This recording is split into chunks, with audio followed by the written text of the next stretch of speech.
she was there. And I remember being a little starstruck at, that, the Speaker of the House was there. But so it was kind of a great memory as I was coming here. It felt like a little bit of a full circle moment. And it is really great to continue to see this work and the people that have become involved across our state and how important it is to so many people. As Governor McGreevey was saying, I really came to this work over a decade ago when I started at the U.S. Attorney's Office. Hi, prosecutor. And so I started there, and I was hired by the U.S. Attorney, Paul Fishman, who many of you know, who had a career at the DOJ as a prosecutor. So people might not have expected him to take so much interest in reentry, but he had this idea, along with Eric Holder, that we could do better, that we could help people so that they didn't become sort of lifetime inhabitants of federal prison, that they didn't come out and then have no other opportunities but to reoffend and end up back in jail, and that we could do better, that we could use our resources better, and that we could create better outcomes for people and their lives. And so I helped launch the District of New Jersey's first federal prisoner reentry court. And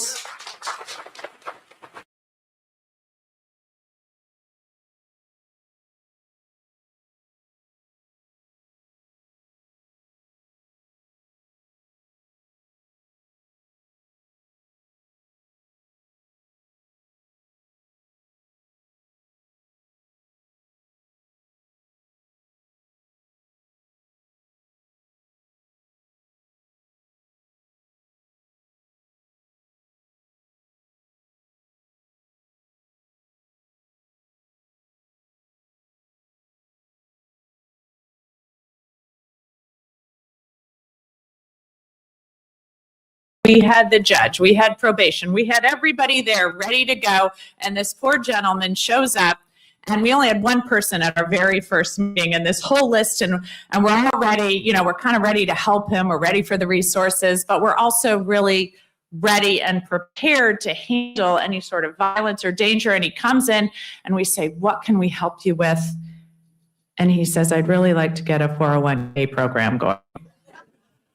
Which I think just shows you sort of the needs of people coming out of our prison systems to successfully restart, to successfully have opportunities, have a good job, and reconnect with their families.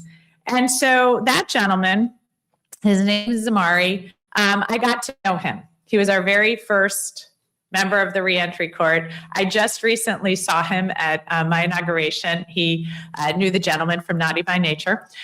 So he was there, and I was speaking to him about, how he had been doing, how things were going. And I have to tell you, it was so great to talk to him. He had been a straight A student in East Orange, but he dropped out of high school and he ended up with a 5-year sentence. He volunteered to work with us the moment he got out.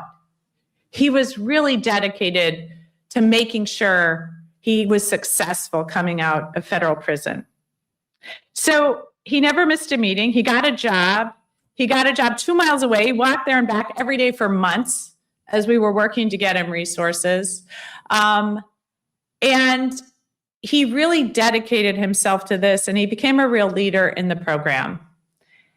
And then we continued on, and I went back a couple of years later to see the graduating class that Judge Arleo was presiding over. And she said that what they had learned in the period of time, in the years that they had been running the reentry court, that I don't think we quite understood, was how important mental health resources are to people. And we should have known that because, when you often get the criminal histories of the people, that's what probation would provide to us at our reentry court, the history. And it wasn't just a criminal history, it was also a personal history. You would see again and again people whose parents had died from substance abuse, raised by a grandparent who passed away, really just finding their way from a very young age, a lot of trauma, instances of sexual assault, instances of harm and abuse. And again, we would be throwing resources at people without some mental health supports that they needed.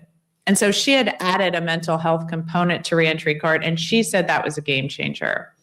And I think so many of us see that in the work. And so we know how important it is now that we continue to provide this. You know, I saw a shocking 1 in 3 veterans will be arrested at some point.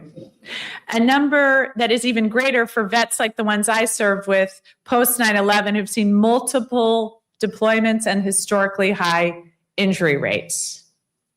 We know that many of the women in prison have gone through sexual assault and sexual trauma, as have many of our women veterans. So the mental health supports are so necessary as we provide all the care that people need to be successful. Because in too many cases, we have seen a prison sentence be a lifetime sentence. So that's why the work to ban the box, to try to create better job opportunities, to have mental health support, to have diversion programs. Again and again and again, we are finding ways to make sure that people can thrive after incarceration, or if we're really successful, to avoid it in the first place. So that's why in my budget, we are working on things like youth summer employment, because we've seen great support for that. It's why Dr. Cha is here. He's the Commissioner of Human Services. So that might not connect, because you might think, well, that guy should be working on Medicare and Medicaid and other federally qualified health services, but he knows how important health is to the community at large and getting good outcomes. And part of that is mental health support to help people succeed and thrive and hopefully break some of those prison pipelines that we've historically seen in our state. And I will tell you that that now has become part of our AG's office, that understanding that we have to work with the whole person. And while we do prosecute people who are dangerous to the communities, ideally we would have programs so that we could get people the help and support they need so that they can thrive in our communities instead. So we're going to continue to work. And I want to say thank you to Governor McGreevey, because he has seen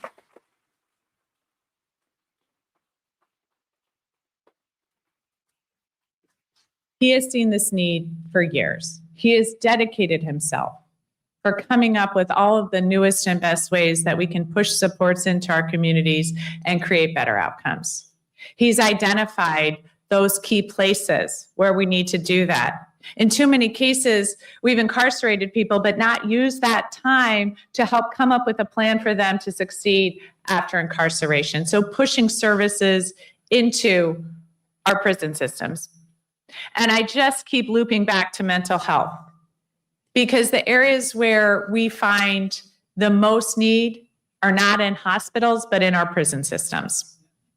And so continuing to work to deliver those services while people are in prison, but then wrap around services as they exit so that, again, people can succeed and thrive in our communities.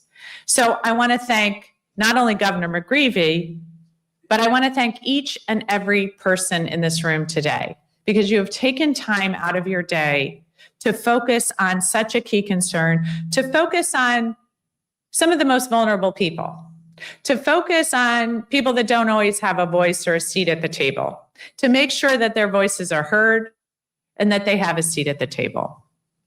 And I also want to thank the women from Edna Mahan. What happened in that prison should never have happened.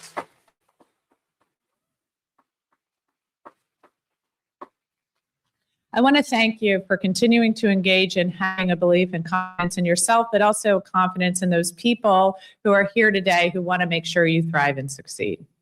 So thank you, everyone. I really appreciate giving me just a few moments to welcome you here today. I think your work is incredibly important, and I look forward to working with all of you going forward. Thank you very much.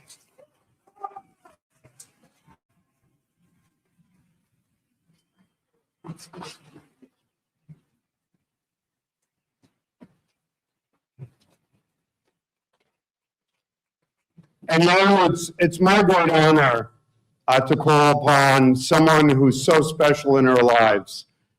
Whether it's the immigrant, whether it's someone imprisoned, someone suffering from addiction, someone suffering from domestic violence. He's a voice of moral courage in a time in our nation where those voices count. And to lead us in prayer and to call upon our blessings, however we understand our higher power, I'd like to call our dear friend and our member of our board of directors, Joseph Cardinal Tobin, Archbishop of Newark.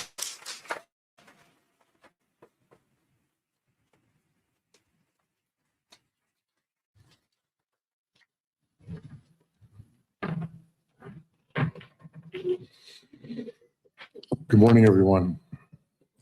I invite you to find a quiet space in your heart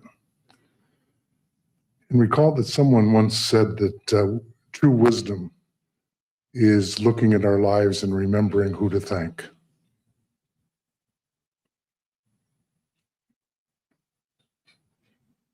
God, our source and our destiny, we thank you for the gift of another day.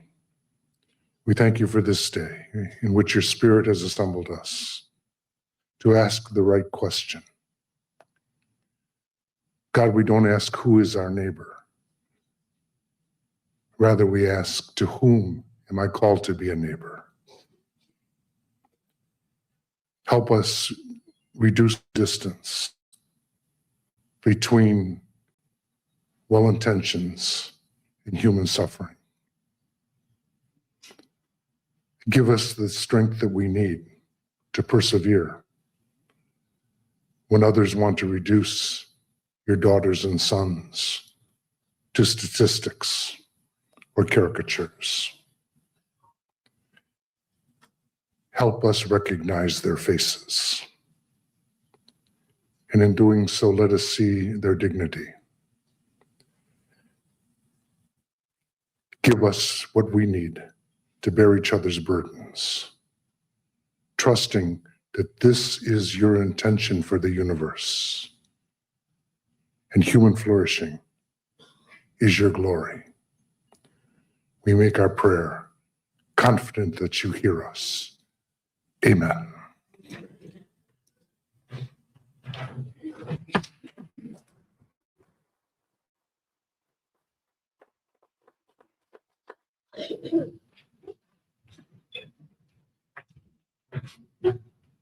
Thank you, Cardinal, as always. And the Cardinal, this is a busy week. If you're a Cardinal, if you're a sinner. So now I'd like to call on, we're going to try to keep moving, and I'd just like to call our panel forward. And Dr. Akinwumi, Dr. Allen, Dr. Bachman, Dr. Cha, and Dr. Lavonis, if you could please forward on the dais. Thank you.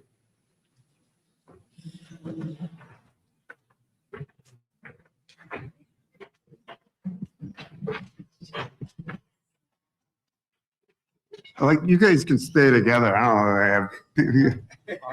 Yeah, arm's length, exactly. COVID is over. So this is a really impressive panel. I used to say that if my SAT scores were 100 points higher and I could understand math, I would have been a doctor fulfilling my mother's dream. But now just I'm a has-been politician. But I just want to recognize Dr. Petros Lavonis, Dr. Officer brought his family, holy crap. Chair of Psychiatry at Rutgers, served as president of the American Psychiatric Association, is a dear friend, psychiatry, education, mental health leadership, and he's tremendous, and that goes on and on. Dr. Allen works with us closely, as is Dr. Petros, and co-occurring disorders, forensics justice involved populations, working with trauma and addiction. And Dr. Allen is the relatively young guy on the panel, and four board certified psychiatrist on the faculty of Columbia, specializing in trauma, co-occurring substance use. Dr. Bachman is our great medical director, distinguished academic physician, and she board role in women's health, public health care, vulnerable populations, and she goes up to Edna Mahan literally every month to do God's work. And we just heard from the governor. Yeah, we can clap for Dr. Bachman. And Dr. Cha, undergraduate medical school, and then he went to Yale in terms of healthcare and understands public systems perspective to this discussion. And as commissioner of the Department of Human Services, he leads probably the most complex department in the state of New Jersey. And I'm just really honored that he's being here.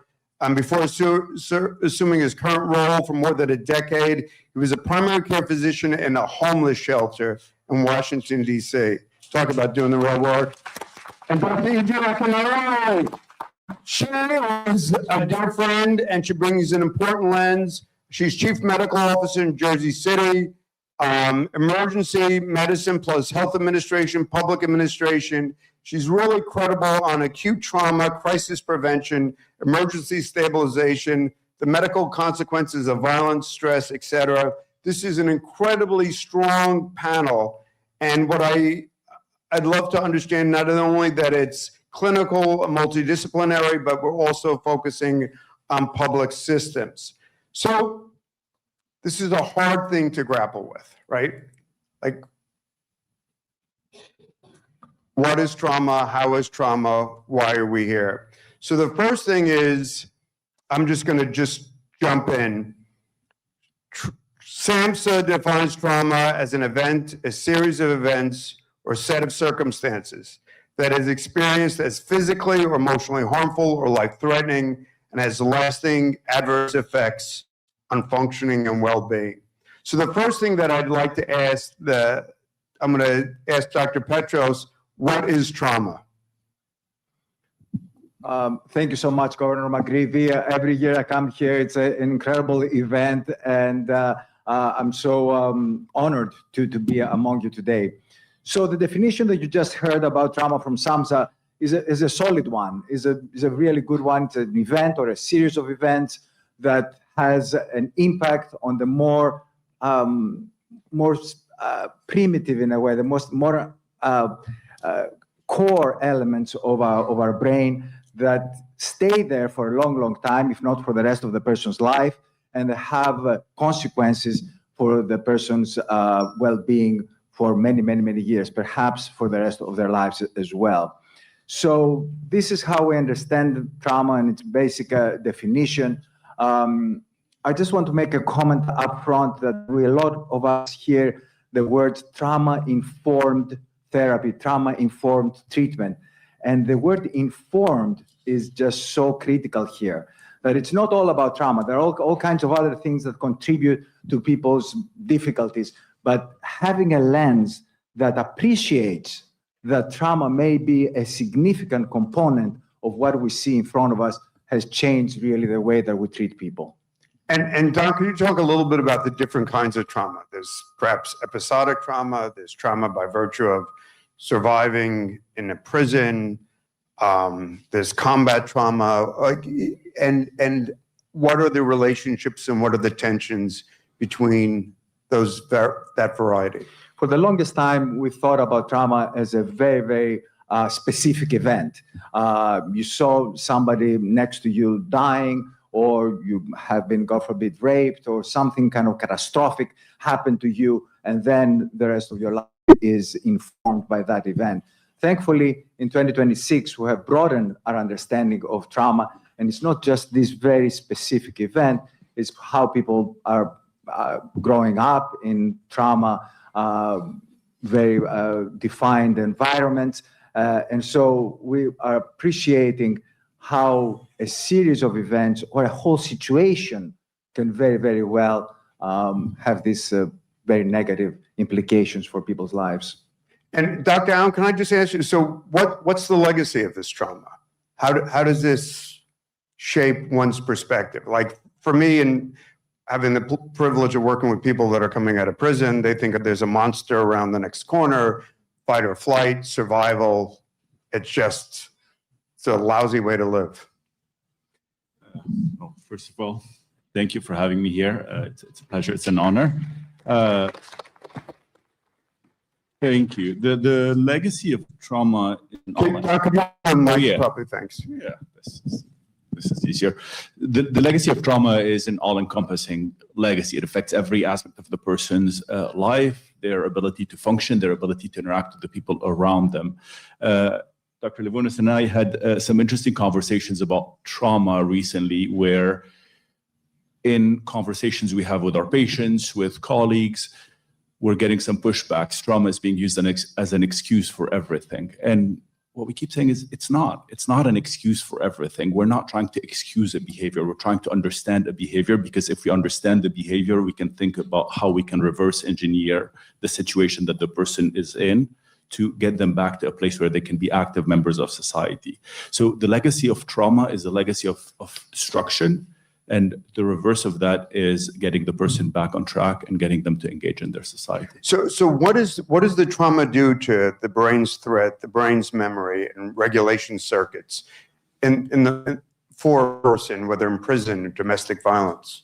Well, depending on the severity of the trauma and based on the degree of resiliency and protective abilities that the person has, it's going to result in changes affecting their physical body and changes affecting their brain, which is also a part of their physical body. Thank you for the reference about from the neck up, because we often tend to think about disorders that happen in our physical organs from the neck down as real disorders, and everything that happens from the neck up as well. You should just be stronger and well, I hear this often, you should man up, or depression is not a real thing. Trauma is exactly that. Trauma affects the neurocircuits in your brain. It affects how your brain processes information, remembers information, and how you look at the world. Because of trauma, the changes in the brain cause you to see the world as a negative place, cause you to feel less optimistic, feel that everything is negative, that people around you are likely to harm you. And because of that, you're going to interact with the world looking at every situation from a paranoid prism, expecting to be harmed, expecting to be hurt. Yeah. Doctor, from an emergency medicine perspective, I mean, what does untreated trauma look like when it first comes in the ED at the medical center? Can you hear me? Yeah, thanks. It's probably better, Doc, if you take it out of the. Yeah, just there you go. Thank you. Much better? Yeah. All right. First of all, thank you, Governor McGreevy, for your friendship and for having me on this panel. So I am the Chief Medical Officer, Jersey City Medical Center. I'm also a board-certified emergency medicine physician. So I get to see trauma and the front door of our healthcare system, quite frankly, in its unvarnished, untarnished early presentations. And what we see, well, let's step back a little bit to add to what some of my co-panelists have mentioned. I think it's a mistake to think of trauma as this one episode that happens in a person's life, and those are important and should be acknowledged. But when I see trauma, it is not just prison reentry or violent domestic episode, although we have multiple of those and we have resources in the medical center for taking care of these patients.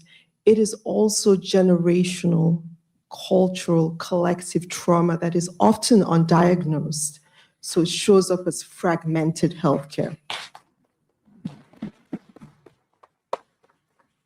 It shows up as repeat visits.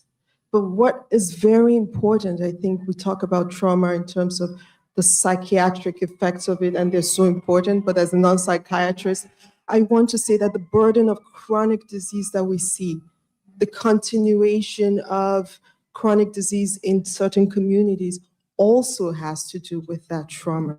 And when we don't think of, as one of my colleagues coined it, a patient's healthcare journey, it is very difficult for us. So sometimes we do not see that what we think of as irrational as physicians is internally consistent.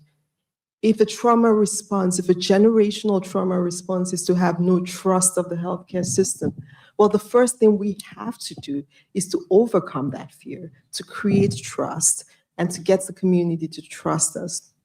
The second thing is that if trauma is transmitted from generation to generation, so we think it's just, is it transmitted through parenting? Is it transmitted through people not having access to resources? But we know now increasingly that there are actually biological bases in which trauma becomes transmitted the same way you transmit hair color to your offsprings. And that's coming more and more in the literature. So in the healthcare system, to back up in the acute care, we want to stabilize all trauma. We want to reduce episodes of repeat trauma, like we have violence prevention programs where we have people actually go out to the community and help people that suffer trauma to make sure they don't come back. We have mental health resources. But my message is that we do have to be acutely aware of those kinds of trauma that may not be as dramatic, but have an equal effect, not just on the mental health, but on the physical health, and quite frankly, the preponderance of chronic disease in our communities. Thank you, doctor. And by the way, Dr. Charles is going to say how we're going to cure all of this. He's last. So Dr. Allen, when does, or Dr. Lavonis, when does it move from neurobiology to behavior? All the time. Go ahead. Just could you say more? That relationship never stops. Because I'm just listening to what Dr. Akinelli said in terms of generational and trauma and gunshots and violence and poverty. So when does it become merely a reaction, a medical reaction to influencing or shaping behavior in profound and potentially in predictive manners? See, I very much appreciate the question because it highlights how in our conversations we think of these issues as different, but the body cannot tell the difference. The body experiences the trauma and changes as a result of the trauma. As a result of those changes, the person's behaviors change, and the way those around them see them and witness their behaviors also changes. All of that happens in real time all the time. Like the doctor was saying, it changes your brain, it changes your chromosomes, your DNA changes, the tiny parts of the DNA that are attached at the end of the chromosomes change because of trauma. And these are the factors that are transmitted from generation to generation that are observed on a day-to-day basis. Doc? So a big part of our research has to do with who will develop symptoms and behavior and who won't. Two people are exposed to identical trauma, and one person just goes on and really has no consequences from it, and the other person has a real devastation of their life. So what is it that makes that difference? The only honest answer is we don't really know. But we have some hints about it. We used to think that people who will develop PTSD, who will develop the negative consequences, did not have the internal resources to really fight that trauma. That is not really thought to be true anymore. And we actually find that people with higher levels of creativity, of compassion, of imagination, may be more prone to have the negative consequences of trauma than people who don't. Not quite sure, very much an active area of research, but absolutely fascinating, of course. And could you just tease out the tension between the emotional brain and the cognitive side in terms of? Yeah, because of where the neurobiology of trauma happens, which, as I mentioned before, happens in the more visceral part of our humanity, we all thought that trauma had only to do with emotions, and these were the only ones affected. But very recently, we're finding motivational pathways in the brain that trauma and substance use, of course, and addiction also affect the more cognitive parts of our brain, the more frontal lobes, the things that they're responsible for analytical thinking, for very kind of, cold-hearted cognitive abilities. So it is all encompassing, both the emotional part and the more analytical cognitive part. So Dr. Bachman, could you say, when you go to see the woman at Edna Mahan, what are they looking to hear from you? What are they craving? Well, let me begin by stating that Edna Mahan has taught me that there are two types of trauma. And I'm going to start with a question to all of you. How many of you have had a traumatic episode in your life that was totally unexpected? A car accident? I see some hands raised. Falling down the steps. And I'll tell you, one of my very traumatic episodes was when I was a medical student and I was rounding at the 8th floor of the Veterans Hospital, and we got a scream that one of the veterans had jumped out of the window. I can vividly remember running down the steps, seeing if we could save him. And obviously, when we got to the ground, there was no way to save him. So that's one type of trauma where it's totally unexpected and it just happens that, you know, you're on a train and suddenly the train derails or something like that. And the other is where the trauma is directed at you, which is what many of the Mahan individuals have experienced. So that if this doctor, very nice doctor here, just slammed me in the face, that would be the second type of trauma, where it's directed at me. It's a traumatic event happening to me. And that's what I see at Mahan, that many of the individuals, we've all had traumatic events, but that the trauma is directed at that person, that someone is actually doing something to you to traumatize you, to hurt you, to emotionally abuse you, to sexually abuse you, to physically abuse you. So that's how I think about trauma. The trauma of everyday life, or we're in a car accident, and the trauma of someone directing a traumatic event to me. And I just want to jump in, because when Dr. Bachman goes up to Edna Mahan regularly, it was Dr. Bachman who said, literally 71% of the first-time offenders who were Edna Mahan were in Edna Mahan because they acted against their partner who had subjected them to domestic violence over months, over years, over decades. And so basically the woman was reacting against her partner, typically a man, who was beating her, abusing her, engaging in violence. But that trauma she reacted to. And it's, absolutely. And it's many times it's directed at the children as well. Yeah. Not only to the individual, but to the children. so can, Jim, can Sure, I go make a ahead. clarification here? Absolutely agree with Dr. Bachman. I want to make crystal clear that the trauma that is accidental has less consequences than the trauma that it comes from somebody directly wanting to hurt you. Just want to make absolutely sure that this is clear. Yeah, and And that's we what know that. We have studied that, and we're so the trauma that's focused on the individual has profoundly more. correct. like those individuals at Edna Mahan. Yes, correct. So I'm going to ask Dr. Cha, and then I'm going to go back to the question of how do we parse this within our legal system. And we have another panel later on with Larry Lusberg. But Doctor, so what's the role of government? I mean, one of the things that bluntly we're frustrated, and we've got great relationships thanks to doctors and to the people on this panel and Dr. Bachman, and we try to identify where we can provide psychological support, psychiatric support.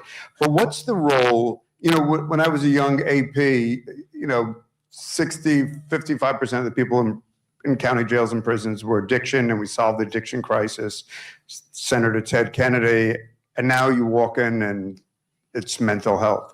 What is the legitimate role for government to provide for mental health support for individuals who are involved in the or justice involved or non-justice involved? Sure. And I mean, let me just start by saying, Governor, I don't know what you did. Put me on this panel. This is an incredible group of clinicians. Reminded of my son, who's now 20, when he was 8, he up his finger, and I said he wanted a doctor, and I said, I'm a doctor, and he said, I want a real 24/7 doctor. So as the non 24/7 doctor here, but I do think, you know, I've had a lot of policy jobs. I do think that role as a primary care doc answers a question that I think you're getting at, which is that a lot of times we construct policy and we're missing it. Right? We're just missing it, right? So when people say, why is it that 1% of Medicaid beneficiaries spend 20% of the cost? Why does someone show up at the ER 350 times a year? What is going on? The answer is almost always trauma, almost always trauma. If you talk to the person, if you get underneath that, if you explore the stories underneath each of those individuals what's happening there. It is what people are missing. And so when I think about our role as a department, I think we touch 1 in 3 New Jerseyans at the Department of Human Services.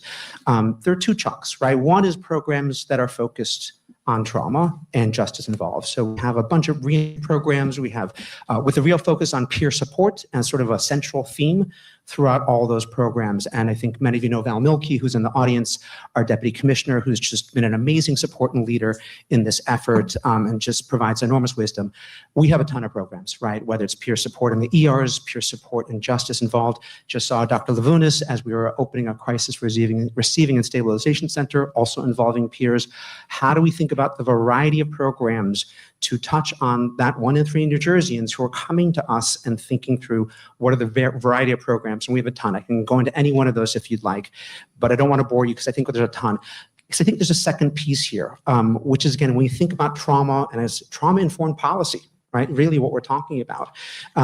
When we think about not just our programs directed at trauma, but that looming thing coming over the horizon, which is $1 trillion in Medicaid cuts. They're going to hit New Jersey and take billions out of Medicaid. I'm not sure everyone's focusing on this right now. And I say that because this is, to me, evidence that feds do not understand that trauma. They are missing it too. Because a lot of the way that bill works, thank you. Yes, absolutely. A lot of what happens there is that we are going to put people through hoops to get their Medicaid. We're going to put work requirements on, going to make them re-enroll twice a year, and going to make them go to bureaucracies over and over and over again. And when I talked to folks in my evening job and said, what did you do today? And it was a scavenger hunt of poverty just to try and stay alive, just to try and keep up. We're doubling that scavenger hunt. That's not trauma-informed policy, right? So when we think about what we're trying to do, not just on the things that directly impact trauma and impact all the clinicians at this table, but also what we're doing for each and every New Jerseyans and thinking about what can we do to combat non-trauma informed policy coming at us from the federal government. Yeah, and I just want to pick up what Dr. Cha said is so critically important, particularly HR 1, what they call, I can't say the word, big beautiful bill, but that's going to have a devastating impact. That's going to have a devastating impact, particularly to our population, myopically, because of it's really affects the expanded Medicaid, the ACA, the Obama, the Affordable Care Act, and the expansion. So these are individuals that could have come out of reentry that are working. It's going to make them. There's going to be a documentation challenge, a reporting challenge, 80 hours of work, or 80 hours of training, or 80 hours of volunteerism. On a monthly basis, it's going to be really difficult. So I appreciate what Dr. Cha said. So we have to be mindful that the resources we presently have could be immeasurably constricted, could be immeasurably challenged. I mean, there's the possibility, significant possibility that a substantial number of individuals will be removed from Medicaid, no longer having access to those services. But say if the world were rational, as Doc, go ahead. Sorry, I wanted to add one point to the conversation Sure. here, and I absolutely agree with everything you're saying. One point that we should remember is historically we tend to think of things as moving in one direction. Yep. You're doing bad things, you're engaging in criminal behaviors, you're going to go to prison, you're going to be traumatized, you're going to develop an addiction, you develop an addiction, you're using drugs, you're going to become homeless, and you're going to start engaging in criminal behavior. The reality is not linear. The reality is bi-directional. Homelessness causes trauma. Homelessness causes people to develop an addiction. Engaging in the criminal justice system causes people who never used drugs before to start using drugs, and people who never injected drugs to start injecting drugs, and vice versa. Obviously, using drugs increases the poverty. So these are not cause and effect factors. This is a cyclical pattern, and this is why This is real important, and I appreciate it, because there's multiples of whether it's addiction, whether it's homelessness, whether it's poverty, whether it's mental illness, all that exacerbates each other. So when restrictions on access to healthcare are being put in place contingent on whether or not a person is doing certain things, those restrictions miss the fact that poverty causes illness, trauma causes addiction, And it's actually going to make our challenge so much greater. But Can I- now, if I can, just I on a just- positive, if we could just also, I'm sorry, Doug, if we could also just say for a second, so we recognize this trauma with addiction, violence, poverty, prison, combat veterans. What do we do to ameliorate that trauma? What do we do? And, you know, in preparation, whether it's pharmacology, Sharon has veterans drumming. What do we do if you could design a template and we had a rational federal government, excuse me, if we had what would we do? I was just talking about the social determinants of health and how there's a relationship between social factors and physical factors. I like to think of those factors as a cycle where one thing leads to another and people are stuck in a cycle. The best way to break a vicious cycle is to create kinks at any point in that cycle. If we're addressing addiction, if we're addressing mental health, if we're addressing poverty, if we're addressing residential instability, residential segregation, racial and So we're going to wrestle with the social determinants of health, but I want to know, what are we going to do for A or B, for that individual? treatment, access to services, access to support. And Now, what is that? I'm going to just drill to be a pain in the neck. I'm going to drill it. What is that, Dr. Lavonis, then Dr. Bachman, then Dr. Cha? What does that treatment look like? Well, you are looking for a simple answer, and there's none. Thank you.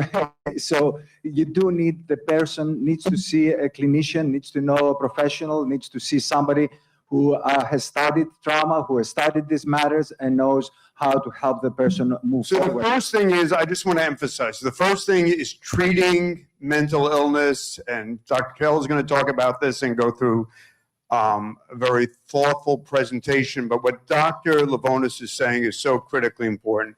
We provide access to a doctor, and that's Not only a doctor. or a psychologist Not or only a a licensed A counselor, a social worker, but somebody who you have to go to someone. Absolutely. Okay, keep going. That was number one.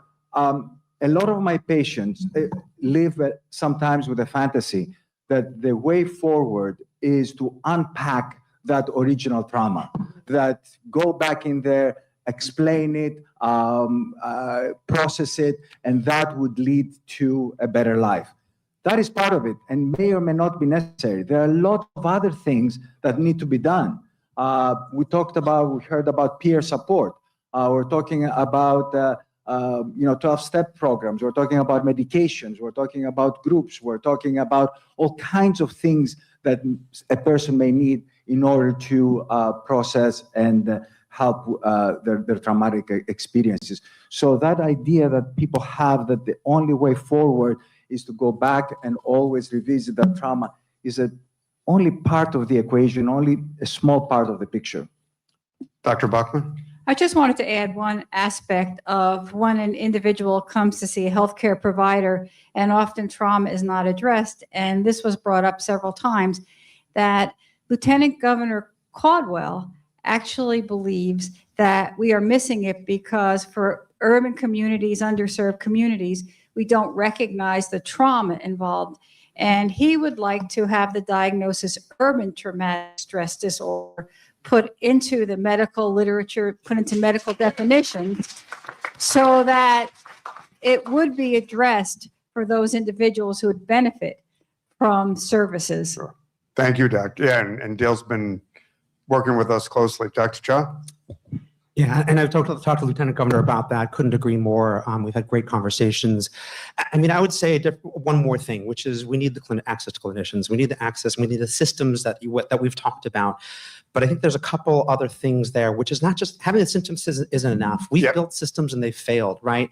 How do we build into this? As the Department of Human Services, we have 7,000 people in our department. We fund $30+ billion worth of programs out there. How do we get to each and every person that we work with a single word, which is trust?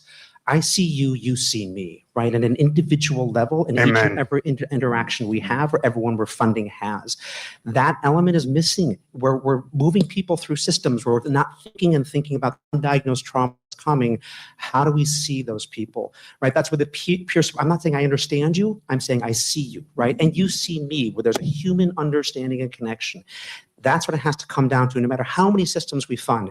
If we can't find that in our programs, we're going to miss the boat. Amen.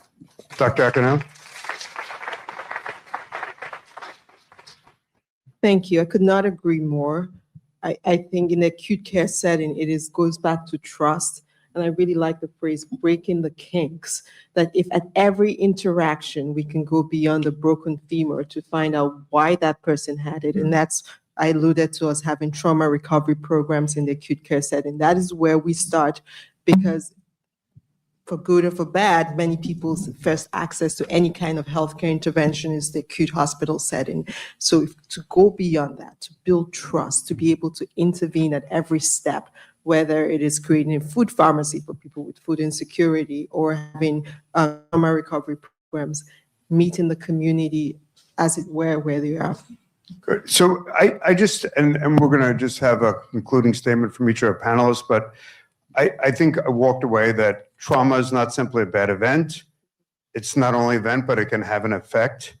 That upbringing or environment matters profoundly, as Dr. Allen said, Dr. Akinele said, and that also understanding that it affects the brain's threat, memory, regulation. And I also like what, that it can distort thinking.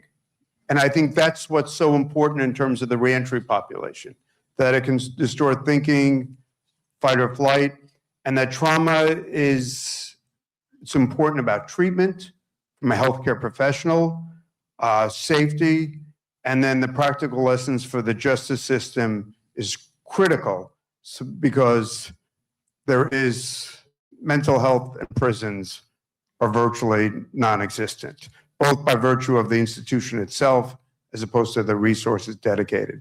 So concluding comments, we're going to ask the great Dr. Akinele, and we'll work our way down. And just if you can focus on if your understanding as a healthcare professional, understanding trauma, if there's one message, one crying definitive need that you would want to be addressed, what would it be? Doc? I would like to address the fact that trauma does not just affect moments, it shapes life trajectories. And You say that again?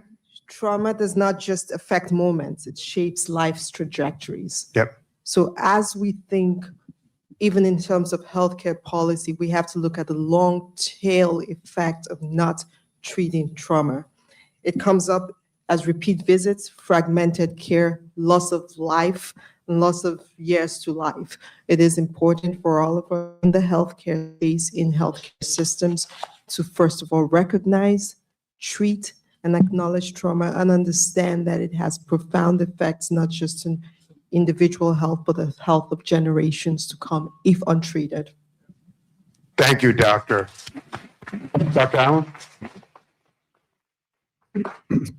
What I would add is that trauma is painful and affects people's mental health. It affects people's well-being, and these are negative states of minds. No one chooses to feel this way.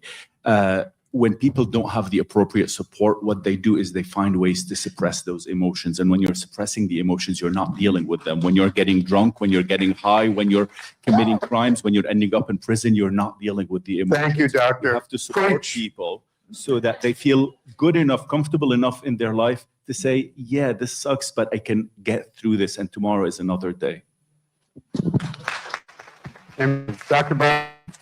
I'm going to say my final concluding remark, but I'm going to ask the audience a question first because it's related to my concluding remark. If any of you were in a traumatic environment or situation, would you be afraid, would you be fearful of telling your healthcare provider about it? How many of you would be fearful to explain that you have been in a traumatic environment? Because that's one of the things, exactly, because that's one of the things that I would like to see, that we become as individuals, that we become comfortable in saying, I'm really in a traumatic situation in my home. Can you help me? So that would be my concluding remark, that we allow individuals to talk about traumas in their life without having to think, am I going to be labeled? Thank you. Dr. Cha? I mean, just to hit on the Department of Human Services needs to build every interaction and build it with dignity, respect, and trust, and how we can build that in all our programs and all the interactions we have with people in New Jersey. So, Thank you. And we're really grateful for Dr. Child's leadership of the department and his commitment to mental health. So and Dr. Lavonis. Okay, I'm just gonna finish on a positive note and say that jails and prisons, as issues that they may have, is a top-down enough institution that when we make a change, then it is get implemented quite fast, much more so, let's say, than in private practice or seeing individual patients. We saw that with the implementation of buprenorphine in jails and prisons. Dr. Chen is right here in the audience and the amazing work that he has done. So if we partner with the government, if we partner with these systems, a little change will make a huge change for our people. And just last thought, Dr. Lavonis, that, you know, we've made so many changes on addiction treatment, but we moving in the right direction. And the purpose of this conference is to put a bright light, as Dr. Lavonis said, and I appreciate Dr. Chen's work, that we don't have all of the answers, but being cognizant and understanding the importance of access to a professional, understanding the impact, as Dr. Akinele and Dr. Allen said, is so critically important. So we're moving in the right direction. We are. All right, can we have a round of applause for our panel?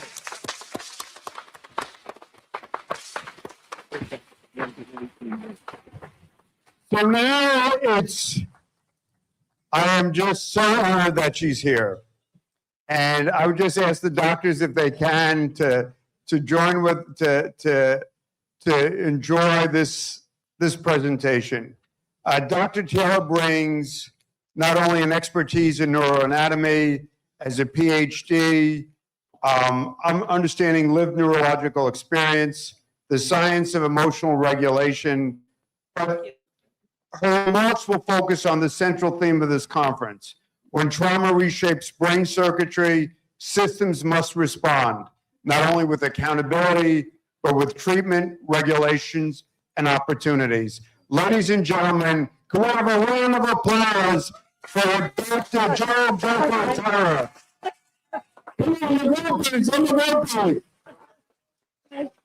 Hi, everybody. Thank you. Thank you. Excellent. I think I might. Thank you, sir. What a privilege. What a privilege to be with you. Thank you. Thank him. Thank you.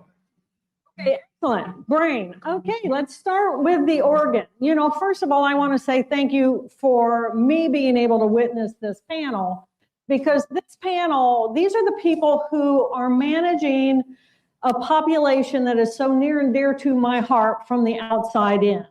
So I'm going to speak about the brain, what's going on from the inside out. And so everything about physical health is 100% dependent on the health and the well-being of the cells that make up that body. And mental health is 100% dependent on what's going on with the brain health. So I just can't stress that enough. Every ability we have is because we have brain cells that perform that function. I can wiggle my finger because I have cells in my motor cortex that control my ability to do that.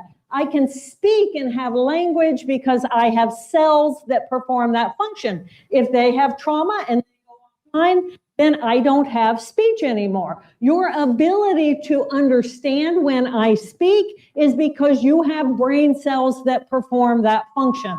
So for me, everything is about the brain. Am I going in and out, or is that just me and my brain? Okay, all right, I'll try to stick to the microphone. Okay, so my history, my whole history, everything is about the brain. Let me see where we're going. That shouldn't have happened. That shouldn't have happened. Help. Oh, do you want me to point that way? Okay. So I actually dedicated my career to research into the severe mental illnesses because I have a brother who is only 18 months older than I, who would eventually be diagnosed with a brain disorder, schizophrenia. So as a little bitty girl, I remember 4 years old, 5 years old, my brother and I would have the exact same experience and walk away with completely different interpretations about what just happened. And it was information processing. For example, let's say we're out in the front yard and we're kicking a kickball and the ball goes flying out into the street. And what do kids do?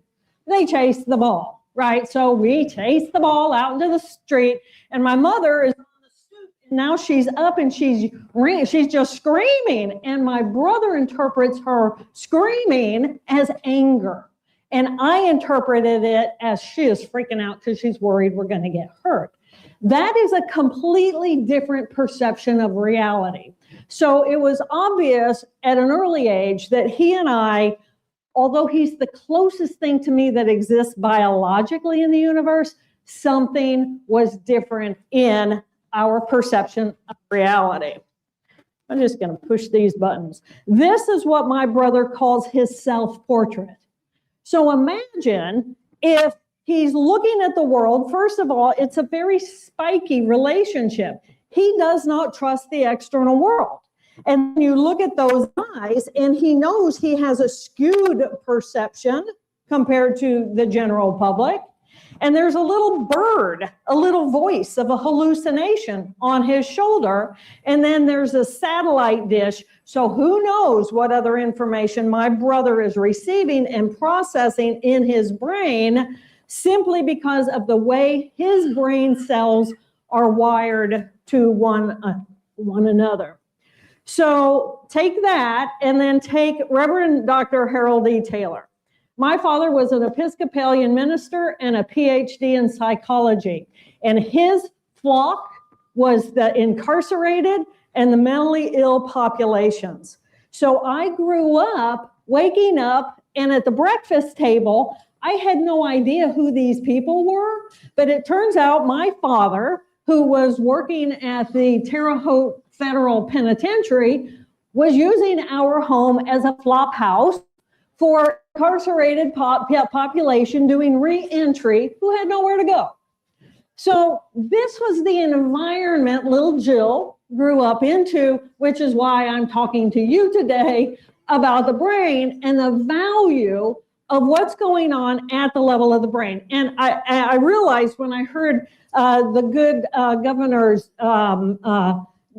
dialogue, how he spoke, my mother's from Bloomfield, New Jersey, so I feel like I'm at home. I know, it's like, okay, I've come home. So I grew up to study the brain. I was at the Harvard Department of Neurobiology for 2 years for my first postdoc. And then my second, I got into the Harvard Department of Psychiatry, where my research was on what are the cellular differences in the brains of people with various neurological and psychiatric disorders. So for me, it's been brain, brain, brain. And I'm going to mention this now because I don't want to mention it later. But once I was at the Harvard Department of Psychiatry at the age of 37, I was living large. I was being an advocate for NAMI, the National Alliance on Mental Illness. I know you have a strong group here. I was a major advocate for the mentally ill. I was traveling nationally. And then I woke up one day, and as a brain scientist at Harvard Department of Psychiatry, I had a major hemorrhage in the left hemisphere of my brain. And within the course of 4 hours, I watched my entire left hemisphere. I know I'm not hearing that alone, right? I watched my entire left hemisphere go completely offline, half my right hemisphere, and I could not walk, talk, read, write, or recall any of my life. I became an infant in a woman's body. So it took 8 years, a craniotomy, and it took 8 years for me to completely rebuild my brain based on what I believed to be true about brain cells, what they needed, which circuits had gone offline in order to become 100% competent again. Now, I throw that in because it will make a difference. So as we look at the brain, this is a brain looking at you. I'm so sorry. I'm wondering if I have a different option so I don't drive you insane. Can I do that instead? Okay. Or if we just turn it off. Okay, that's okay. Okay, is that going to be better? I hate tormenting my audience. Okay, and wave if I'm tormenting you again. So as you're looking at the human brain, we have two hemispheres, right hemisphere and a left hemisphere. And again, this is made up completely of cells.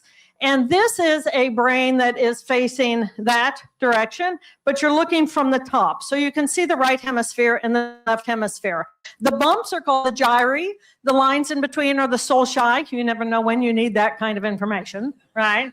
And your gyri and sulci are organized virtually identical to mine. So this is a very well-organized structure. And if you have a trauma in a specific area of your brain, you're probably going to have the same symptoms as someone else who has trauma to that portion of the brain.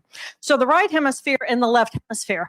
Cell bodies, this outer portion of the cerebral cortex is 6 cell layers thick, 6 layers thick.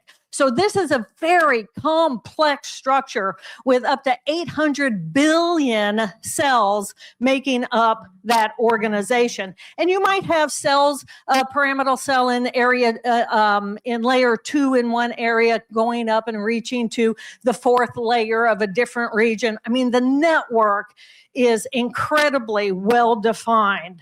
And the star of your brain is the neuron. And the neurons in that 6 layers during the first few years of life and when we are born, the cell bodies migrate into their position in that 6-layer structure where they're supposed to go. They're genetically programmed to migrate and that structure. And then over the course of those first few years, then these neurons start reaching out to one another. And it's through the dendrites. It's like big tree branches reaching out to create that neuronal network. And these are very social creatures. All those little red spots, those are interactions with other neurons. So a single neuron in your brain, and you have some 800 billion, almost a trillion neurons, these cells can have up to 10 to 15,000 connections with other cells. I mean, this is a massive society. And the thing about neurons is they behave comparably to the way we behave socially. So if they get cut off with a trauma, and let's say a trauma is a brain wound, okay? I'm playing football, I get whacked in the head, I get a little bleed, the bleed goes in, and it cuts off my ability as a cell to communicate with other cells. And I may die because blood and neurons don't mix. You've heard about the blood-brain barrier. That's another lecture we won't talk about today. But these are fragile, beautiful little creatures, and their behavior responds to their environment. So if they experience drama or trauma in their world, they will retract those dendrites and rearrange the network. So trauma is actually going to cause these cells to not be very happy. So then we do have a bunch of axons. The axon, the dendrites receive information, the cell bodies receive information, and then the axon sends my information onto my target tissue. And some 300 million of those axonal fibers are going to cross over to the comparable group of cells over in the other hemisphere. And it does that because the comparable group of cells in the opposite hemisphere do the exact same thing, but they do it opposite. And that's because the right and the left hemisphere function in 2 different ways that we'll look at. So as we look at this beautiful brain, the right hemisphere, right here, right now, are you paying attention right here, right now? Okay, you're in your right brain, you're paying attention, you're listening to information, everything is in the present moment. Information is streaming in, you're thinking about you may be feeling the temperature of the air. You may be listening to my voice. You may be turning on your intellect. You might be having an emotional response to, oh my gosh, that's the cutest picture of a brain I've ever seen. But it's right here, right now, all the information streaming in, present moment experience, experiential. The left hemisphere is a serial processor, which means just think about this concept. there's a group of cells inside of your brain in your left hemisphere and the emotional portion of that brain, and I'll show you that in a minute.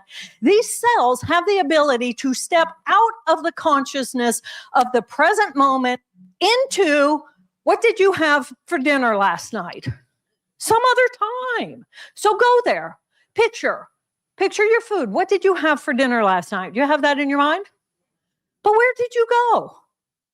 You left me here all alone, right? Thank you for coming back. But you stepped out of the consciousness of the present moment into a time that no longer exists. And that's because we have a group of cells in the emotional portion of our brain that give us a past experience. And then it can move it into the present moment and it can project into an unknown future. So we have a linearity across time. It's phenomenal. I mean, just that concept to me is like, seriously, Lord? Seriously, we're going to have memory? I mean, memory, we think about, oh, I have a memory. No, this is a cellular miracle that we are capable of doing this. But what that means is that we are designed at the level of the brain to bring information in the present moment so we can have a living experience. But then we have another group of cells in our left emotional tissue that says, but if I'm reinventing the wheel in the present moment, every moment, then I don't know that there's a bus coming down the road and I shouldn't step out in front of it. Right? So we have memory so that we can have information from our past so we can use that information to inform our present moment experience. Wow, what a design. With trauma, with emotional trauma, cognitive trauma, physical trauma, with trauma, we get caught in that past circuitry of memory. And as that happens, those big, beautiful neurons start retracting and confining because they don't have the ability to trust. And so as we were speaking before, we have to have somebody who we can trust, because as we trust, it's like we can get drawn out of that traumatized circuitry into the rest of the brain, which is absolutely fine. So every ability we have is because we have these brain cells that perform that function. And so as we look at the brain from the eyes through a neuroanatomist, I'm technically a neuroanatomist, a cellular neuroanatomist. My work that I was working on is which cells are communicating with which other cells, with which chemicals, and in what quantities of those chemicals. And the chemicals, of course, are the neurotransmitters.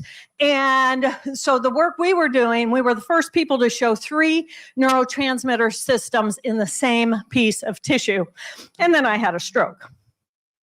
It's those little things. You never know where life's going to take you, right? So I want to share with you some myths about the brain because these are really fundamental. Number 1, we only use 10% of our brain. No, that's absolutely not true. Now, this was said by a scientist in the early 1900s, long before we knew much about the brain. And those neurons are alive and they're social. And the more they're stimulated, the more they interact with others, kind of like us. We can have all the friends we want, right? You reach out to me, I can reach back. But if all of a sudden something happens and I'm not receiving any stimulation because of whatever traumatic event has happened, then I may curl up into a little ball and I can go dormant and maybe come back online down the road once the trauma relieves itself, if it's like a blood vascular problem, or I'll curl up into a little ball and I'll die. So if it's alive and it's in your brain, you're using it. Myth number 2, the brain cells you're born with are the only ones you get. No, actually, we know that that's not true, especially in the case of trauma.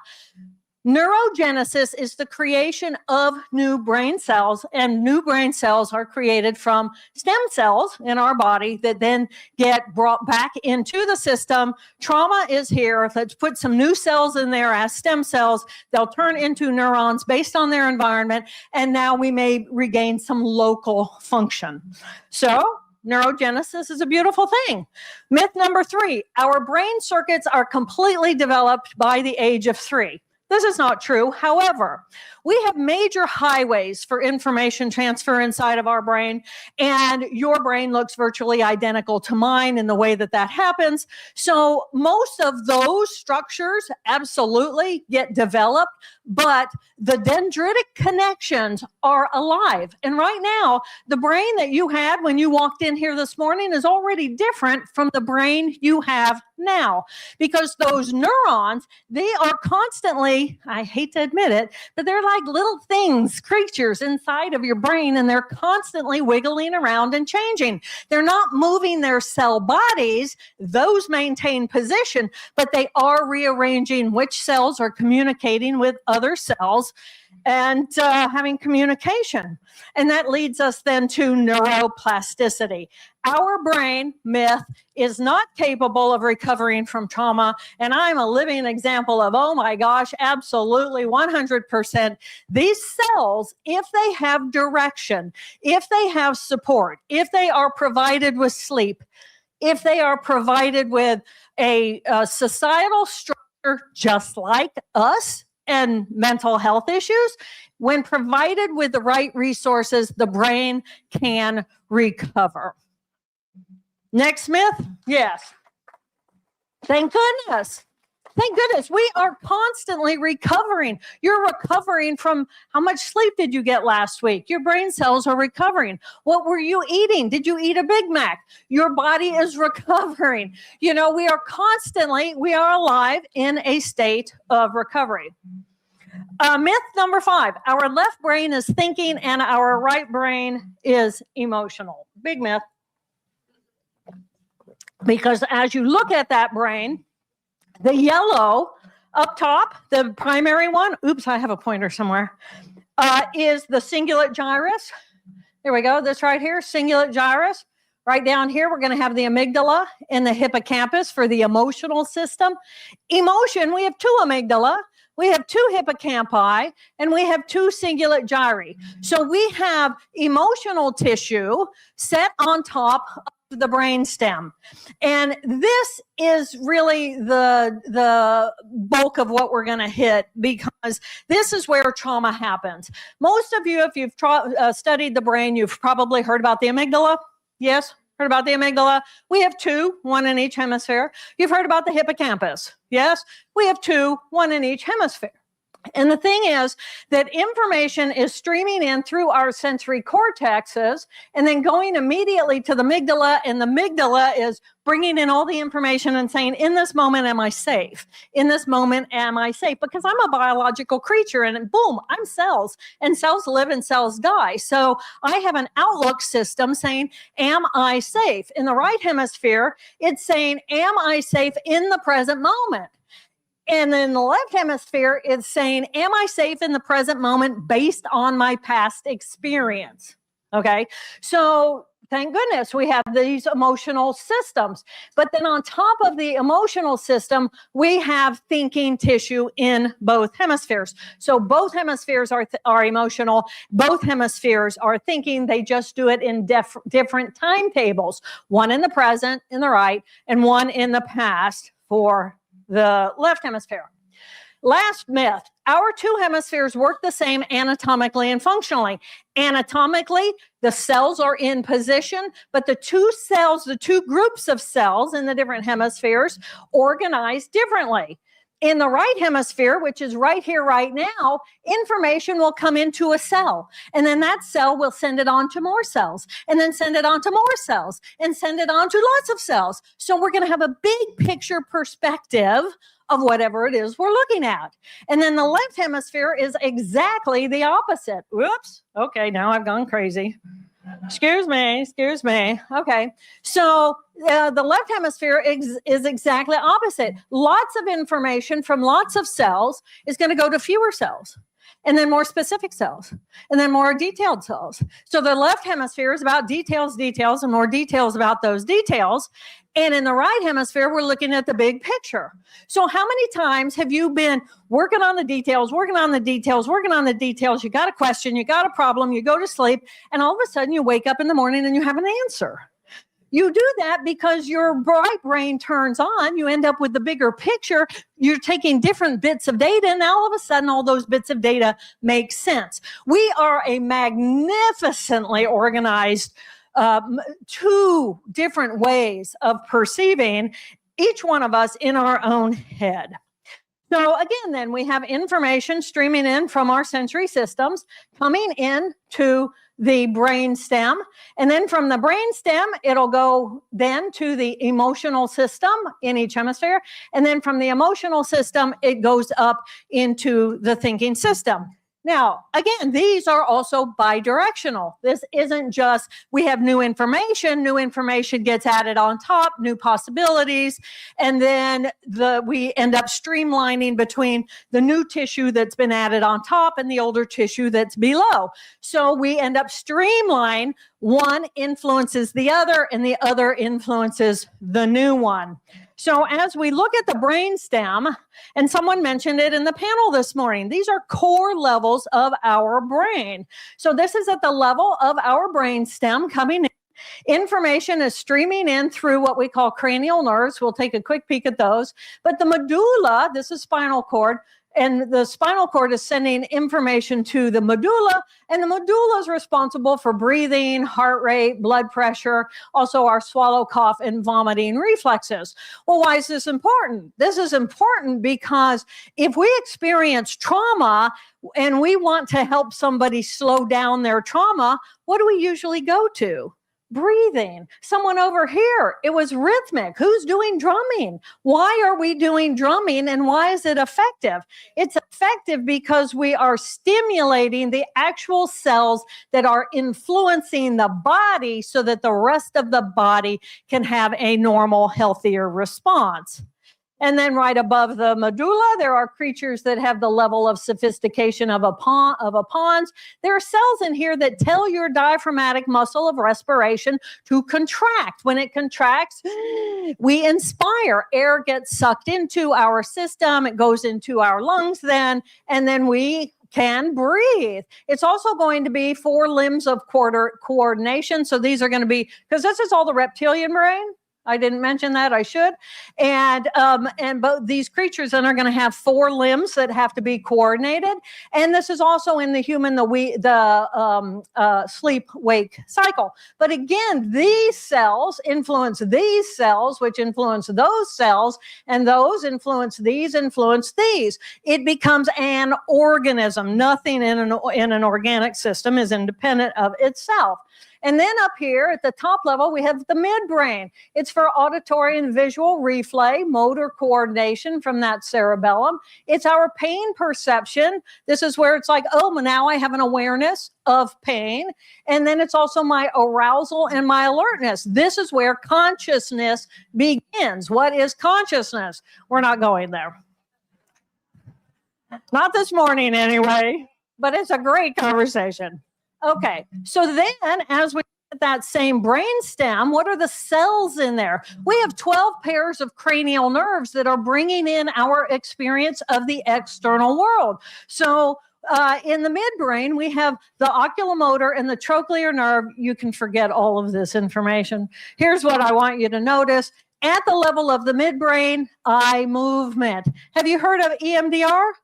That's why it's effective. You're actually stimulating below the emotional system. So you're actually communicating with the body. Here we've got face and feels and chews, more eye movement, facial movements, balance and hearing. At the level of the medulla, taste and swallow, heart rate and digestion, again, head and neck muscles and tongue movements. So this is the power. If we want to get to the trauma, the way to get to the trauma that we have already stored in the body is to go back to that circuitry and stimulate it and let it know it's safe.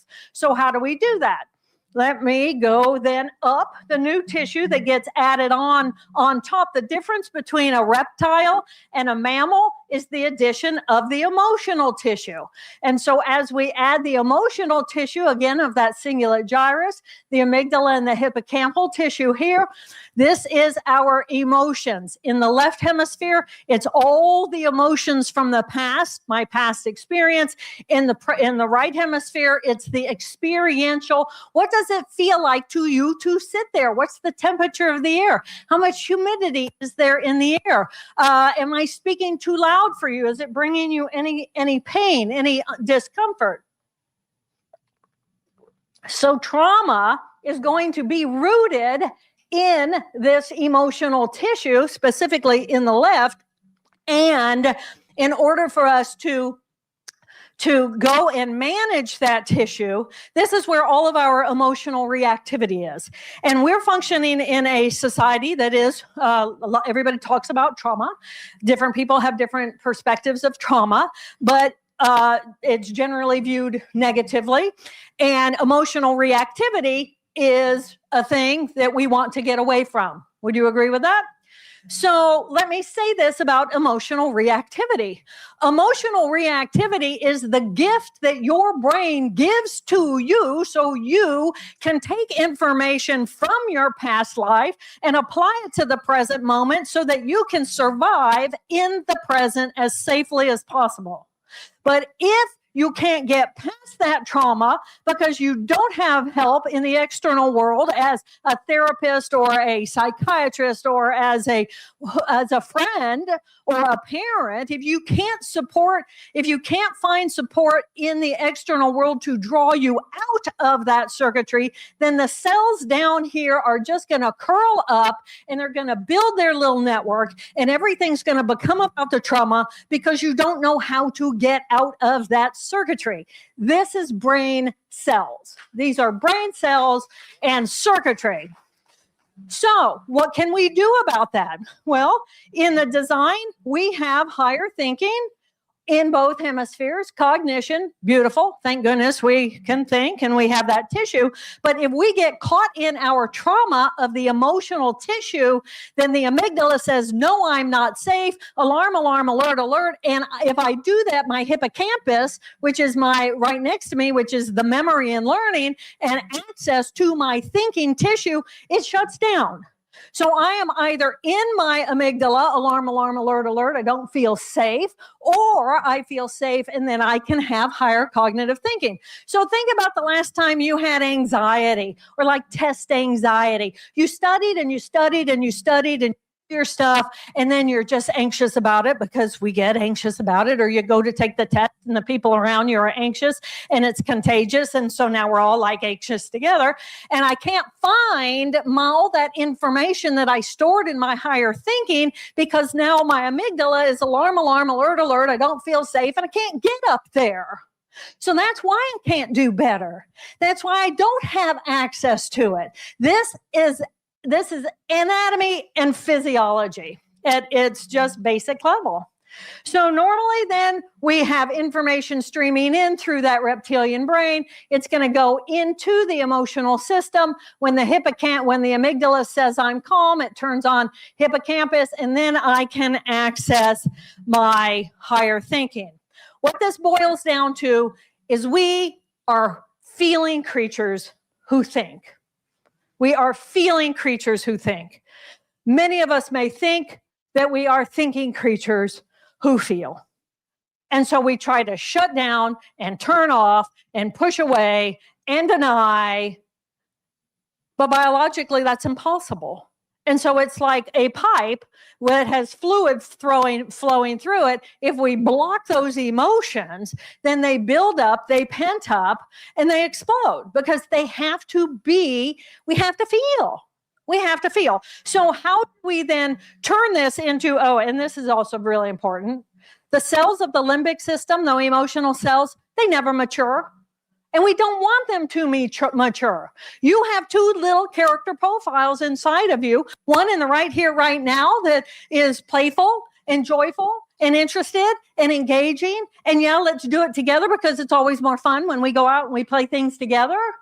And then you have this other playful part of you or this other little part of you that is more cautious because it's based on my trauma. But trauma and the information we gain from our trauma is meant to be information, not a lifestyle. And what happens is we get hooked into that circuitry and it becomes a lifestyle, maybe because we're in an environment where it just keeps getting reinforced. So imagine, I'm going to make a little detour into the prison system. Who feels safe in the prison? This is not a safe place. This is not a nice place. This is not a nurturing place. And so my trauma is only going to get reinforced, and I'm going to have less access to the other parts of my brain that are healthier. So how do we actually, what are our choices? So this is what I learned when I had my stroke. When I had my stroke, I lost my left thinking tissue, which was my organization and rational organization. I lost my character 2, which is the experience, my past experience based on past. I lost my present moment emotional system, and all I had was, character 4. So I call these character 1, 2, 3, and 4, and I'm just going to give you these personality profiles. Character 1, left thinking, rationalizes, organizes. I want to be the boss. I have language. I think linearly across time. It's me, the individual. I'm structured. I'm judgmental. I'm organized. I categorize. I create order. I love order. I think linearly, critically analyze everything. It defines the social norm. What is right? What is wrong? What is good? And what is bad? I'm thinking you're recognizing this part of you, right? This is your left thinking rational brain. It's a wonderful part of who we are. It's stoic. It is fact-based. It's a system.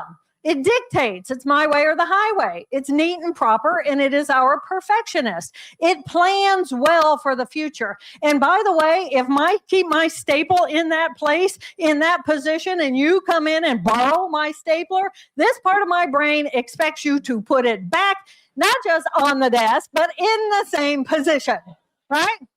Right. This is our left thinking brain. Fantastic skills, and it's an important part of who we are. The left emotional portion, right here, character 2 of the emotion. Again, this is emotion from our past. I could spend 5 hours talking about this character.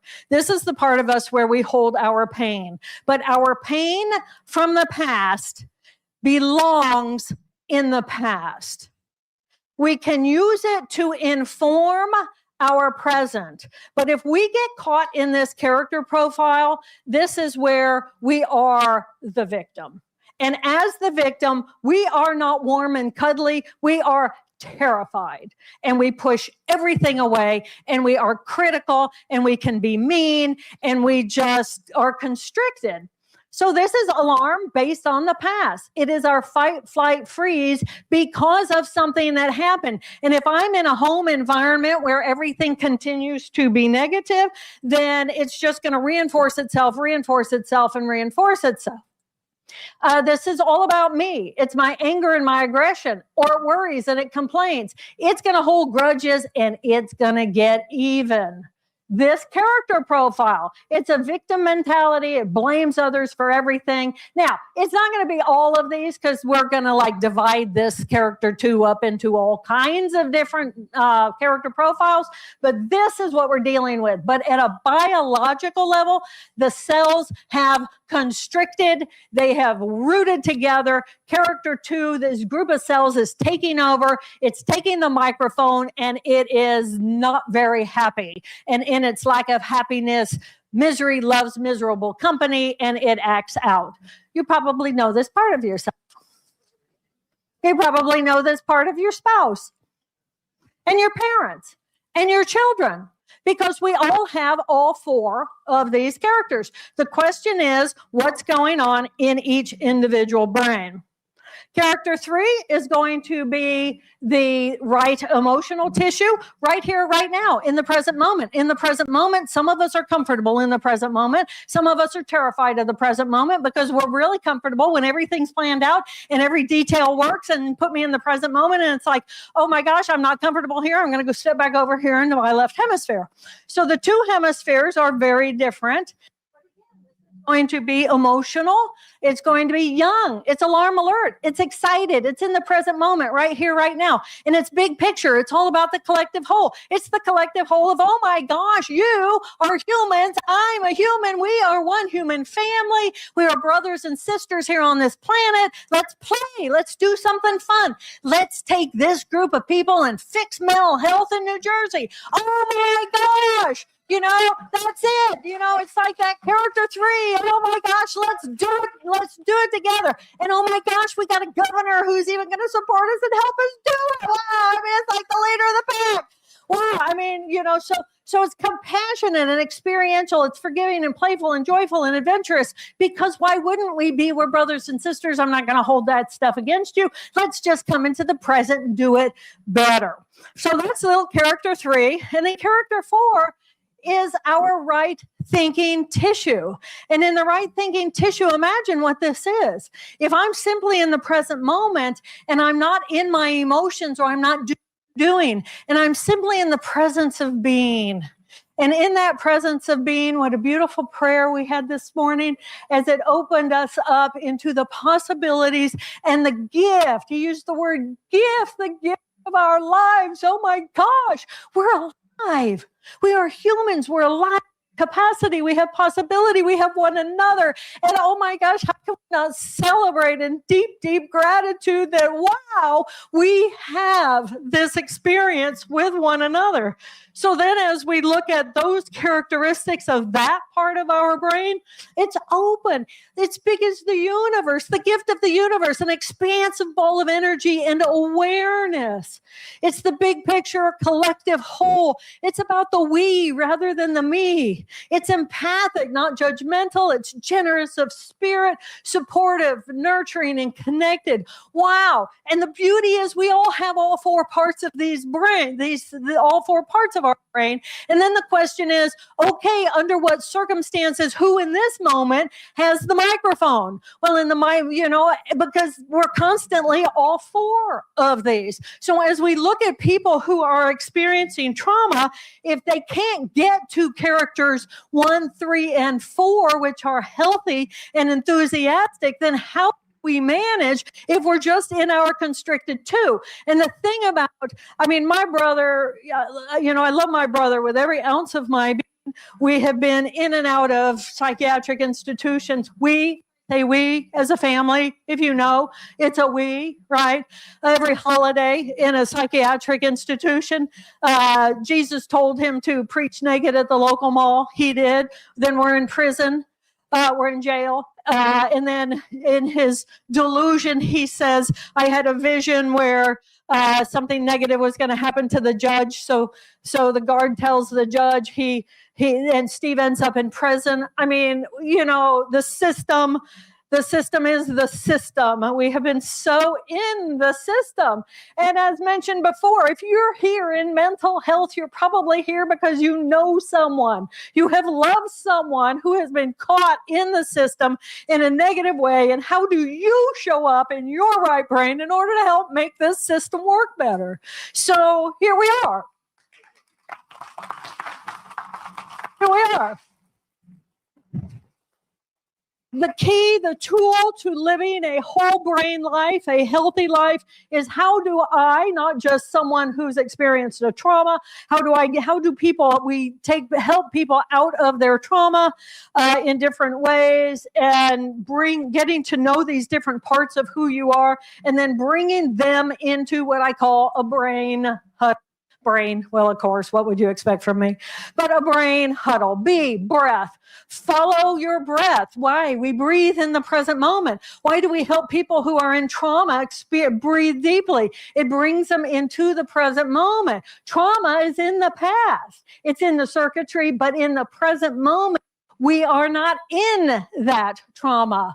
Ours is recognize which of our 4 characters do we spend most time in? Which of our 4 characters come out when? Which of our 4 characters call this specific brain huddle?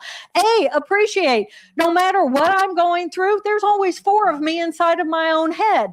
Oh my gosh, I'm never alone. I am never alone. My God is always here with me. So is my little traumatized self. So is my neuroanatomical intellectual self. And so is my playful self.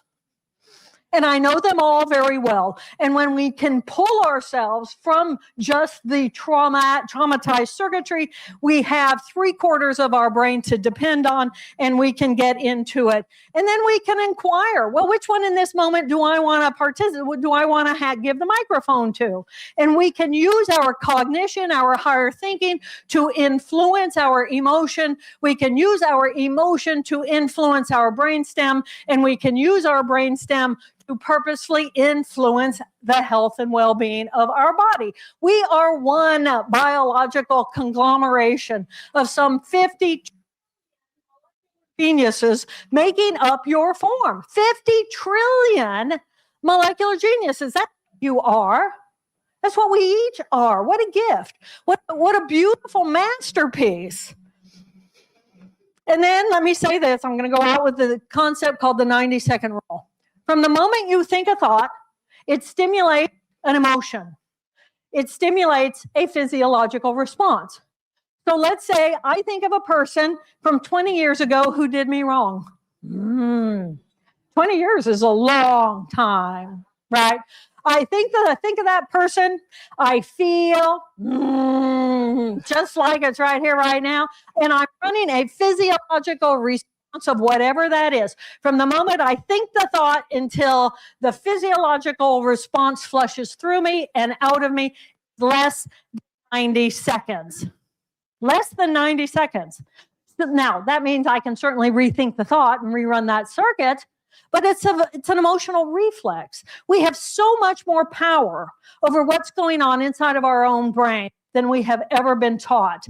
And again, our mental health, 100% dependent on our brain health. And I want to thank you for caring about the others who can't fight out of their character 2 into their characters 1, 3, and 4. No, thank you. Thank you. Thank you, everyone. It's very sweet.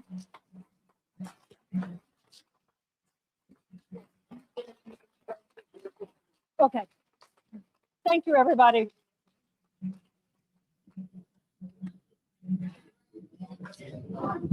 So can we have the round of applause for Dr. Tyler? Thank you, everybody. Thank you.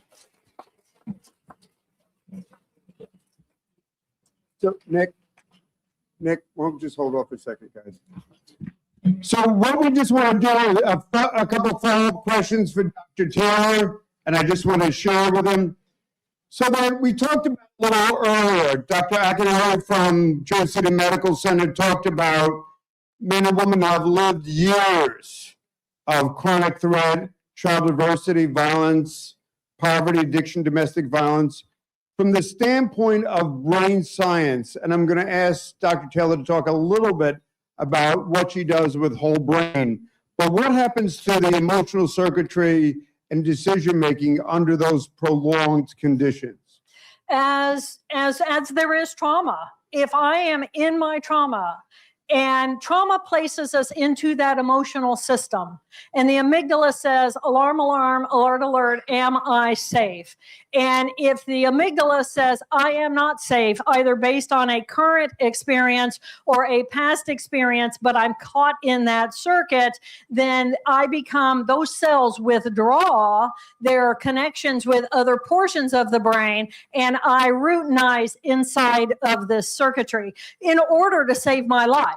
I mean, when we are in survival, this is our survival response. And then the question also comes in, as we create more health, what does that actually mean? And that means helping people identify the other parts of themselves that are well, so those parts, healthier parts of our brain, can have a relationship with the part of our brain that is not. And that's why psychology, therapy, psychiatry is so important. Well, so you almost answered it, doctor, but when you're spent years in survival mode, how does that affect the relationship of the brain? It constricts it. As neurons, again, go back to my very first statement. Every ability we have is because we have brain cells that perform that function. And the interaction between these cells as a whole brain gives us the whole brain to utilize. But if I stay in my alarm, alert, one of the things about brain cells in general is that the more often you run a circuit, the stronger that circuit becomes. Yes. And as that happens, then if I'm caught, if I'm just running my alarm, survival, it gets really powerful. And that's the network within which I live. So how do we determine, and this was a question that was shared, how do we determine at what point does impulsive, aggressive, withdrawn, or non-compliant behavior be understood as the product of a dysregulated nervous system as opposed to an individual reaction? That's a huge question, because let's say I have a severe mental illness. In my severe mental illness, if I'm not capable of recognizing that I am ill because I'm speaking with Jesus, why would I want to listen to a therapist when I'm speaking to Jesus? And if taking a medication because I'm being dictated to do that either by a psychologist or a psychiatrist or the state, or I will be punished by being placed into the system again, you're asking a mind that is not capable of rational thought to make rational decisions. So looking at the whole person, evaluating what is the life history, what is the history of each of these people, it becomes the human connection from the external to be able to look at this person under these circumstances, and every person is an individual, which is why it's so important that individuals get care. And last question, and we're going to talk books later on how to see that person. Mm-hmm. But I mean, in correctional settings, people are always in and we've heard this again and again, in a state of vigilance. And I just, doctor, does neuroscience inform these institutions? How do we stop deepening these patterns of destructive thinking and behavior? In my dreams. And could you share a little bit of the work you're doing? Yes. Well, I'm a neuroanatomist, so I care about which cells communicate with which cells in what quantities of those chemicals. But I work from the model of the 4 characters, and it's called whole brain living. And actually, I have a colleague here, Rob Schwer, who has been taking whole brain living into a women's correctional institute in Colorado, and we have another colleague, Bonnie, who's bringing it into the prison system in Montana, and we have other people, and we are always happy to work with people. So if anybody wants to work with this model, it's a beautiful model, and the individuals, they love it because they're getting, people are hungry for information. It's kind of like teenagers. I have to go to teenagers. Teenagers want to know what is adolescence and what is puberty and what is going on at the level of their brain and what is normal and how do I look at myself so that I can be a healthy human. We want to be healthy humans, but the question is, how do we do that? And to provide services inside of correctional institutions helps them then learn about their skill sets, not just about their trauma, so that they gain a better chance when they entry from incarceration into the general public. They have skills already established. Great. And that's everything. So you're educating individuals as to, and our Speaker of the General Assembly, Craig Coughlin, just came in. Can we have a round of applause? No. You've got to do better than that, House. He's a lot. And so, Doctor, could I ask you to sit down and we'll call the next panel up? Assemblyman Craig Coughlin, Calvin, Dr. Buckman, Dr. Allen, and Brett, and the great Larry Lussberg.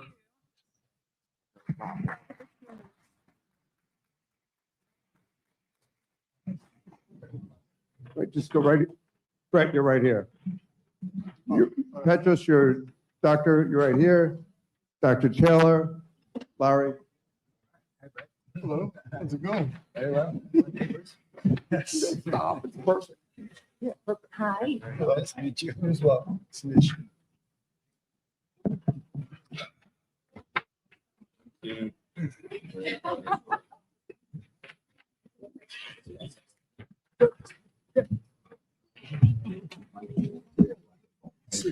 People were mesmerized throughout. Okay, looks like we're all here.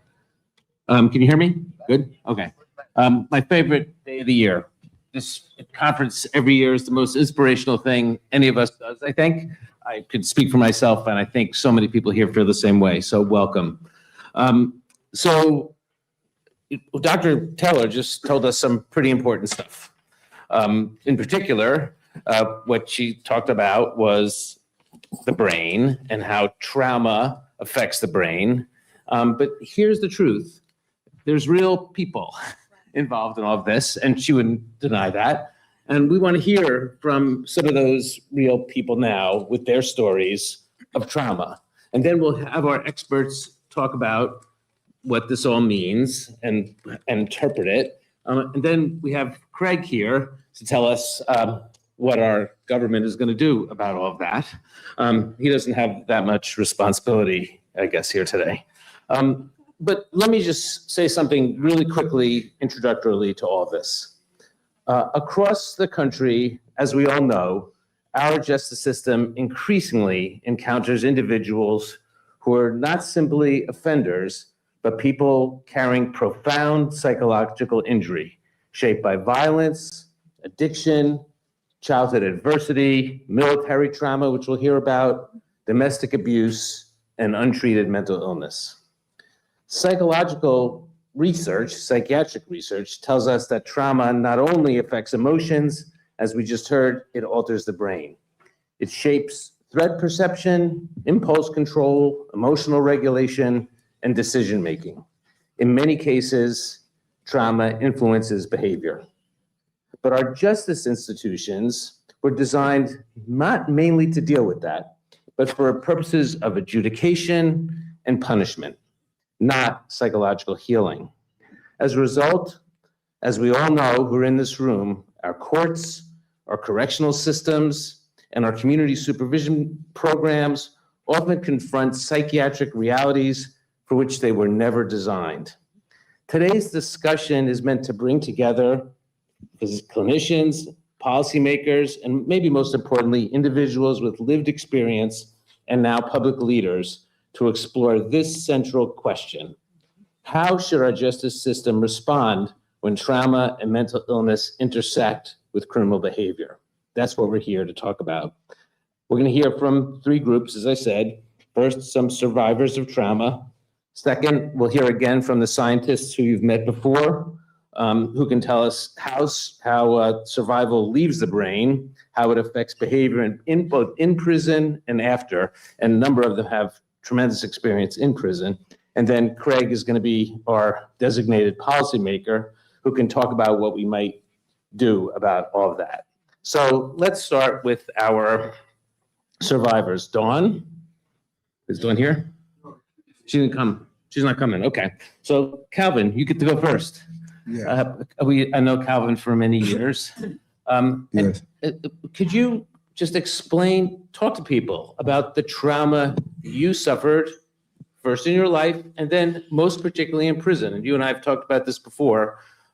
Just as best as you can, share a little bit about this. And I'm gonna stay on you to say as much as you feel comfortable saying. Oh, most definitely. First of all, I'm honored to be here and again, to be a part of such prestigious panel and to be a part of this event with the Reentry family. Well, my beginning of my trauma started when I was 14 years old. A crime was committed, felony murder and robbery. to go into who did what. No, I wasn't the one that committed the crime, but I did as much as time as the person that committed the crime. And I always say at the age of 14 years old, and just envision a 14-year-old, I was thrust into adult prison system. So I couldn't be a typical 14-year-old in no prison like that because you'd be totally taken advantage of. So I had to create this, this ultimate personality in order to survive. I went from, a 14-year-old as I was just talking with someone, and it's like, remember The Incredible Hulk? David Banner was one way, then he said, when I'm angry, you turn into a Hulk. So I had to turn into a monster in order to survive what I had endured throughout my 38 years of being in prison. And again, I'm not an angel. I made some bad mistakes, but I remember this saying my mother always tell me. She said, if you don't ask God to forgive that which you hate, if you don't forgive it, you'll become it. And I became that because that's all I seen. I became numb. I became disconnected with human life, so to speak. I was amongst, as my brother Rem Harcombe said, I was amongst the walking dead. And the judge, when I got sentenced, I will never forget this. I'm gonna tell you why I got this rose on. The judge sentenced me July 27, 1984, I'll never forget it. He said, I hereby sentence you. He said, Calvin, I don't have to give you the maximum. I choose you the maximum because you are incorrigible and you're beyond rehabilitation. Mind you, I just had turned 15. And he said, I'm beyond rehabilitation. Now, I would say when I walked into the courtroom, I knew basic, I was 8th grade education, but I walked into the courtroom, I felt partially a little bit because the things they were saying, the words they were using, I was totally, I didn't know what was going on. I just knew something was about to happen to me that I knew it was wrong, but I couldn't put my finger on it. And what stayed in my mind when he said that I was beyond rehabilitation, I can't change, I'm incorrigible. In other words, nothing good can come from me. I've been condemned by society. So I went down to prison, did 3.5 years in solitary confinement. Don't get me wrong, I adapted to what was around me. So while I was sitting in solitary confinement, I looked up the word rehabilitation. And the word represents education, academics. So I said to myself, I don't care what I do, I don't care how many times I go to ask, I always sign up for school. Because I said, this guy said I can't change. I can get an education. I can get my high school diploma too. I could be a better person. That stayed in my subconscious mind. Now, fast forward into, I started changing because I rejected that notion that you can't change. You're a menace to society. You're no good. And I was around hardened criminals. I came in weighing 120 pounds around people 200 and 300 pounds, 6'4" and 6'5". And like I said before, I had to put on that ultimate personality in order to survive it. But I did. But I always kept in my mind that what my mother always told me, if you don't forgive it, you'll become it. So I had forgave what happened to me. I will never forget it because it's something I live with each and every day. And it still has a psychological effect on me. Now, when we talk about trauma, we all can agree it's not one size fit all. We all experience trauma in different ways. But far as with me, growing up inside that prison system with no sign of hope, hopelessness environment, and some people are left behind, and the reality of it is they'll never see the street again. And they've had a strong mental effect on them. But since coming out, I'm still experiencing different things. And at my workplace, I just come to work. I just always close my door in my office. And one day, my director, Jenny, came by. She asked the red, and she asked Ms. Ross, she said, "Where Calvin at?" She said, "In his office." He said, "Cal, you in there?" She said, "What's wrong?" I said, "Nothing wrong. Why you say that? Why you always got your door closed?" I said, "I like to have my door closed. I ain't bothering nobody. I like my door closed." She said, "Leave it open." I said, "Okay." She left. An hour later, I closed my door. But this was the thing. When people come see me, I bring them in the office, I close the door. I said, "You leave, I'll close the door." So Jenny said, "Cal, you're not in there no more. That's a form of antisociable. We care about you. Communicate, open the door." I'm looking at her like, man, she lost her mind. So I said, "Gotta start doing it." Start doing it. So different things I started to experience since being home, and even before I came home real quick, because I can talk.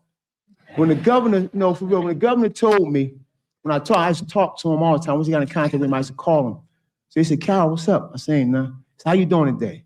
So I'm doing all right. He said, "You believing?" He said, "Whatever you believe in, and ask God to just keep you strong and stay focused and stay positive. You're going to get out." I said, man, easy for you to say, man, you ain't in here. He said, what I just say? Keep positive. You get filled down, call me.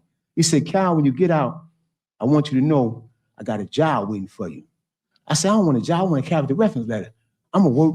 He said, no, you have a testimony that you need to tell.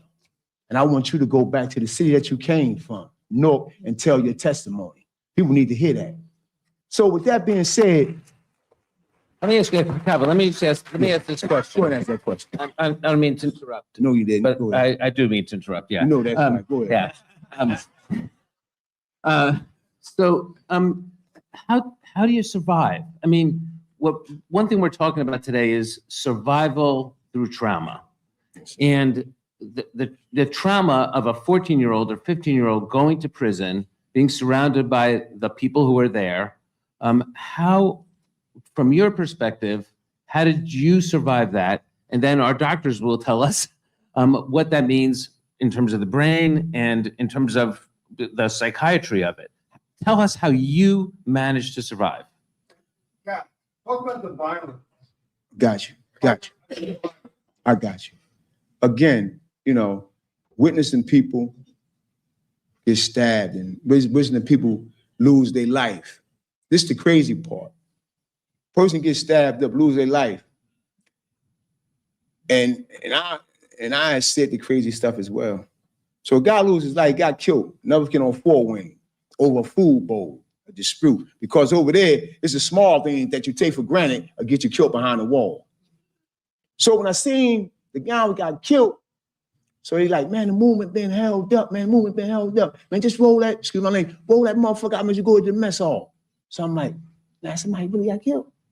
So I said, somebody really got killed? So I caught myself like, they're like, yeah, somebody really got killed. You know, what the fuck you killed? I was like, yeah, that's right. Call the movement out. But that ain't how I really felt. I felt like, damn, somebody really got killed. But the point I'm making is this right here. That was just a everyday occurrence. It was normal.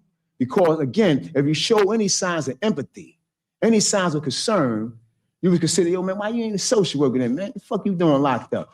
So you had to adapt that, as I said before, you know, you had to adapt that super, you know what I'm saying, personality that, you know, that you're strong, but naturality, you're asking for help, you're crying out for help. But how I dealt with it is the best thing that happened to me is when I joined the Lifeless Group program. Some of y'all may know the Scared Straight. And I got the opportunity to be around a bunch of hardened criminals. These guys was locked up for killing cops, the whole nine. Bank robbers and things of that nature. And they was telling me, take your story, young blood, and channel that energy and that anger, because I know you're mad. You got a lot of aggression up in you. Give it to somebody, but in a positive respect, by letting them know that the harsh things that you've seen and witnessed while being in prison, how you want to encourage them to don't make the same mistake in what you made. How it would destroy a person if they're not mentally strong. So that was another way of kept me strong throughout my journey in prison. And that's when I got the opportunity and privilege of meeting our 52nd Governor McGree, because he believed in the work that we was doing. And that's one of the tactics that I would say that helped me survive it. Also going to the yard, working out, because when you work out, it releases endorphins. It releases stress and tension. And I started learning that, but I had to create a program I had to deal with. But what bothered me a lot when I was talking with this one kid, this true story, they moved him over to the wing. He was on 3-wing. I was giving out photos one day. He said, got my pictures, OG? I said, I got your pictures for you. So how you been doing, man? Little Christian kid. He said, I'm doing all right. So I said, yeah, man, I seen your mother visit hall, man. You know your mother loved you. He was 24 years old. He said, yeah. I said, so you got to learn from this, man. Don't come back up in here. So I leave. They moved him to a single cell. Normally, you want to be in a single cell, not in a double cell. But he didn't want to go in that single cell. He wanted to stay in a double cell.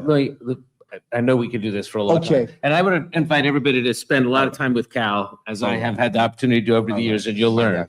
Dr. Taylor, tell me, from what you just heard, what was going on in Cal's brain during that time period? What was literally happening? Let's apply what you just taught us to him. You know, the most beautiful thing I think that he said was, as soon as that judge said, you are condemned, you cannot change, he said from within himself, what is rehabilitation? What does this mean? He came into this experience with a bit of youthful curiosity that said, I can, instead of I can't, and I'm just going to stay stuck in my victimism.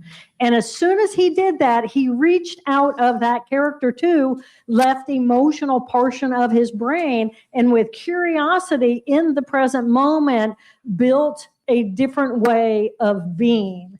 And it was beautiful. Thank you for sharing that beautiful story. Yeah, thank you. Dr. Bachman, tell us how the story you just heard from Cal compares to the stories that you have heard so many times in the Mahan.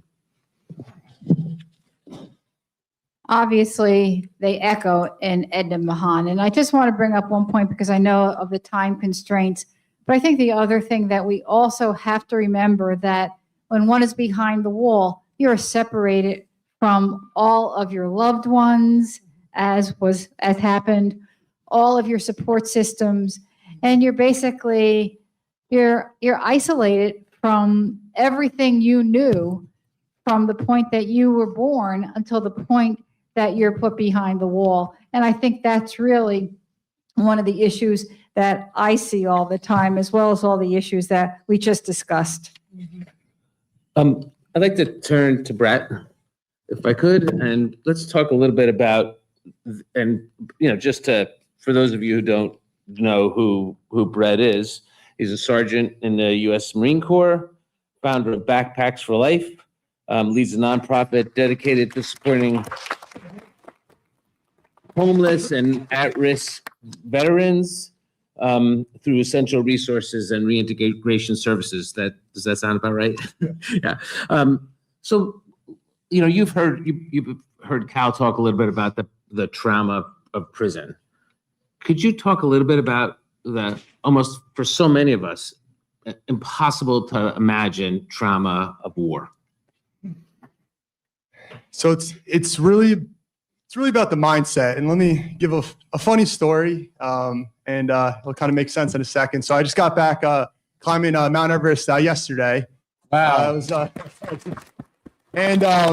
We were up there. I was with the Sherpa, and I was like, I got to get to this conference. He's like, the weather's bad. We can't call for a helicopter. I'm like, you know how you talked about the Yeti? It was very scary. Well, this guy called Governor McGreevy, he's like the Yeti of New Jersey. I was like, I cannot miss this conference. So I ended up getting a helicopter, finally got here. But I mentioned this because, that was a different kind of trauma, but I have no idea how traumatic it would have been if you didn't show up. Yeah. I know. But I mentioned that because it's all about the mindset, and I'm not making lighthearted of a situation that somebody's went through, especially me, and it was extremely traumatic, but I would never let that trauma take a hold of my soul and my, my smile and my charisma. And, I was always joking around, especially in Afghanistan, and, sometimes I shouldn't have been, but I never let the trauma break who I was and break my love for others and my compassion for others.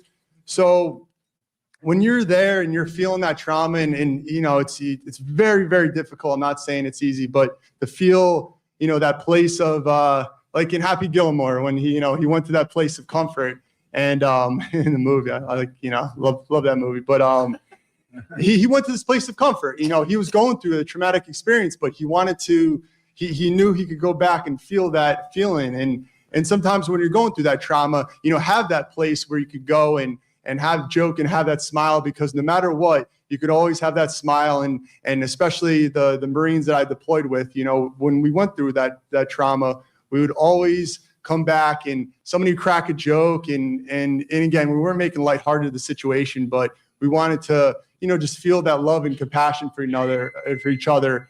And we would never let something or somebody change who we are. So I think that's a big part on how I was able to recover, and how, there's a million things. It was like a quarterback with a line of defense. It wasn't just one thing to help me out. It was a whole line of, AA, NA, light therapy, equine therapy, mindfulness, transcendental meditation. There's 43,000 veteran service organizations out there, like nonprofits. There's obviously hundreds of thousands of nonprofits out there. So it really depends on the person's situation and what they feel. There's never one kind of linear. You just talk about how we came back, broken, lost so many from employment, Oh, you were completely hopeless. You felt that you were the only one. There's nobody else like you. I'm not going to go to a psychologist or psychiatrist. Screw these people. They have no idea what I'm talking about. They've never felt these experiences like I have. And you feel like you're completely alone. And honestly, it was really luck that helped me out. And, I just kind of stumbled upon a couple of resources. It's a big part of the organization and what we do. We help, vets connect to resources. I feel like that's a big issue, is that connection, but also the feeling that you're alone. You're alone, you're isolated, and you continue to isolate yourself. There's the fight, the run, I was in the freeze. Fight or flight, I was in the freeze, where I couldn't do anything. I was stuck there. And yeah, it was extremely, you were nervous, you were emotional, you just really felt these feelings, especially when, it could have been me. Why wasn't it me? Why did he have to die? Why did he get blown up? Why did he get shot? You have these feelings, and, definitely grief. And I mean, you feel everything. You literally feel everything, but you also feel nothing at the same time. And I just wanted to feel human again. I wanted to smile again. I wanted to feel that, that heart inside me. And so I'm not saying it was easy. I mean, nothing in life that's fulfilling is easy, but it's worth it. And I just went through a lot of resources to help me out. And how did you avoid not being caught up, as so many of the people who go through what you did, becoming involved in the criminal justice system? Honestly, luck. Yeah. Luck. And you see what happens to so many others, right? Oh, yes. I mean, especially with drugs and alcohol, I should have been there. I didn't, but I'm not going to sugarcoat it. It was definitely luck at that time, and people who really cared. People through Reentry, people through other organizations that generally do care. I stumbled upon them, and that's, again, I'm not saying like, oh, I did this and that. Yeah, it's like, you don't want to hear it, but it was luck for me, and I truly feel that helping mitigate the time wasted between the vet and or just the individual and the resource could really help that. But also, again, going back to what I said in the beginning, never letting it harden your soul and who you are, and just always remember that it'll eventually be over. You might not forget it, but it'll mold you into who you are. I mean, it strengthened me. It made me into one of somebody that I would never be able to imagine. So it's like, this is an oxymoron. Like, the trauma made me a better person. If I didn't go through that, would I be here today? Probably not. So it sucks to say, but it's like that. Yeah. I would be still stuck on Everest. So, but Dr. Lavonis, from your experience, people who go through that type of trauma, do they all react the way Brett did? And how do you distinguish between those who can come through it the way he has and those who he describes who can't? We cannot. We cannot really predict who's going to have a more violent response, a more catastrophic response to a traumatic event, and who's going to be particularly resilient and not be affected as much from it. We have some ideas mentioned before, but at the end of the day, we're not quite sure about that. But there is a take-home message here, and that is that one size does not fit all. Not all trauma is the same, and even more importantly, not all treatment for trauma is the same.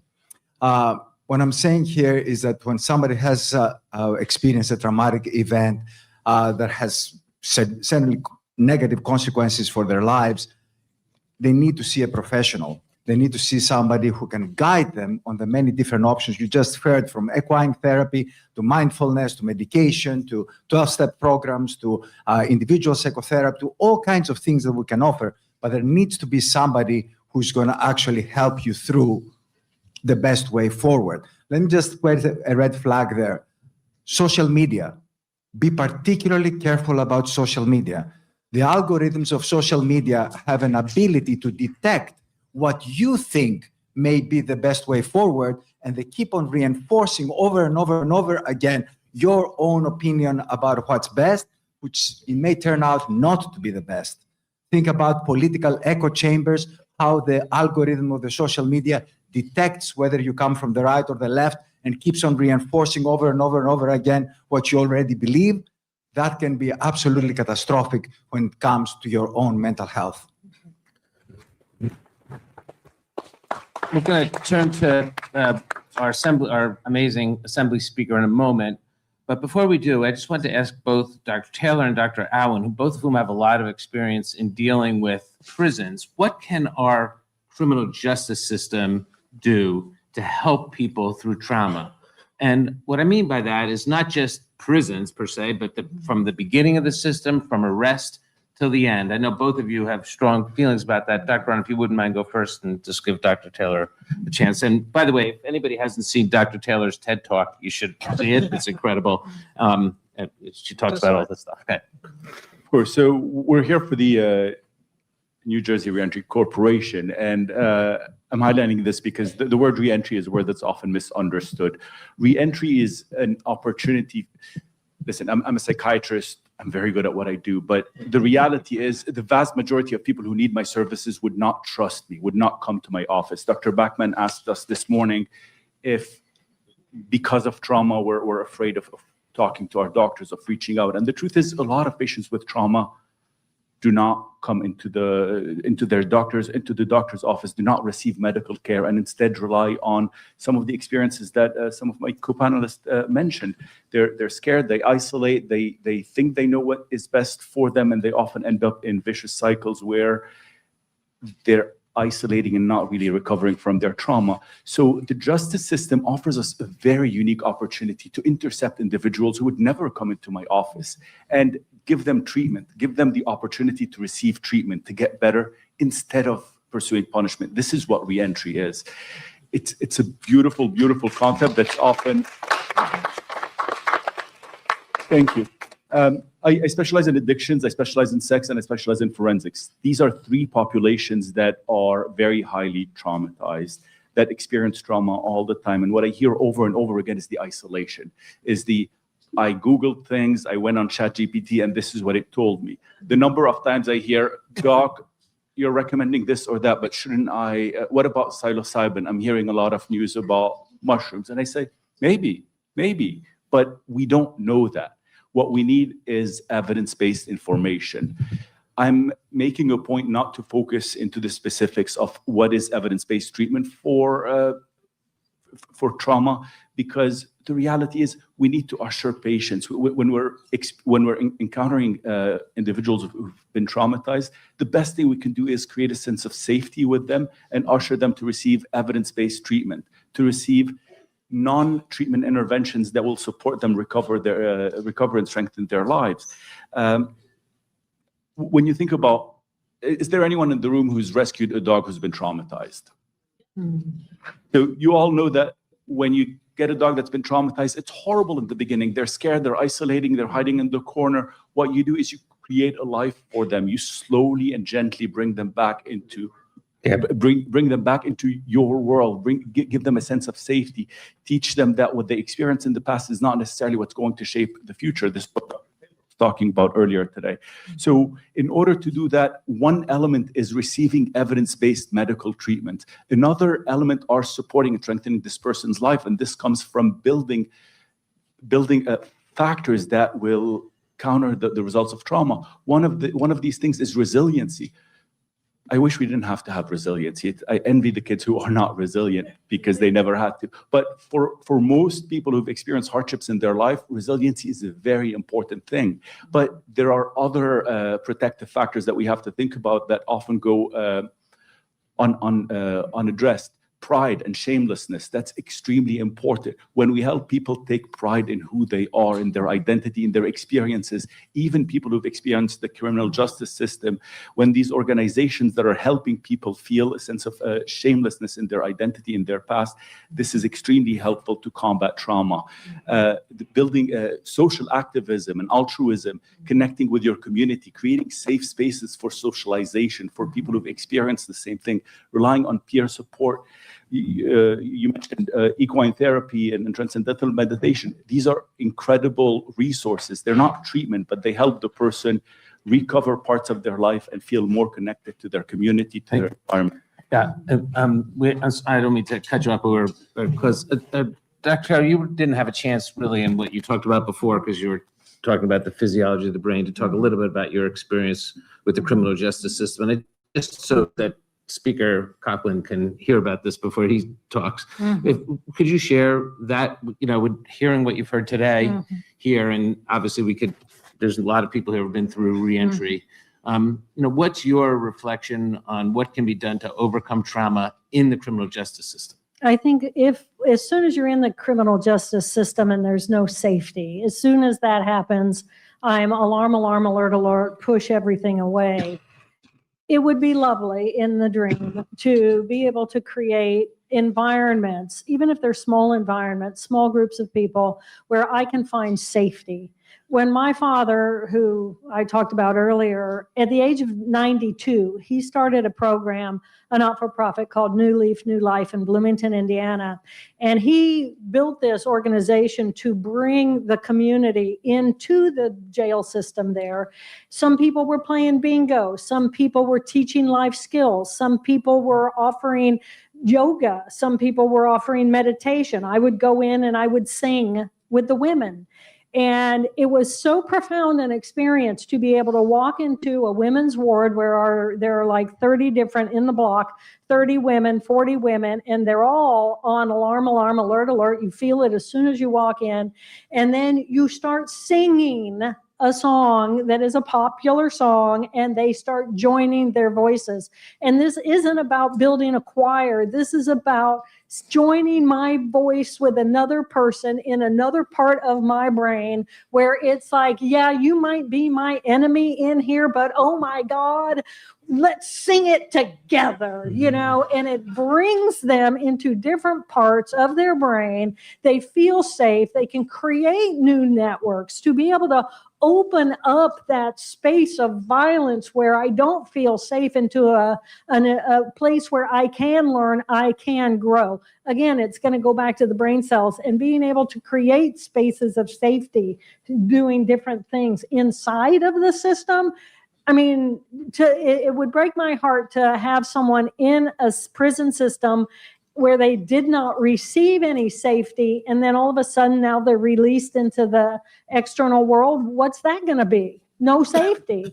So the gift that we give to our society by providing programming where people can join together and lower that anxiety, lower their fear, lower the violence, and just be together. It's circuitry. The more you run it, the more automatic it runs, and then it becomes a bigger part of who we are.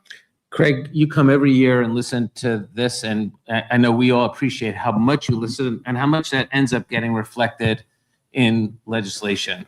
There have been some initiatives, obviously, in the legislature. There was Senator Ruiz's bill on mental health diversion. When you hear this and listen to these stories and listen to this science, what does it make you think our government should be thinking about? God, this is really complex. Yeah. I mean, I think that's the real challenge that we face. It is the challenge we face with legislation all the time. I remember before I was in elected office, before I was a speaker, I used to love reading the Star Ledger on my couch with a cup of coffee to start the day. And the decisions were a hell of a lot easier then. Why are they doing this? Why aren't they doing that? It doesn't make any sense. Well, you probably heard that there are probably 10 sides to every issue, not just 2. We go to pass some legislation. We have to think about all sorts of things. How much is this going to cost? And it's not just the pure cost of it. It's what else? What am I giving up in order to spend that money? Amen. What about the people who are the victims, the true victims, and their families? Don't they have a right to weigh in on some of these things? I think most of us here, I have these incredibly precious grandchildren. I've got hours of video if you have extra time. But hurt one of them, and I won't give a damn about what trauma you went through, right? And I'm not sure that that's an unnatural reaction. And I don't know, as much as all the people in this room care, they wouldn't have the same reaction, at least initially. But I think what we need to do is focus on what we can do and how we address the challenges that go into it. Obviously, the clear answer is catch these things before they manifest themselves in bad way. And that takes an enormous recognition of something that I think we have started to do.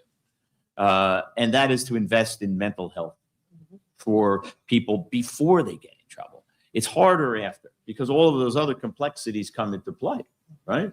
And you all know far better than me what a challenge that is. And it's how long it takes and what commitment it takes, not just from the person, which is immense, but from the system as well, because there's failure that goes along with that. We try to help someone, we fail. We try to help someone again, we fail. It's sort of it's like addiction to alcohol or drugs. Right? People fail time and time and time again, and you can't give up. If you give up, then you're done. Well, we don't get to legislate that. All we can do is create programs that allow those things to happen. And it takes patience, and it takes commitment, and it takes resources, and it takes a desire to change that. And I think we are doing some of that, in no small part, because of the folks in this room. You know, we have invested over the last several budgets, largely because, Brett, if you think Jim McGreevy would be ticked off if you weren't here, imagine when I have to tell him, no, Jim, we can't give you $50 million for that. And I have to say that bad news. every day from the day the budget is introduced by the governor until the day we finally pass it.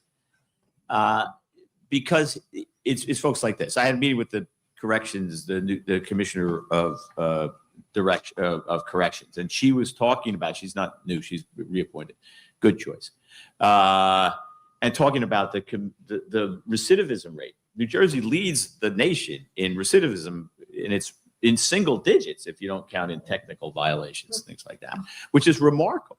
And she complimented the reentry programs that we have. So there's a proof of success. And by the way, that leads to other kinds of success. So now it's easier to legislate.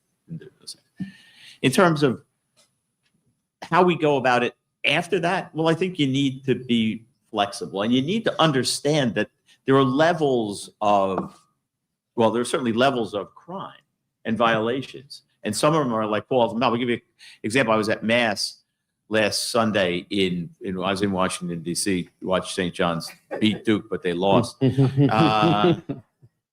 But we stayed the weekend with my family, my grandkids, my wife, my sons and daughters and laws. And during the homily, somebody in the audience called out and was starting to sort of preach on his own. And the priest handled it well, just sort of said, yeah, you know, that's right. Good point. And then he did it again and again. And so he had to call for, sadly, there had to be security in a church, but I guess that's one of the realities of life these days. He asked for them to escort the man out, and they did. They were walking him out and they called the police. And we went outside after Mass. There he was. And he was clearly a man struggling with, I'm not a clinician, I'm not a doctor, but we all recognize people who are in need of help because of mental challenges or, you know, whatever. And he was in cuffs. And I just remember thinking, like, this doesn't solve anything. What are we going to do with this guy? This guy doesn't need to go to jail. He needs to go to a hospital. He needs to meet somebody on this panel, right? He didn't hurt it. You know, he didn't embellish the homily either. He didn't add anything particular. But he wasn't hurting anyone. He was just in a state where he needed to be careful. We have to recognize that, but it's tricky to legislate that. How do I say this level of disruption is okay? This level, you cross this point. That's hard to do. I think when in legislating, what we need to do is be flexible. And I have a lot of faith in judges. Well, maybe because I was one for a little while, but I have a lot of faith in judges. And what we need to do is in order to give them the ability to rule on this, to rule on the person, right? Because that's what you need. You need to be able to understand what the trauma was that was behind this. Can I just what? No, I do a solo. No, but what Speaker said is so powerful. You know, Brett. You're my friend for years. But what Speaker said is it's $5 million a question, Jim. Go ahead. No. But what the Speaker said is so powerful. When you were a municipal court judge, you had options at your fingertips that you could employ, that you could help bring people to health. And then, our challenges is in the Superior Court and the Federal District Court, there aren't always those options. Well, that's But you why- just, yeah. I think that's, well, yeah, I treat municipal court sort of like a court of equity when I got to decide something. And sometimes that's good, right? It is good. I remember a story. I had two guys who they're next door neighbors. There was an older guy and a younger guy, and they should have been friends. So the younger guy had just had a kid. They ended up engaging in this battle for like 45 minutes. Right? You know how tough it can be when you got neighbors next to it. And it ended up with the one guy shooting nails into the other guy's house. He's trying to hit golf balls. It went on for 45 minutes of battle. So I found them both guilty and said to them, and I sentenced you both to jail. And all of a sudden, there's a wake up. And I said, but I'm going to suspend that. And you guys have to come back in a month and tell me 5 good things about that guy. And you have to tell me 5 good things about that guy. So, and at least they had the decency to lie to me when they came back 5 months. But the truth of the matter is they did. And whether they became friends or not, I don't know. But at least they laid off. I never saw them again. But you can't legislate that.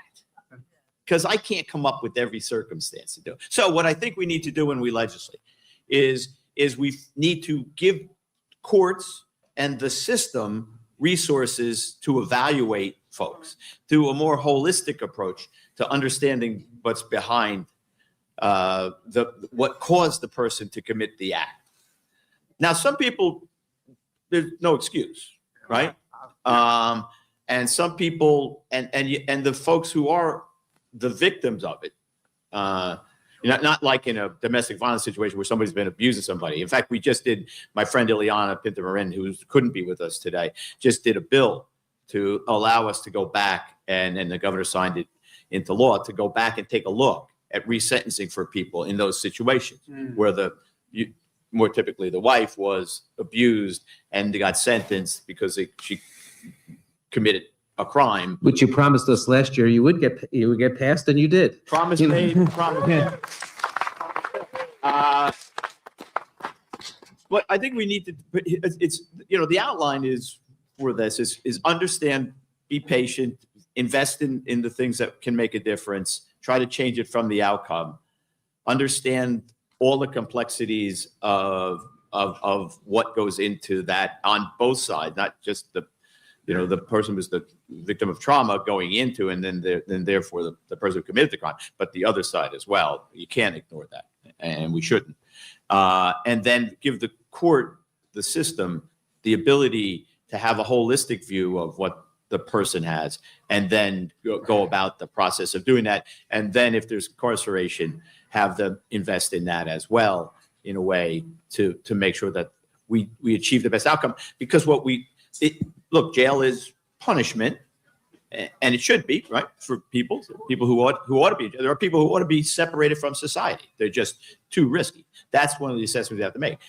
Is this person who is a victim of trauma still a danger to other people in society? That's one of the threshold questions you have to decide. How we go about treating that, and how we repair that person if we can, and ultimately have the sentencing reflect the totality of the information. I think that's how we ought to approach. That's how I try to approach things like this, because it's not as simple as when I'm sitting on a couch reading the paper. Every year Craig comes here. He's a real friend to NJRC, even though he complains about Jim hectoring him for money. You hear what I say in private. Yeah. Well, not so private. Every single year he supports us, and we really owe Craig a tremendous debt of gratitude. What you heard today was him listening to our experts, listening to our clients, listening to the people who are affected, and reacting in a way that a responsible, really great legislator does. So I want to thank Craig for being here. I think we're out of time, Jim. And can I just add that Speaker Coughlin also, and with his beautiful wife, with Tish, that they have done more to impact hunger in this state than anyone, in terms of making sure that our pantries are full, that people that reduced hunger is a threshold issue. And just 30 seconds, Craig, can you just talk about what you've done? So, this is possible. It's hard, but we can get there. But what we're doing today is hard. Yeah. So I get an awful lot of credit. So I've created a wonderful system, and I urge all of you to embrace this. Here's what you do. You come up with an idea and you get to be in a position, and then you surround yourself with dedicated, hardworking, caring people who are prepared to do everything it takes to make a difference and give you the credit. That is really what it's all about. So I think we have done the state of New Jersey, and because I have had partners, every governor has been a partner. Governor Cheryl, I'm counting on she'll be there. Their budget reflects her commitment to doing those things. My Republican colleagues, my other colleagues in the legislature, what we have done is really remarkable. I am remarkably proud of the state of New Jersey. We are the only food insecurity advocate in the country, where when there was a cliff coming, many of you who know about SNAP benefits and minimum SNAP benefits, there was a cliff coming at the end because of the pandemic. The feds had invested more. They were taking that away. We have the highest minimum level in the country. We are innovating ways to make sure that people, we're going to beat hunger. I'm going to tell you, my goal is to end hunger in the state of New Jersey in these 2 years. And we can because we don't have a lack of food. We have a challenge of getting food to hungry people. So when I started this process, I thought about how we're going to get stuff from restaurants and those kind of things, things like that. Now I think about how do we get refrigeration trucks to places, and how do we get refrigerators in place, because protein and produce are things that people really need, right? So all of those things, there's an evolution process. We have a great a guy who's a food insecurity advocate, Mark Dingleson. If you know him, you'll be impressed by him. So I get a lot of credit for all that, and I take it. But I think that the thing that I did, and if I deserve any credit for anything, is to make it a priority. And when the government makes something a priority, all of you who have been fortunate enough to serve in the government, federal, in the state, once the wheel starts to turn, it keeps going. And it's kind of an easy thing to get people engaged in. Most people recognize it's a human level. On a human level, it's wrong, to have hungry people in the state when we can do something. We're a remarkably wealthy state. Most of us are lucky. I'm incredibly lucky. I don't decide whether I'm going to eat, only what, a lot of times where. So that, there's a duty that goes along. I say this all the time. There's 4 things I think we have to do to be a great state. We have to make sure people are fed. We have to make sure they have a place to live. We have to make sure they have the health care that they need when they need it, and that includes mental health care. And we have to give them the opportunity to be successful. That's it. We do those 4 things. Then we'll succeed. You guys all do the hard work. Sometimes a guy like me gets the help. Thank you. Let's have a NJRC speaker. Dr. Aaron, board certified, you can do whatever. I want to add one thing. The speaker talked about drugs and alcohol, and Here. Oh, thank you. The speaker talked about drugs and alcohol, and I think that's one of the most important things that we should focus on that we haven't really talked much about today. I want to share a statistic that is scary and heartbreaking, because reentry, as people are coming out of the justice system and re-entering into the community, in the first 2 weeks after people come out of the correctional system, the risk of dying of an opioid overdose is increased by 40 times, 40. We spend a lot of money as a country on treating the opioid epidemic, but re-entry is where the real opioid epidemic is. Re-entry is where people are dying. Drugs and alcohol are not known to be sad. People take drugs and alcohol because they make them feel good. If they're feeling neutral, they feel good. If they're feeling sad or depressed or traumatized, it makes them feel neutral or nothing. If we want to convince someone that you have to give up this tool that's allowed you to numb your feelings and not feel traumatized, we have to be serious about providing evidence-based treatment. So, Mr. Speaker, hopefully whatever number you have, you can double it so that we save lives.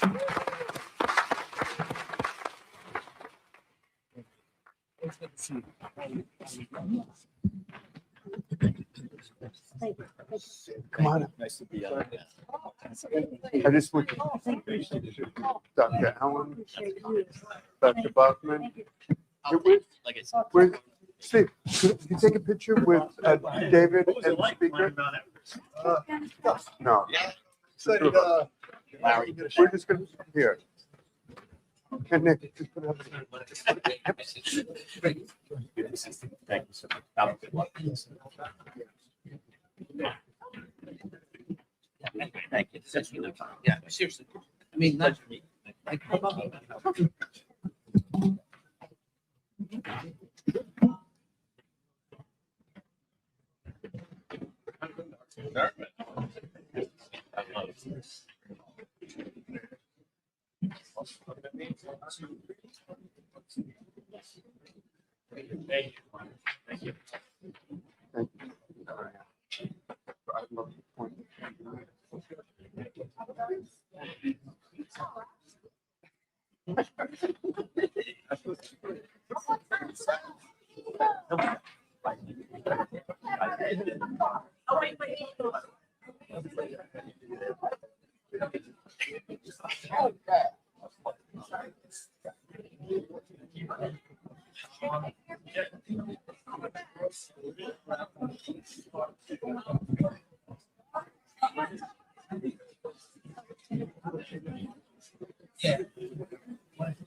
All right, so can we have a round of applause for our panel and for the speaker? So, we are blessed to have David Brooks, and can we have a round of applause for David? And I just want to say, Governor Cleveland is here. Oh, Governor DeFrancesco. And Governor Christie's going to be here in a little bit. So I just, David's written so many great books, and it's myself and Judge Salas. Where's Esther? Esther Salas and I are having a dream day because we see Dr. Taylor and now the great David Brooks. So David, first, can you just talk about, and I know this isn't about trauma per se, what's your sense of just the sense of equanimity and balance in our country today? And, Dr. Lavona's talked about, social media.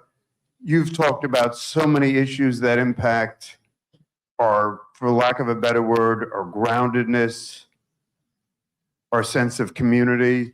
Could you just share broadly, before we go into deeper in the conversation, your sense of what's slipping and what we need to focus on as a community?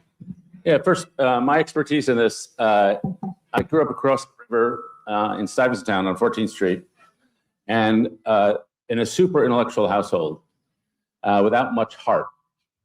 The saying in my household was, think Yiddish, act British. And so I was, stiff upper lip, show no emotion. And then when I was 7, I read a book called Paddington the Bear, decided to become a writer. And that's also super intellectual. And that was the core of my identity. I remember in high school, I wanted to date this woman named Bernice. She didn't want to date me. She dated another guy. And I remember thinking, what is she thinking? I write way better than that guy. And so those were my values. And then when I was 18, the admissions officers at Columbia University, Brown University, and Wesleyan University decided I should go to the University of Chicago. And the famous saying about that is, it's where fun goes to die. My favorite saying about Chicago, it's a Baptist school where atheist professors teach Jewish students St. Thomas Aquinas. And so super intellectual. And I fit right in. I had a double major in history and celibacy while I was there at Chicago.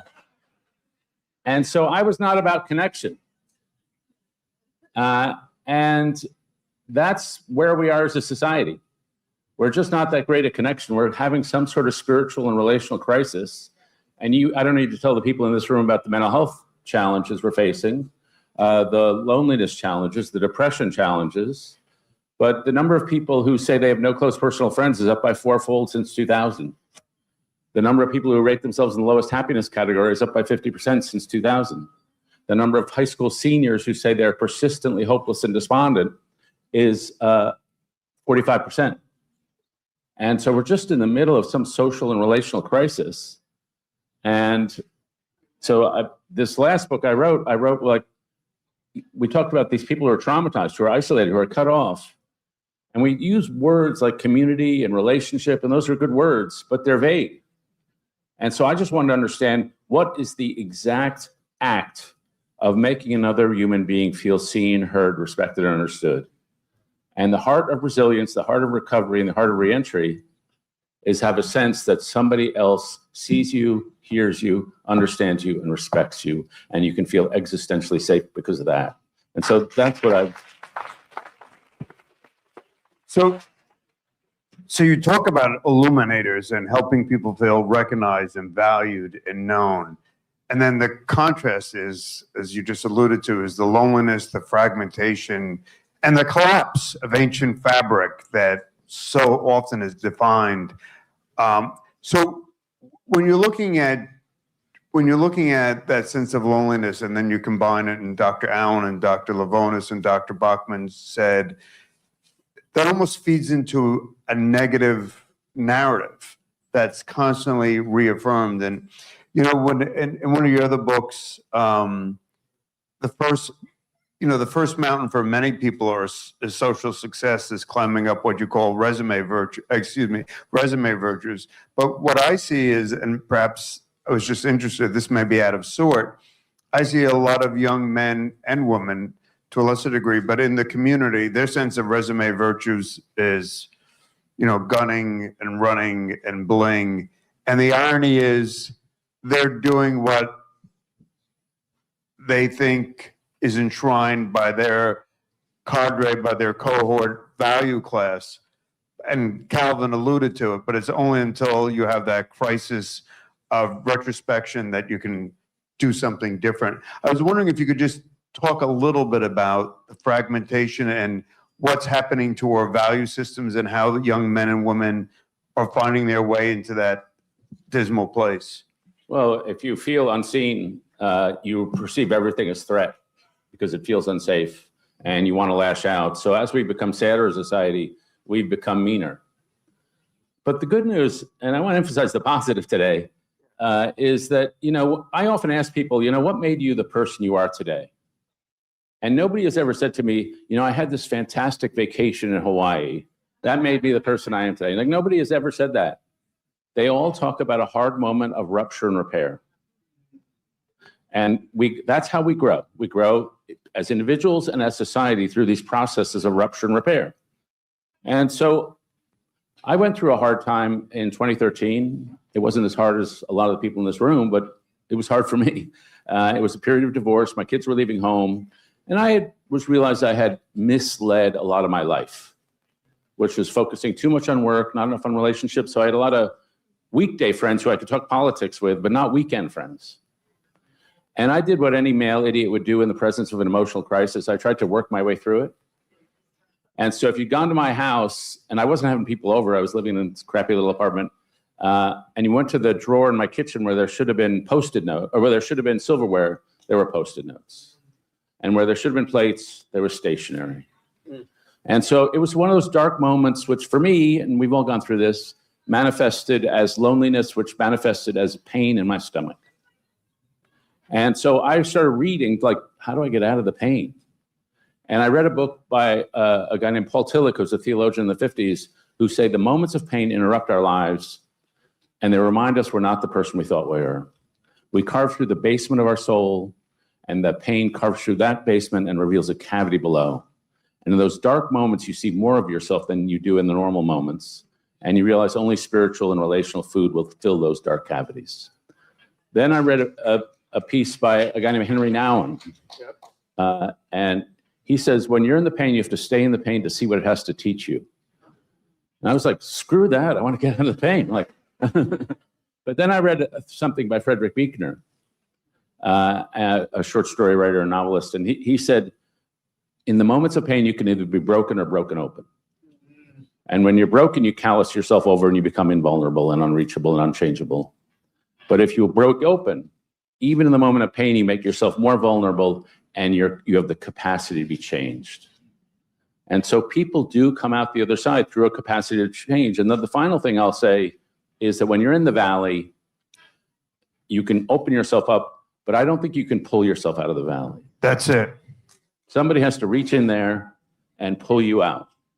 And I'm not talking about myself, but I feel like my problems are trivial compared to so many, but this was my experience.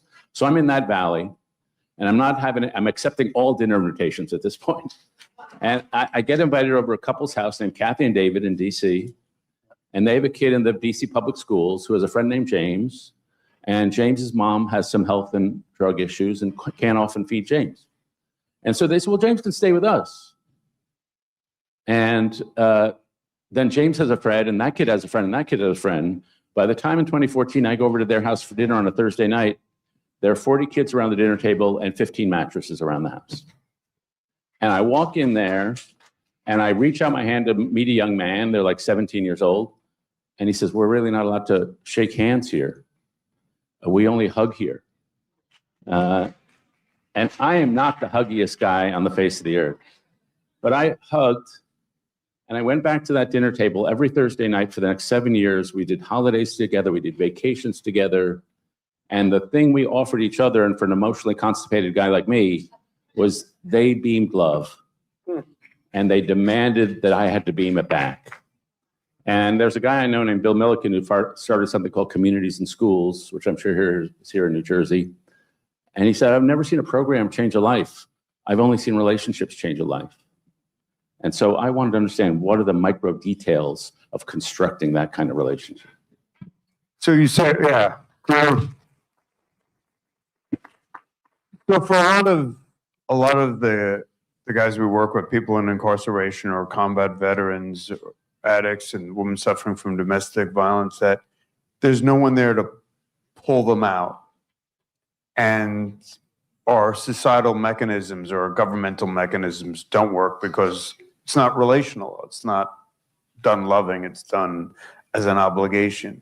Do you have some sense of not only what would have happened had you not had that in your life, or these young children? It's a great passage in your book, but what happens when we just rely on government as opposed to our families or synagogues or churches or mosques to love one another?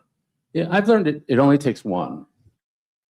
A young person can have a lot of pain in their life, but if there's one, there's a great organization in Baltimore called Thread, and they surround young people with volunteers.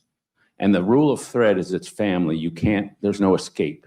Short of a court order, the Thread volunteer will knock on a kid's door every morning to take him to school, to get him a sandwich, whatever the kid needs. It's sort of like extended family. But the kids have been betrayed.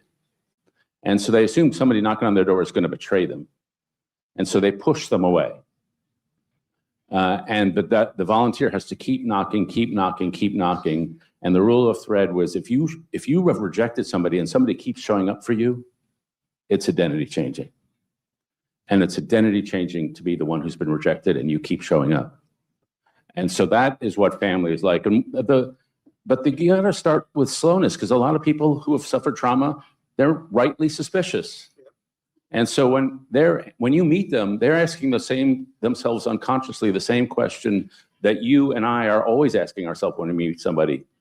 Am I safe here?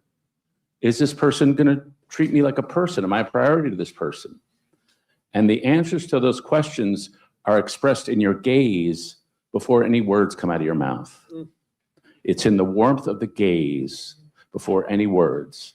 I was in Waco, Texas, having breakfast with a 93-year-old lady named LaRue Dorsey, and she presented herself to me as a stern drill sergeant kind of lady. She had been a teacher, and she told me I loved my students enough to be disciplined with them. And I was like a little intimidated by this formidable lady. And into the diner walks this guy named Jimmy Durrell, who's a pastor down in Waco. He pastors for the homeless. And he sees us both. He knows us both in the diner. He walks up to our table. He grabs Mrs. Dorsey by the shoulders, and he shakes her way harder than you should ever shake a 93-year-old. And he says to her, Mrs. Dorsey, you're the best. You're the best. I love you. I love you. And in that instant, the drill sergeant lady I'd been talking to turned into a bright, eye-shining 9-year-old girl. He just brought a different version of her forth with his gaze, with that quality of attention. Attention is the ultimate form of generosity. And he did it in part because he's a warmer personality than I have, but in part because he's a pastor. And so when he sees someone, he sees a soul of infinite value and dignity. He sees someone made in the image of God. He sees someone so important, Jesus was willing to die for that person. And you could be Christian or Jewish or atheist or Buddhist or Muslim, I don't care. But seeing each human being you meet with that level of reverence and respect is an absolute precondition for seeing them well. That's the first step. So David, when you talk about the pastor and you talk about that anecdote and you talked about your valley, it seems to me, and I've had my valleys and probably more than one, but it seems almost, and I'm a big Joseph Campbell fan, and The Abyss, but it seems to me that there isn't what you just articulated so thoughtfully and readily, and what the physicians and doctors and Dr. Taylor were grappling with. It's almost as if we're still struggling to have that recognition that that valley is an opportunity for change. And why is it, as an observer of American culture and government, why is it that we have such a, and you who have observed American government so closely for so many years, like, why is trauma so far out there as opposed to part of who we are? I've been covering politics my whole life. A lot of people go into politics because they're emotionally avoidant. I always say Washington, D.C. is the most emotionally avoidant city on the face of the earth. And a lot of people go into it because it's very easy to talk about public issues. It's a lot easier talking about that than private issues. And as someone, for example, I care passionately about early childhood education. And this is a problem that's going away, thankfully. But a lot of especially the guys in politics, think the serious issues involve guns and banks. And if you're talking about something as squishy as something going on psychologically, that's like makes me uncomfortable, and that's like not a serious issue. And there's a little snobbery about that. So it's about that emotional reserve and the sense that we don't understand psychology. There's also just been a basic loss of knowledge of how to be considerate to people in the concrete circumstances of life. For several generations, we've just not taught people basic skills, how to listen well, how to converse well, how to ask questions well, how to sit with someone who's depressed, how to end a conversation gracefully. No one ever taught me how to end a conversation gracefully. And so I was at my 5th high school reunion years ago, and my only move in a cocktail party setting for ending a conversation gracefully is I'm going to go to the bar and get a drink. And so 20 minutes into my reunion, I have to leave because I'm so drunk. I've had like 6 drinks in 20 minutes. But so nobody taught me. But then more seriously, I have a friend, my oldest friend in the world, lived in Connecticut, and he had a wonderful life. But at age 57, he got hit by depression, a very severe form of depression. And I'm a relatively educated guy. I had no idea how to accompany him through depression. And so I made the mistakes that a lot of people make. First thing I said was, here, I got some ideas for how to make the depression lift. He was an eye surgeon. He used to go to Vietnam and do these free surgeries. I said, you found that so rewarding. If you're trying to give a depressed person ideas about how to make it lift, all you're doing is telling them you just don't get it. Because it's not ideas they're lacking. The second thing I did that was wrong was I tried to remind him how good his life was. Your kids are amazing. You have a wonderful marriage. You love your job. And all I was doing was reminding him that he was not enjoying the things that are palpably enjoyable. And so I was making him feel worse. And so gradually, and I had to learn this on my own because somehow we don't teach this stuff, is I had to learn first, acknowledge the reality of the situation. This sucks. This sucks. Tell me how it sucks. He felt isolated because he was locked in his pain that he couldn't describe. I want to get inside and understand what it feels like. The second thing I should have done is more touches, like a text every day. He was worried that his friends would abandon him because he wasn't much fun to be around. But a text every day or a postcard, I'm just thinking of you, no response necessary, says, we're not going anywhere here. And then the third thing is just, I want more for you. I want more for you. And that won't do any good, but it's an affirmation. And then finally, one of my favorite books in the world is Viktor Frankl's Man's Search for Meaning. And he was in the Nazi concentration camps, a psychiatrist. People would come to him for help. And he would say, and they would think about suicide. And he said, life has not stopped asking things of you. You have responsibilities here. And that sounds harsh to my ears, but I trust Viktor Frankl that his main theory was the thing people want most in their life is a sense of meaning and purpose. And he said, look, you still have a sense of purpose because you have been through this. You did not come out of this with empty hands. And as we just heard, you can testify and you can relate to others. They go around, this gets back to your point about these people who are in struggling. A bunch of years ago, the Gallup organization did a survey all around the world. And they asked people, do you have a sense of purpose and meaning in your life? The country that had the highest sense of purpose and meaning in their life was Liberia. And Liberia at that moment was in the middle of a civil war. And so the people there had a sense of existential urgency. It's tough here. We are going to help each other out. And so these moments in the valley, those are moments of existential urgency. And so it's not an opportunity to have a lot of fun, but it's an opportunity to have a lot of meaning. And meaning is better than happiness. So there's a great nun down in Trenton, and she brings communion when she's battling the Department of Corrections. And she said to me, she said, Jimmy, she said, if I had to design a place to take young men to change their behavior, the worst place in the world would be Trenton State Prison. And I said, well, like, why, sister? She said, because what Calvin shared, what Brett shared, everybody around me is violent. Everyone around me is fight or flight. Everyone around me is being the Hulk. So most thinkers would say,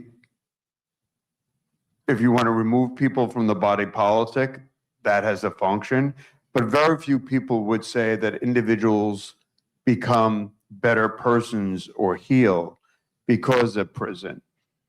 So what is it, David, and all these, and we heard from great people and my dear friend Larry, and we're going to hear from others, but why is it, what is it about this that we don't get? That, and then you hear these trauma experts talk about, you know, and Dr. Taylor talks about the synapses in the brain and what do we do, and we understand more than we ever have, even though our gut told us behaviorally this isn't working. Why are we still in this place?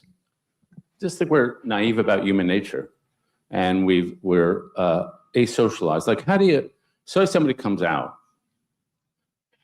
two ways to help them.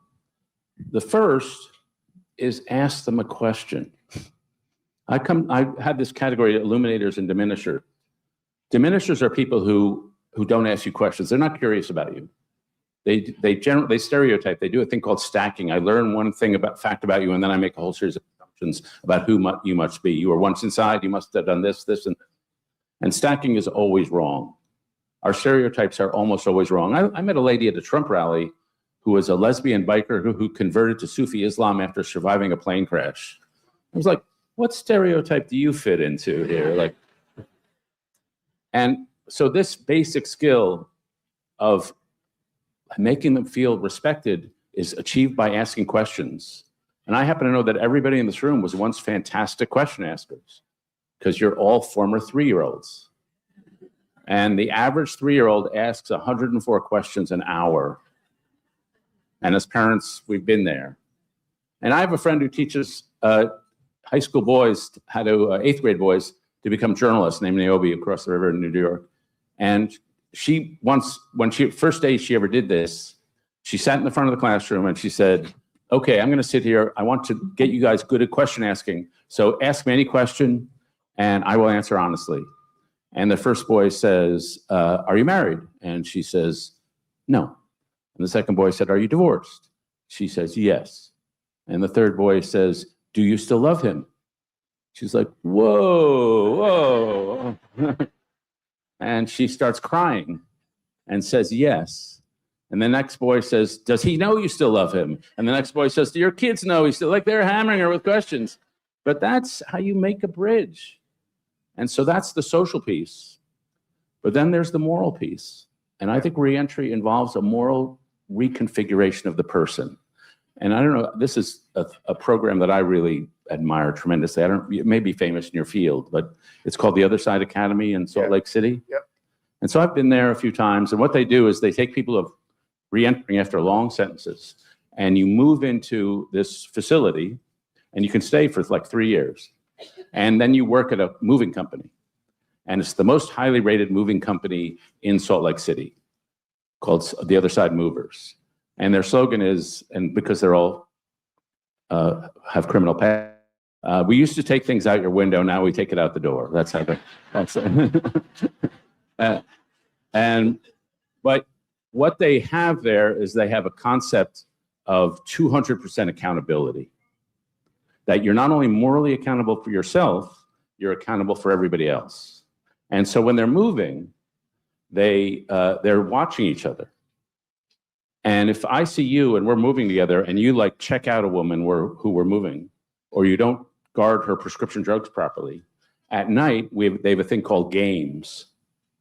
And they get together, all these 30 or 40 men and women, there are women in here, and they said, I saw you checking out that woman. We don't do that. You let us down by that behavior. You did not properly pack that. And then you'll come back to me, and I've sat in these games many times, and these guys are armored up because they've done so much time.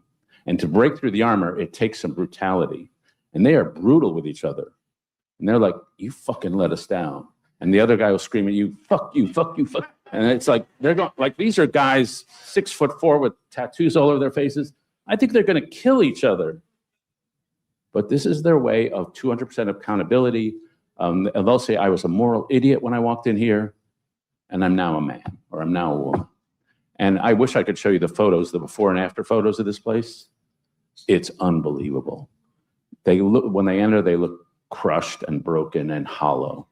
And when they walk out, they're proud and they're dressed and they're people of principle. And it's amazing. So, I mean, part of that is, I remember when I was in seminary, I was up at a place in Harlem called Exodus. And there are a couple of folks that might know. And I remember a guy had just came out of what we call football time. And I asked him, oh, here's the number to call the GED, and call this number. And David, he literally couldn't pick up the phone. He just literally couldn't pick up the phone and dial because of the tremendous loss of agency that exists. So, I mean, one of the questions, and I was reading your book on diminishers, and I see in prison you're told, you know, when to eat, when to hit rec, when to go to the yard, when to do everything. You're not asked to help get your license or get your ID, and I see many friends here. And when we're putting together the conference, and the reason why you're so important is it's almost a sense for me that our prison system is a diminisher, that it just refortifies the loss of agency every bloody day. So then all of a sudden you walk out the door and you have to get the license, you have to get the bed, you have to get the ID, you have to get a job, you have to connect to the family, and you haven't learned to make a decision. And what you just said is the perfect juxtaposition to that. Can a government institution be a diminisher? Always. Often. Let's not say that. I don't want to be down on government. But if it doesn't see the person, if it treats it as a number, as a category, if it doesn't see the unique, never to be repeated individual right in front of you. One of my favorite sayings from psychology is from attachment theory: all of life is a series of daring explorations from a secure base. And that secure base is parents or some attachment figure, but that secure base is also, am I safe here? Do I have friends? Do I have a financial secure base? Do I have an emotional secure base? Which is why I emphasize just the simple act of having conversations to give people that sense of secure base, and then the daring explorations can happen. But without it, you can't have daring explorations. But the good news is humans are tremendously resilient. I heard about a guy a couple of years ago who bought a home, and there was a bamboo stand near the driveway, and he hates bamboo. So he chops it down, and he digs down to the root system, digs out all the roots, puts plant poison down there, 3 feet of gravel, 6 inches of cement. Next spring, little shoot of bamboo going up to the driveway. And I think we all have that. And it's our desires. It's the desire to keep moving forward and to grow. And so I just have, but you need that, you need an accompaniment, you need some sense of empathy around you, so you have that emotional security. One of my favorite descriptions of empathy comes from a guy named Rabbi Elliot Kula. He had a congregant who had suffered brain lesion, and she sometimes just fell to the ground. And people would rush to help her up. And she told Rabbi Kula, I think people rush to help me up because they're uncomfortable seeing an adult lying on the floor. But what I really need at that moment is for somebody to get down on the ground with me. And that to me is empathy. And when they have that, then it allows the bamboo to start growing. And then it's just a process of moral development, of feeling more comfortable and daring ever and ever more greatly. And I think that one part of the process of recovery, it's not only the social piece and the moral piece, it's also discovering your deepest desire. I had a teacher at school who said, what defines humans is not their beliefs, it's not their geography, it's not even their ethnicity, it's the ruling passion of their soul. Some people are lovers of understanding, some people are lovers of justice, some people are lovers of human being. And if you can light the ruling passion of somebody's soul, and then suddenly, and they have a sense of direction. I'll just mention one quick story. About 11 years ago, I was invited to be a judge of the Boys and Girls Clubs have a program called Youth of the Year. And the Youth of the Year exemplifies all the things Boys and Girls Clubs can do to people. And we met the finalists, and there was one woman who was like 17 or 18, and she'd had a brutal childhood filled with trauma and filled with abuse. And as she described it to us, she wept. And we didn't know if we could give her the prize because the award involves going around the country telling her story. We didn't want to re-traumatize her over and over again. But we finally decided that's not our choice. If she wants to do this, we're not going to stand in her way. And then we started asking her about the future. And suddenly she stopped weeping. She sat upright and she started talking about her dreams. And it was like we were bathed in light. It was like her body went up, her smile was like all over her body. And it was like there were bonfires in her eyes. And I saw it and I thought, I've seen that a million times, that gleam in the eye. That gleam of an eye of a person who's been through something, but suddenly they sense direction and they sense future. And that gleam is like filled with anticipation and boldness. I once heard a story about a young girl in elementary school who was drawing in elementary school. And the teacher said to her, "What are you drawing?" And she said, "Well, I'm drawing God." And the teacher said, "Well, but nobody knows what God looks like." And the little girl says, "Well, they will in a minute." And I think that's in everybody, no matter what they've been through. And that sense of direction, I'm going places. Quick final story. Viola Davis if you haven't read her memoir, it's amazing. But she was a little girl, and she also had a lot of poverty and a lot of struggle in her childhood. And she's in theater class in high school, and the teacher says to her, or to the whole class, who wants to be an actor or actress here? Every hand goes up. And the teacher says, you realize if you're going to life in the theater, there's going to be auditions, failure, rejection, humiliation, pain, and loneliness. And every hand goes down except Viola Davis's. And she says, I kept my hand and I stared at the guy. And I said, if you've had your electricity cut off, if you've had no food, you're not as afraid when people tell you that life is hard. You know life is hard. And she writes, I knew life was hard, but my dreams were bigger than my fear. And I think that's in. So, and now I'm really, can we have a round of applause for David? Brown Bill's books. And now I believe Governor Corzine's here. Can you come on up? And is Governor Christie joined with us? Ladies and gentlemen, Governor Kelly, come on up. I didn't see. Nick, come on, the flood. Yeah. Good, Dr. Allen. Yeah, go ahead, just keep quick.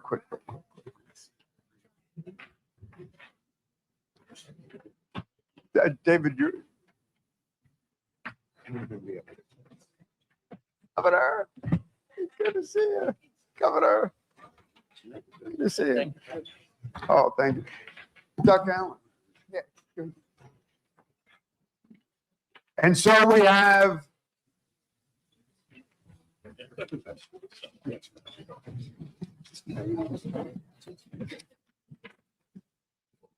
So, thanks, Nick. Thanks, guys. And Dr. Quochi. Hello, good to see you. How you doing? So we had, and it's such a joy. And I just want to thank Judge Salas, Judge Quochi. I just want to say thank you to Judge DeFrancesco. Governor King, go ahead, round of applause. Governor Corzine. And I just want to emphasize, if you don't like the food, there's one. Governor Chris Christie basically provided the money to start Reentry 12 years ago. So I'm just going to jump in. These are all friends and people I care about, and I'm so honored that David, they're going to know what God looks like. That's a great line. Open up, Governor Christie, U.S. Attorney, law enforcement. But when you saw there was an addiction crisis and your dear friend, you grappled with it and you really changed the dimensions of how we address addiction in this state and arguably influenced a nation. Dr. Allen shaking his. Could you just describe a little bit of what happened, and then we're going to see if we can build a bridge to mental health? Well, look, I think that one of the things, if you're going to be a good leader, you have to learn from everything that's around you. The things that are positive and wonderful, the things that are painful, and the things that are somewhere in between. So I had this great friend who I went to law school with. He was number 2 in the class. He was the editor of the Law Review. He was the best looking one among all of us. Married a beautiful woman who was a doctor, 3 beautiful daughters. First one to become a partner in a big law firm. He injured his back running, and he was getting ready for a big trial. And so he went to the doctor, and they gave him Percocet.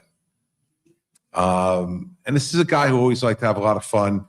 He was a pretty good drinker, although none of us really saw the addiction behind it. And it started a 10-year spiral. he probably was in rehab. It was either 15 or 16 times over that period of time. Eventually lost his wife, lost his daughters, lost his driver's license, lost his license to practice law, lost his home. At one point during that time, he had a number of months of sobriety and came to me while I was governor, and I actually gave him a job at the School Development Authority. And the guy who was running the School Development Authority for me at the time, a guy named Mark Larkins, came to me after 6 weeks and said he's been asleep at his desk twice. And I finally, the second time, opened the drawer and I saw an empty half-gallon of vodka in his bottom desk drawer. He said, "What do you do? What do you want me to do?" I know his situation. I said, "Fire him." And I knew when I did that, that was my responsibility as a public servant. But I knew what it might lead to, and it did. Ultimately, we got that call on a Sunday morning. That guy was found in a motel room in West Orange, New Jersey, with an empty bottle of Percocet and an empty quart of vodka, and he was dead at 52 years old. And so, when people have a certain, I tell that story because people have a certain stereotype about people who are in addiction. They're failures, and they think they've been failures their whole life. By every way that we conventionally define success, this guy had it. He was smart. He was well educated, beautiful wife, wonderful, accomplished children, great career. And yet the addiction killed him at 52 and left 3 despondent daughters and a incredibly guilty ex-wife. And so for me at that point, while I'd always been concerned about these issues, then it gave me an ability to explain it to everybody. And so people, the stereotype that people had about it no longer applied. And I saw that not only out speaking to groups and town hall meetings and others, but I saw it speaking to members of the legislature who previously were not all that sympathetic. Somebody else. Yeah, it was always somebody else's problem, somebody else's district, somebody else's issue, somebody else's family. And so I think your job, when I started by saying, your job as a leader is to learn from everything around you. I sat at that funeral and watched his daughters and his wife, and I was the governor of New Jersey, and I said to myself, what have I done? I'm uniquely in a position different than anybody else in that church that I actually have a chance to do something, and I haven't done it. And so my prayer that day to Guy, as he was, laying in that casket, was, I'm going to do something different to maybe not save your life, but to save someone else's in that period. And that's the, David was talking about, things that, they either break you or break you open. Sitting at that funeral that day, so powerful. Broke me open. And when we left, I turned to my wife and I just said, I've got a different mission now. And it became a different part of the mission of what I was doing. So, Dr. Allen, can you just talk a little bit, and Governor Christie drove addiction treatment. Could you talk a little bit about the intersection between addiction and mental health? Of course.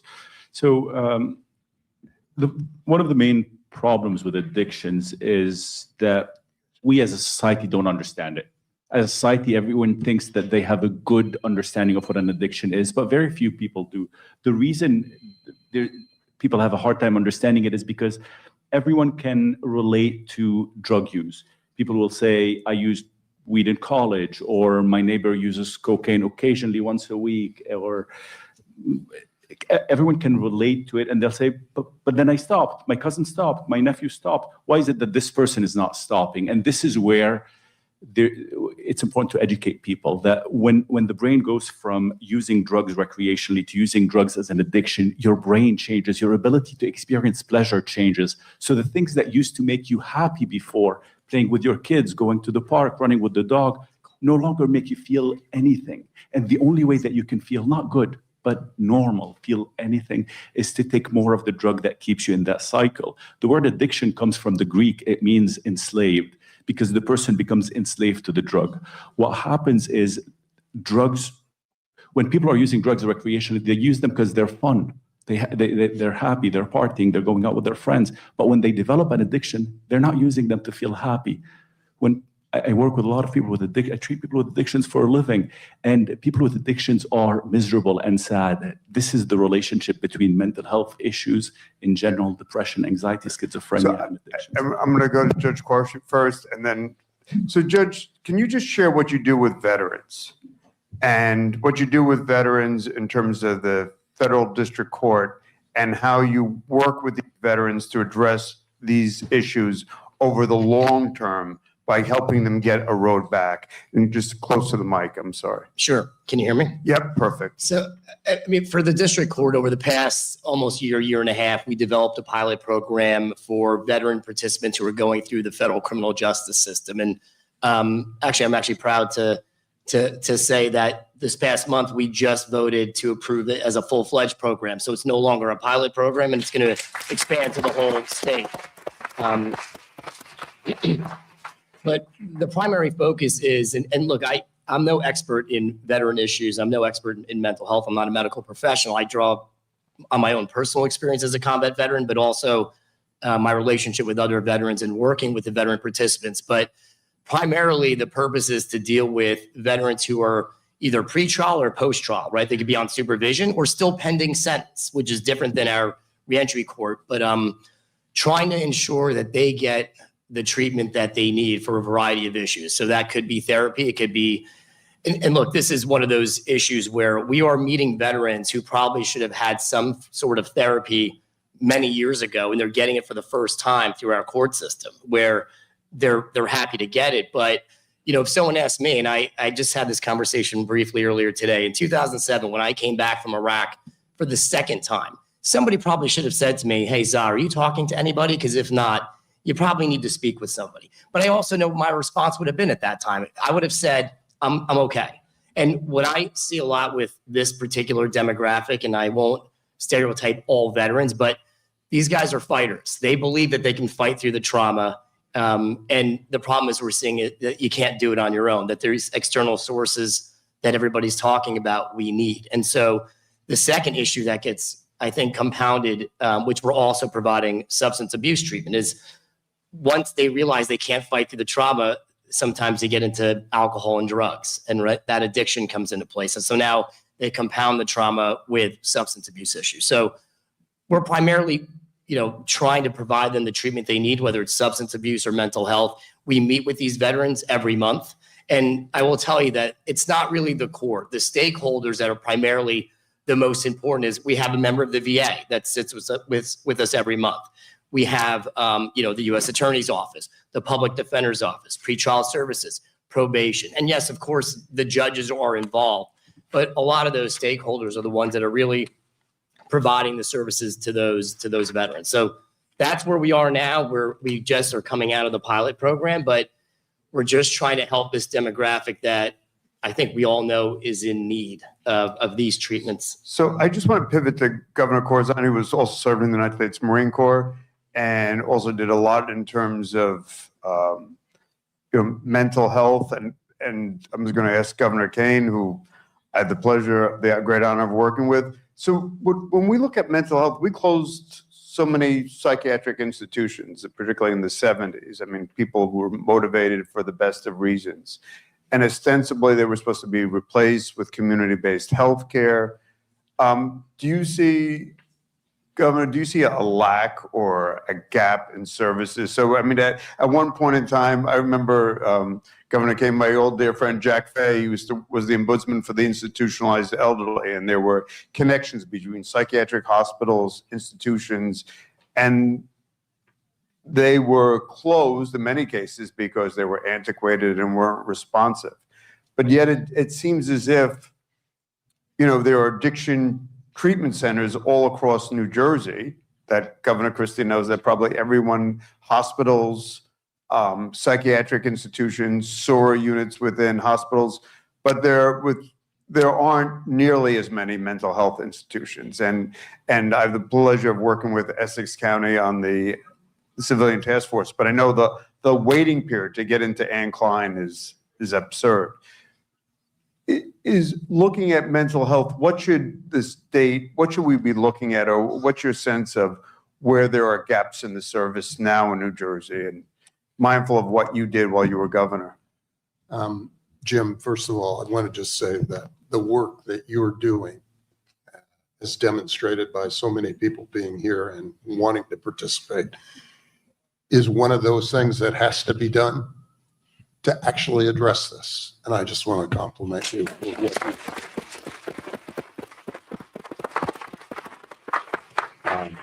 Governor Christie told a story, which is powerful in how you...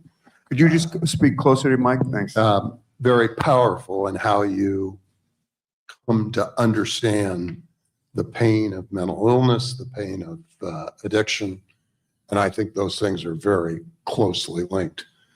I'm not going to go into the details, but I've had that situation in my family. And I know that the outcome is not guaranteed. Sometimes you break, and sometimes you break it open. Sometimes the downside is not good, and under the best of circumstances. Therefore, those of us that have both had the privilege and still have voices need to speak to make sure that we have the resources that can help those individuals, particularly the connection between mental health and addiction, because one is just a self-treatment of the problem that an individual has, and it's just another illness, not unlike having cancer or measles or whatever it is. It's treatable, but it needs the resources. I was blessed to be able to provide those. We as a society have to have a drive to make that happen. And it's medication, but it's also therapy and behavioral work. And I heard the good thing that the judges are talking about doing. But if we don't take that on, then we're just processing, reprocessing, as you were describing what goes on in jails and trauma associated with it. It's got to be a priority of our society. And all of us who have a voice have to speak out that mental health is absolutely the equivalent of any other healthcare issue in our system. Okay. I'm just going to call my friend Judge Salas, and I can't even ask the question. Well, let me say that, first of all, it's an honor to be here today, and it's an honor to be obviously on this panel with all of my friends. I survived the murder of my only child on July 19, 2020, when a lawyer who was upset with me came to my house on a Sunday afternoon and shot my only child dead. And almost killed my husband and partner of 33 years. So when I speak about trauma, I am speaking about trauma having, living through it, but also being a judge now and understanding that we need to deal with trauma in the criminal justice system, and we need to deal with it. And God bless you, Governor McGreevey, for talking about trauma, because we also need to understand that trauma comes in so many different shapes and sizes. It can be traumatic, like what happened to me and my husband, Mark, or it can be microaggressions that happen to somebody day in and day out and day in and day out. And so we need to stop saying that we understand trauma is, we have to become trauma informed. So I like to divide my life into two hemispheres. And I want to say a plug right now. I've read Whole Brain Living. I've read, A Stroke of Insight.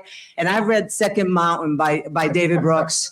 No, seriously. And I have to tell you, these books changed my healing journey. And another book, What Happened to You by Oprah Winfrey and Dr. Bruce Perry changed the trajectory of my journey from the valley of despair to where I am now on a second mountain, climbing the We Climb, operating from that side of my brain, character 4, Queen Love. That's her name, Dr. Taylor, that's her name. But I'm going to say right now that I obviously I'm cognizant of all the great people that have to still speak. I think that trauma and the way we deal with trauma in the criminal justice system doesn't take a whole lot of money. It takes a whole lot of love. It takes a whole lot of patience and ingenuity. And Judge Arlio's here, Judge Qureshi's here, and I run a drug court, which I call the recovery court. And it's called the Pretrial Opportunity Program, and we've been running it for over 10 years. And my pre-murder self knew that how important it is. My post-murder self is living for it now. So and you talk about your second mountain, and again, we just want to promote David Brooks's books. No, who's your publisher? You can get them on Amazon. You can get everything on Amazon. So I remember, and I'm trying to pivot on what you just said, Judge Sal. I remember when I was a young AP and Governor Kane was governor.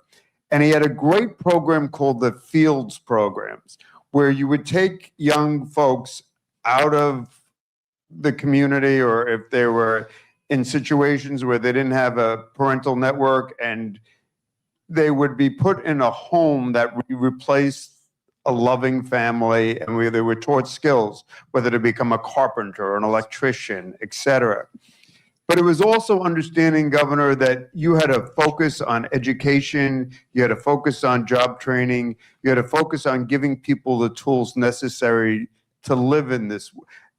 How much, and we talked a lot about today, and Dr. Allen talked about, young men and women that are struggling with poverty, struggling with food, struggling with drugs, struggling with addiction and domestic violence. How much is education a critical pathway out of that swamp? Thank you, Jim. I think it's one of the most important ways, because if you can prevent going into the swamp to begin with, you're going to be all right. I'll tell you something I haven't talked about before, ever, I don't think.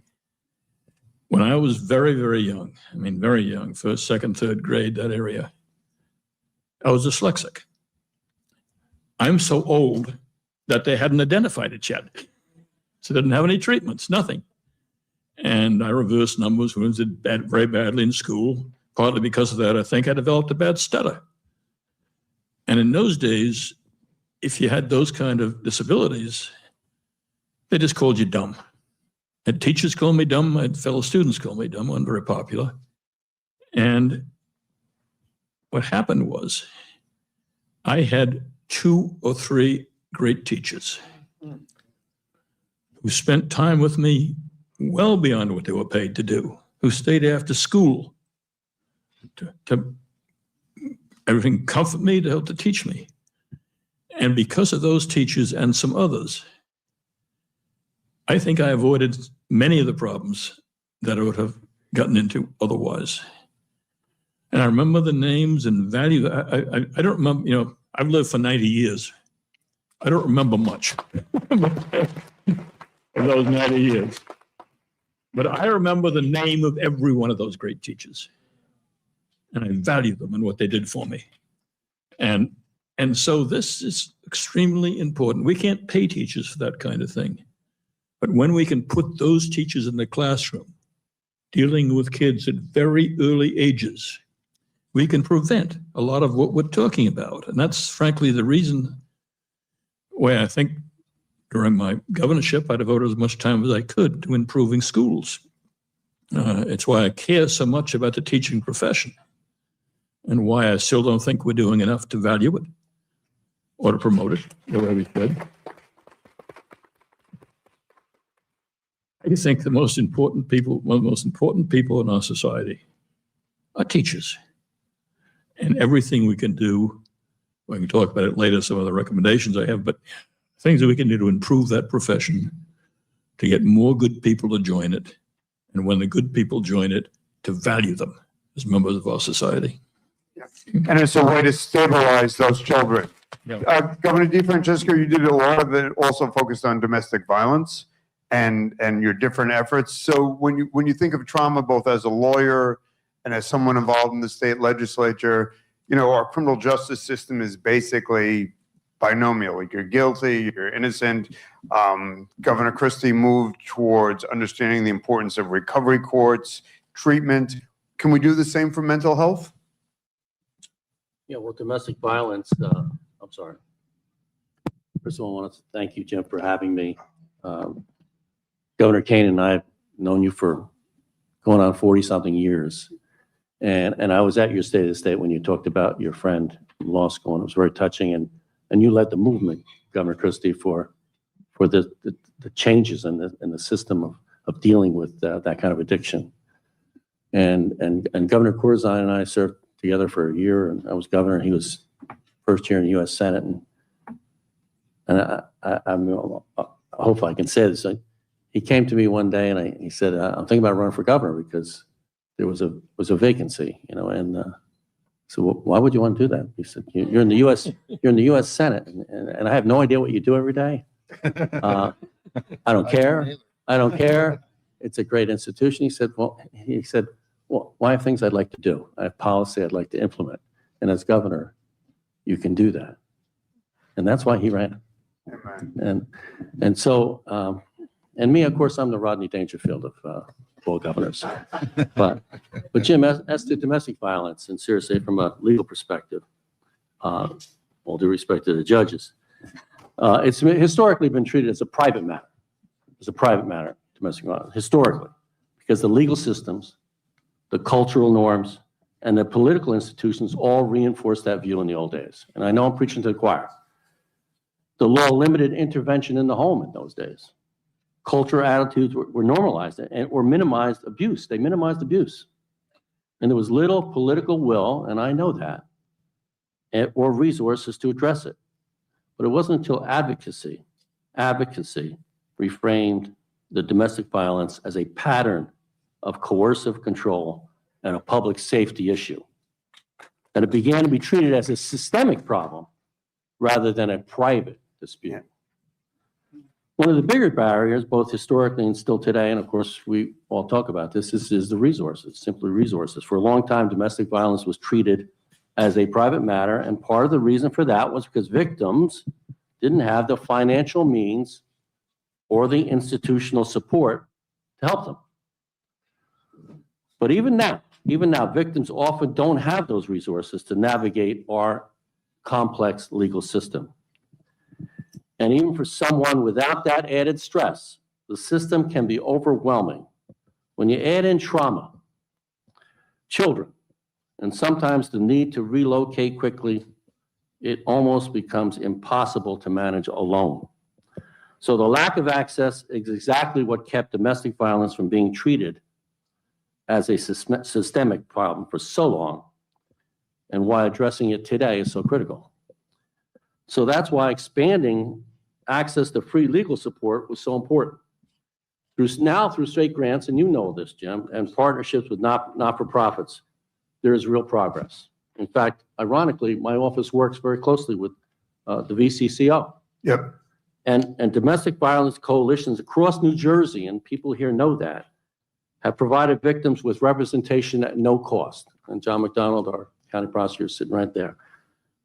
So we assist with everything from obtaining final restraining orders to preparing victim impact statements, helping with relocation, utility assistance, and connecting people with their children. So some has been done, as you said. It's no longer Today, a closed family issue. The bright light is there. When Judge Salas talks about interpersonal violence, Judge Zod talked about, Judge Quarshie talked about, veterans, Governor Kane, trauma can be invisible. Yep. And Governor Kane talked about education, domestic violence, mental health, and addiction. So I wanted to ask David, what do we have to do as a nation to create a language or a template to be able to more effectively understand the behavioral challenges of mental health, almost patterning it upon success of what Governor Christie did and others on addiction. Why aren't we there? And to go to what Judge said earlier, is that there are different types of trauma, but do you see us moving towards that?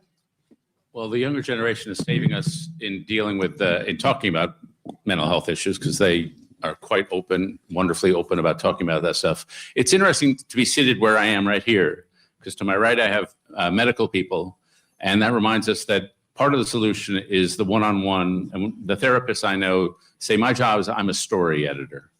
Somebody comes in with a crappy story about their life, and they tell a positive story of how we get a story of redemption. And so they're doing a lot of story, and that's one-on-one. And the public servants to my left, to your right, one of my favorite sayings about politics is that it's from Daniel Patrick Moynihan. The central conservative truth is that culture matters most. The central progressive truth is that government can change culture. And one of the things I loved hearing from each of the public servants to my left was how they used their role not only to appropriate money, but to change public attitudes about domestic violence, about addiction, about violence. And so, you know, there's a saying, statecraft is soulcraft, and that's done by leaders who use their position to adjust the public culture and to change attitudes. And the one little piece I'd add is that between the individual and the state, there's the community. And one of the reasons we are where we are is because of 50 years of less community action, less civic engagement, people not surrounded and embedded in thick communities where they can go to find support. And so one of the things, I have a little nonprofit where I get to see this on the front lines. We go into neighborhoods all around the country and we say, who's trusted here? And people give us names. In every community you go into across this state and every state, in every neighborhood, there are people who are trusted. And some of them have no organization. I ran into a lady who said, I practice aggressive friendship. And she's the lady who has the July 4th party or the Super Bowl party. And that's surrounding so people are not dislocated and cut off. I ran into a lady in Florida. She was helping elementary kids cross the street. And we asked her, do you have time to volunteer in your neighborhood? And she said, no, I have no time. And we said, are you getting paid for this? And she said, no, but it's safer for the kids if I help them across the street. And we said, well, what are you doing this afternoon? And she said, well, on Thursdays, I take food to the hospital so the patients will have some nice food to eat. And we said, do you have time to volunteer in your neighborhood? And she said, no, I have no time. And to her, it wasn't volunteering. It was just what neighbors do. Yep. And so the final story I'll tell is I was with a woman named Sarah Atkins in Central Ohio who had the worst thing happen to her. She was out antiquing with her mom, and her husband killed their kids and himself. And she came home and described to me the scene. And she now runs a foundation for women who've suffered domestic violence. She has a different nonprofit that cleans up the crime scene so the families don't have to clean up the blood. And she has a free pharmacy. She teaches at the community college. And she says, he tried to destroy my life. I'm going to make a difference here. And F you basically to him. And she lives a life of trauma, but also complete altruism. And to me, the recovery comes at the personal level, at the state level, and then at the civic level. And the nice thing about America is we have been through this before. If you talked about times when we went through a really hard time, the 1770s was no cakewalk. The 1830s, the Andrew Jackson, when they were kicking Indians out west, that was no cakewalk. The 1890s, massive poverty, massive corruption. We failed at industrialization. The 1960s, there were 4,000 bombings on college campuses in 1969. In 1970, I'm in my little classroom in 4th grade, and I hear an explosion. It's the weathermen have blown themselves up in Greenwich Village. And we came out of it each of those times. And it's through the process of rupture and repair. And like what I'm hearing today, that's the process of repair. And I have every confidence we're going to come out of this better. Great note of optimism. So we're going to wrap up, and then we've got a wonderful presentation. So I just want to keep in mind the tension between treatment and punishment, what Governor Sherrill said between accountability and opportunity. But I also wanted to say, this is the last question, and we're going to go down the line, starting with my dear friend, Judge Salas. If we were designing a criminal justice system today from the outset that was fully informed on how to address trauma, mental illness, addiction, and behavior, recognizing that our system today is, and I think Judge Qureshi is doing something very different in Veterans Court. It's not just about guilt or innocent, but it's how we heal, bring people back. How would you design, what is the one thing that you would want to see, that one principle or value that you would want to see enshrined in that system? Well, I think we have to first see the individuals that are coming before us, and that requires contact. And we know that, I do something called a status conference with every individual that comes out, so that's high risk. I see them every 30 days, sometimes every 60 days, but I'm trying to change the narrative of that individual's mind that I'm here to hurt them. Instead, I'm here to support them, and I'm here to encourage them. Sound like Madeline. Yep. And it's called, and that to me is the trust that we're all talking about. They have to start trusting that we are here to help and not here to hurt. And that every judge can do, every probation officer can do, and every pretrial officer can do. That's great. Jeff? I'm not sure I have anything to add to what Judge Salas just said. Come on. I think what you're doing in the federal district court is really unique in terms of having people plead and then working with them to treat their challenges.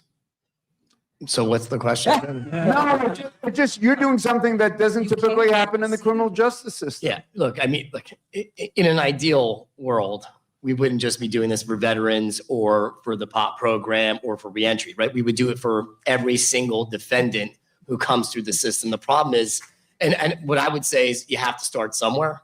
So we picked different demographics to focus on, right? We first started with Judge Arleo founding the reentry program for our federal court. You got Judge Salas with the POP program for those who have significant substance abuse issues. And then we chose another demographic that is very vulnerable, which is our veterans, right? And part of that reasoning, I think, is some of us have a personal interest in it, but also, these folks, it's less than 1% of the country that serves. We break these folks and then we leave them there. As opposed to, we have a responsibility as a society, as Americans, to help heal those veterans who gave so much to this country. So in an ideal world, we would do that for every demographic. The one component that I would add is, you have all these medical professionals here that are talking about the brain and talking about how trauma impacts all these folks. That would be, I think, an additional component that we lack, I think, in our criminal justice system. No, I appreciate your candor. Yeah. So that's the piece that I think if we were going to add some component to the criminal justice system, at least federally, we would add that medical component, that we would have more information for medical professionals. Full employment for, no.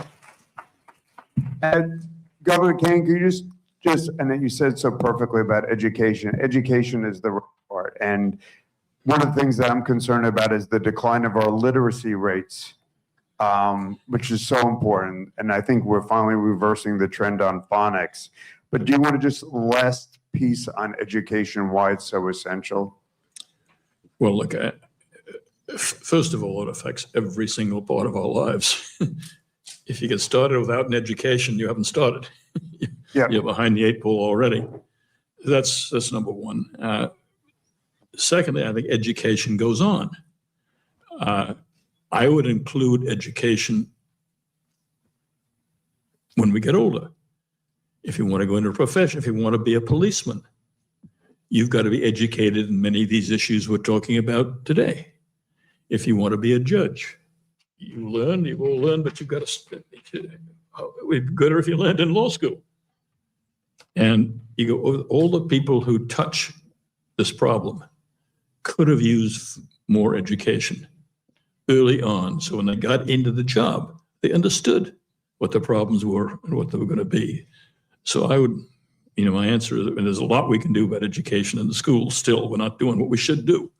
But after school, when you go into these professions that touch these people we all care about, they've got to be educated that way too. Thank you. So it's really a shift in culture, Governor Kane's saying. Don? Let me just add, first of all, as you know, Jim, and you and I both served with Governor Kane. He's been a fantastic mentor on a lot of issues. And I only want to say I'm back on domestic violence. Instead of saying, why didn't you leave? We should say, how can I help you? Yep. Great line. And my dear friend, Governor Corzine? The issues that we've been talking about, I think,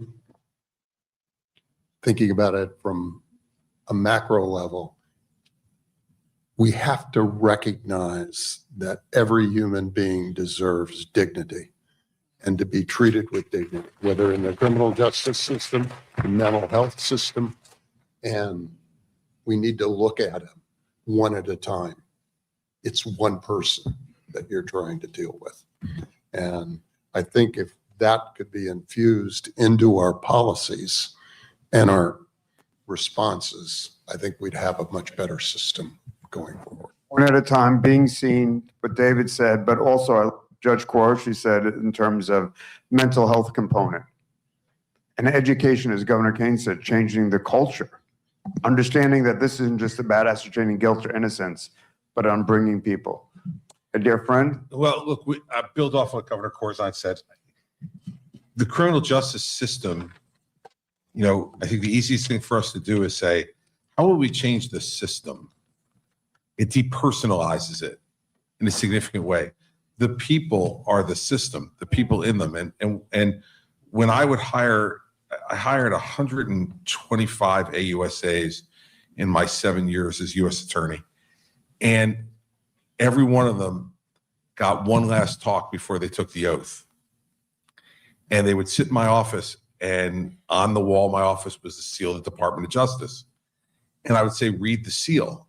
Now, for those who know the seal, there's Latin in there too. So they were worried that I was asking them to read the Latin, even though they were lawyers and maybe should have known a little bit of Latin. But I said, no, just read the English. And they said, Department of Justice. I said, read it again. And now they think I'm crazy and they're not sure they want to work for me. They say Department of Justice. I said, yeah, it doesn't say Department of Prosecution. And I said, your job every day, because I can't watch you every day, but you're acting in my name every day. Your job every day is to make sure justice is done. And sometimes justice requires backing away. Sometimes justice requires more compassion. Sometimes justice requires more time and more understanding. But whatever it requires, that's what I require of you. And if we don't have prosecutors, Johnny Mack is here, he knows this. If we don't have prosecutors who understand that their job is not just to put people away, but their job is to try as best they can to make sure that justice is done to every human being that comes in their orbit, that's what changes the system, not laws. It's people who change the system.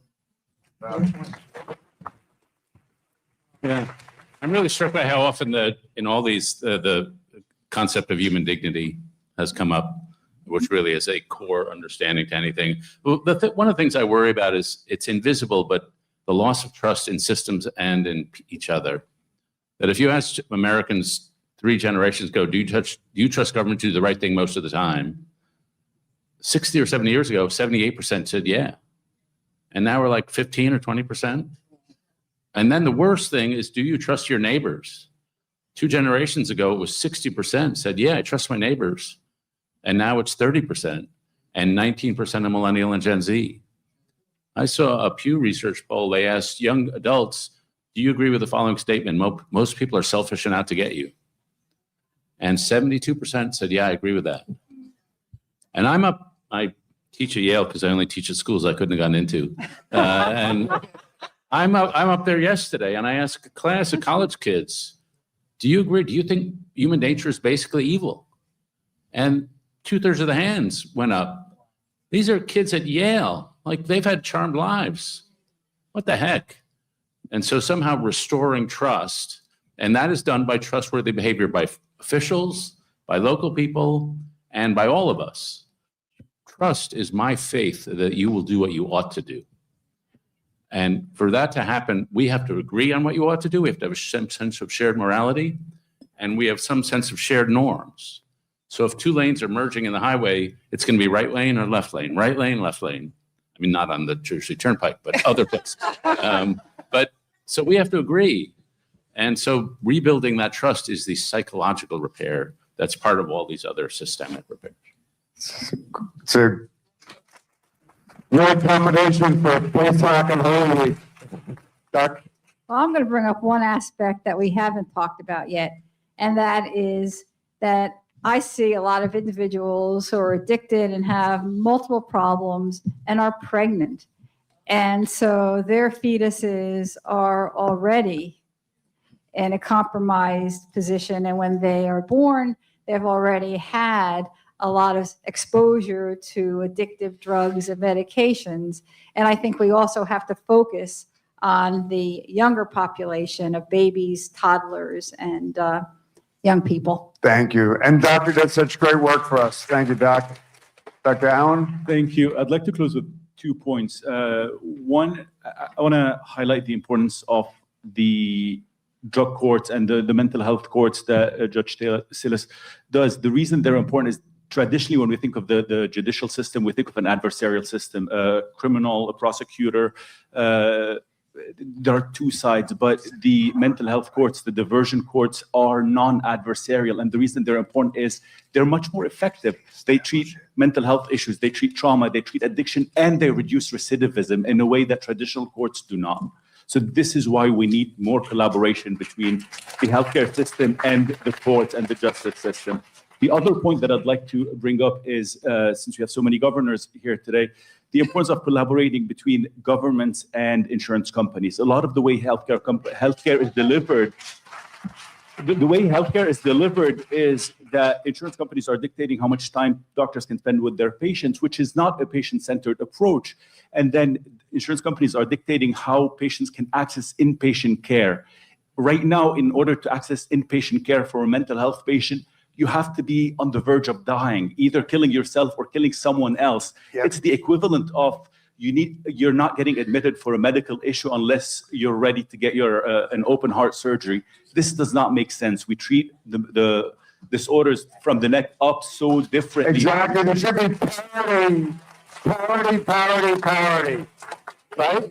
Parity for addiction, parity mental health. So the last is a moment of personal privilege. So back in what year? 2014. What day?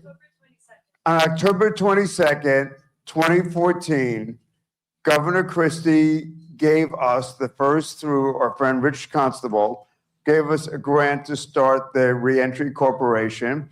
And so this is a little bit of a love fest, but these are individuals for whom I have the greatest respect. And you heard about their values and their intention. But I just wanted Governor Christie to know, and this isn't with any funds, this is Jacqueline's Christmas fund, but we got a piece, I can't even read it, I need new glasses, but we have a piece of Murano, go ahead, you can read it, you're young.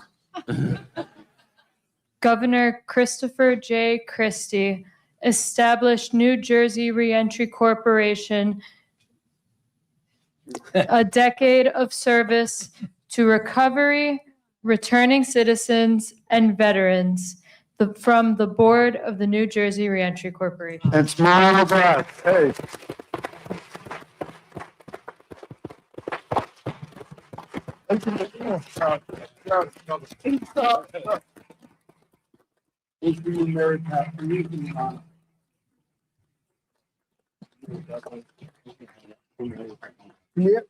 And we're going to break for lunch. We got the Reentry band. And can we have a group picture of everybody? Come on, Esther. Judge, come around. Come on, band, John. You're such an important guy. People didn't understand how. I should have said more about you. But I've got to get you guys up front so I take a picture. S, you're not leaving. I just need a picture. I'm sure we'll party line. Yes. For the devil. You want me to? Yeah. So I'm putting in my scotch and whole thing. So don't bring it up. With the microphone for? What? We'll do it right here. We'll do it right here. My friend in the legislature stood up. Come this way? Okay, yeah. Yeah. We're gonna. David. Oh. Dr. Buckman, duck down.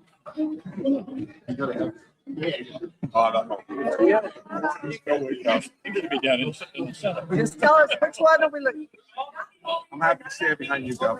Well, everyone middle.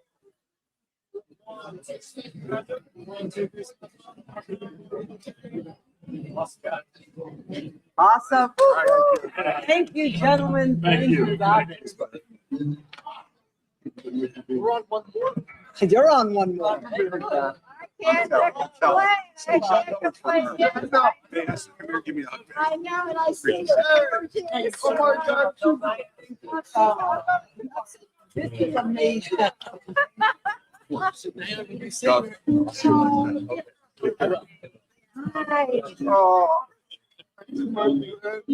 good at it.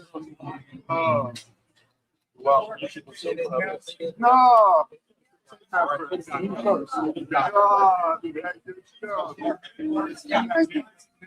Hello? Let me go this way. Joke about that. Him and my friends. I would go out with him a lot. Marshall, they never had money. He didn't care about it. He didn't care about it. I've never had to. I'm always paying. He knows that. He knows it. Never had money in this job. Respect. No, Give a case for lunch. okay, good. Great job.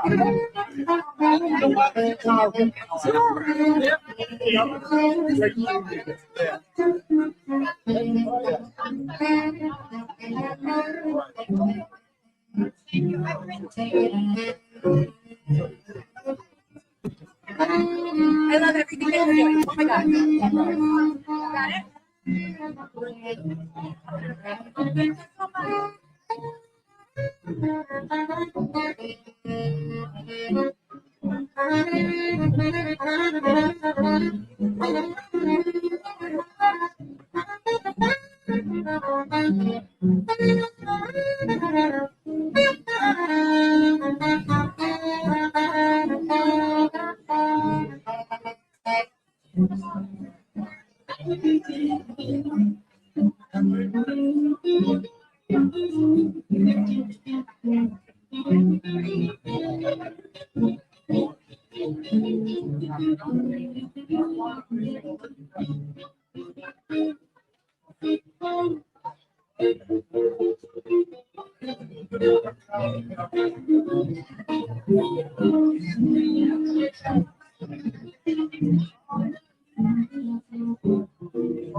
Oh, sure, Charles.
Stretch your heart, lay your eyes on the sidewalk. Life be so sweet on the side of the street. Oh, that little pet, that stopping Joe in happy. Life can be so sweet on the side of the street. I used to walk in the shade with my blues on parade, but I've got it made. Well, this river has crossed over. If I never had a cent, I'd still be rich as Rockefeller. God dust at my feet on the sunny side of the street.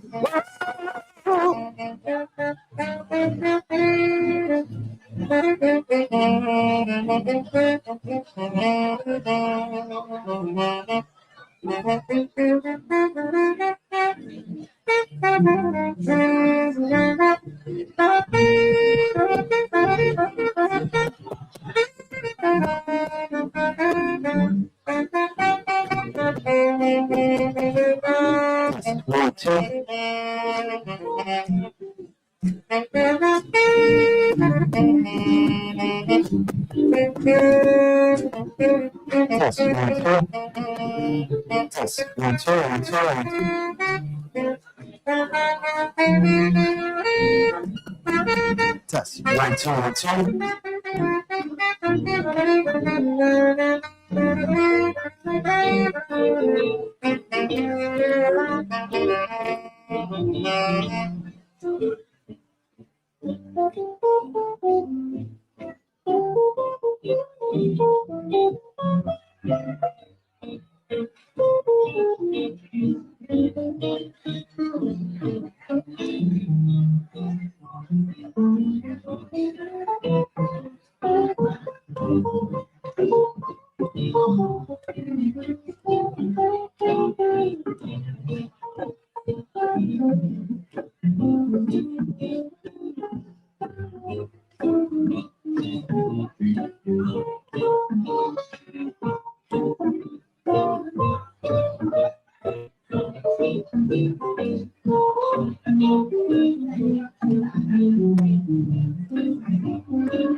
Live always on the sidewalk.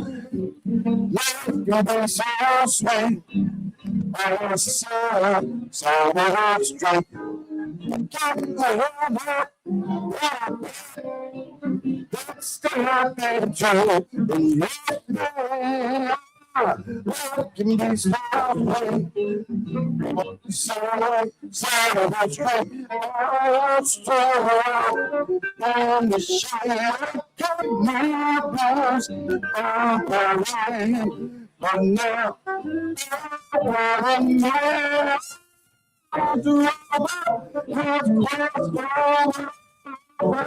never had a son of stabilization.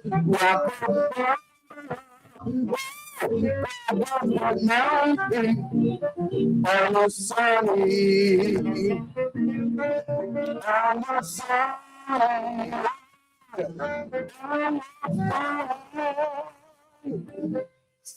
For the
We're wrapping up.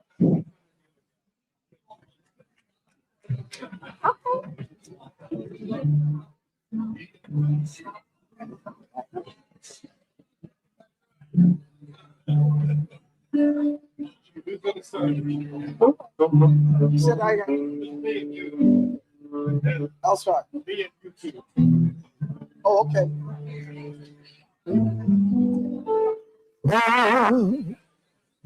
This little light of mine, I want God to shine. That's the light of mine. I want God to shine.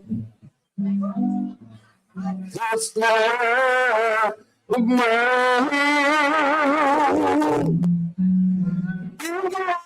Let shine, let shine, let shine, let shine. Top of it.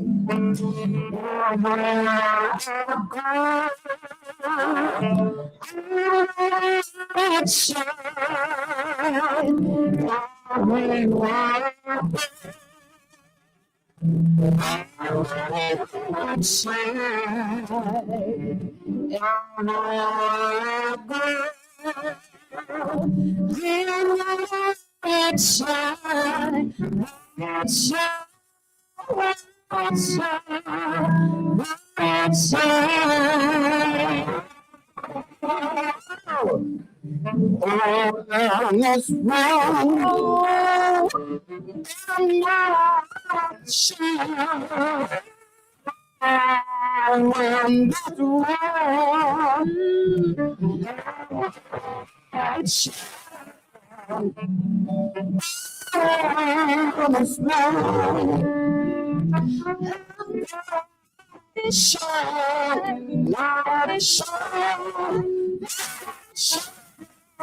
It's the love of mine.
Okay.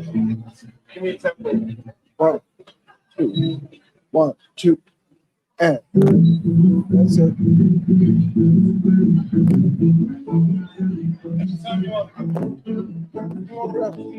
Oh, y'all okay? Y'all stay right there. Okay, I got you. 1, 2. Without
I don't know if this.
Sanitizing.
We're not doing water? Who's the band leader? Come on. You gotta come up here and introduce everybody. Do I have to know their Yeah. Come on, come on. The Reentry Drum Band. Come on.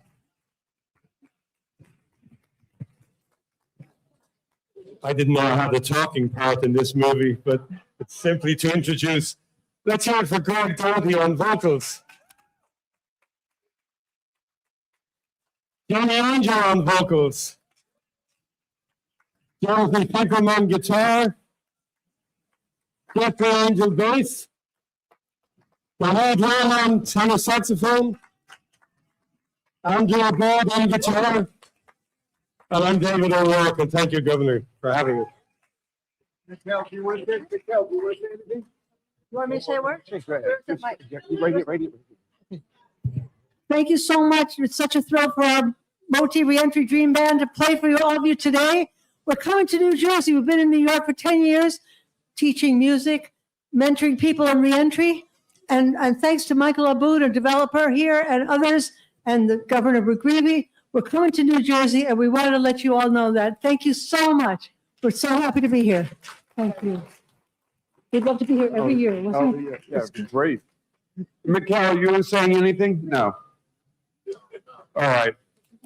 All right, now I'd like to ask our next panel, trauma and healing, living under threat, interpersonal violence, domestic abuse, and war, to please join with us. Next panel. Rich, no, you're not in this panel. Yeah, you are in this panel.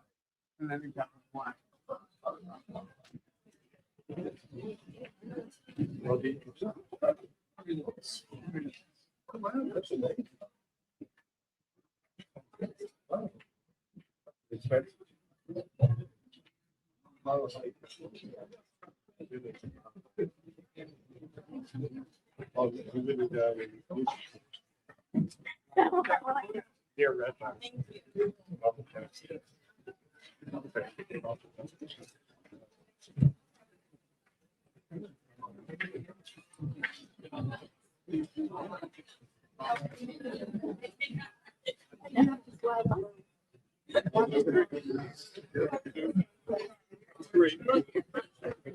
Right. You got it? Well, no. All right, done. Ready, Chris? I'm in front of, oh, okay. Wait, 1 minute. Stephanie, where's Gloria? Gloria Walton? Gloria, come on up, please. Can we have a round of applause for Judge Quashie? What a good girl. He's a kind of bond and is doing good things. So, and again, I just want to say thank you to everybody, and thank you to the band, the Neurobiology Dream Band. Let's give it up for them. Thank you very much. You're beautiful. You're beautiful. So this panel focuses on a particular kind of trauma. and that is trauma, and it was said again and again. I think when you heard from Dr. Lavonis earlier, he said when trauma is personal, it's more lasting.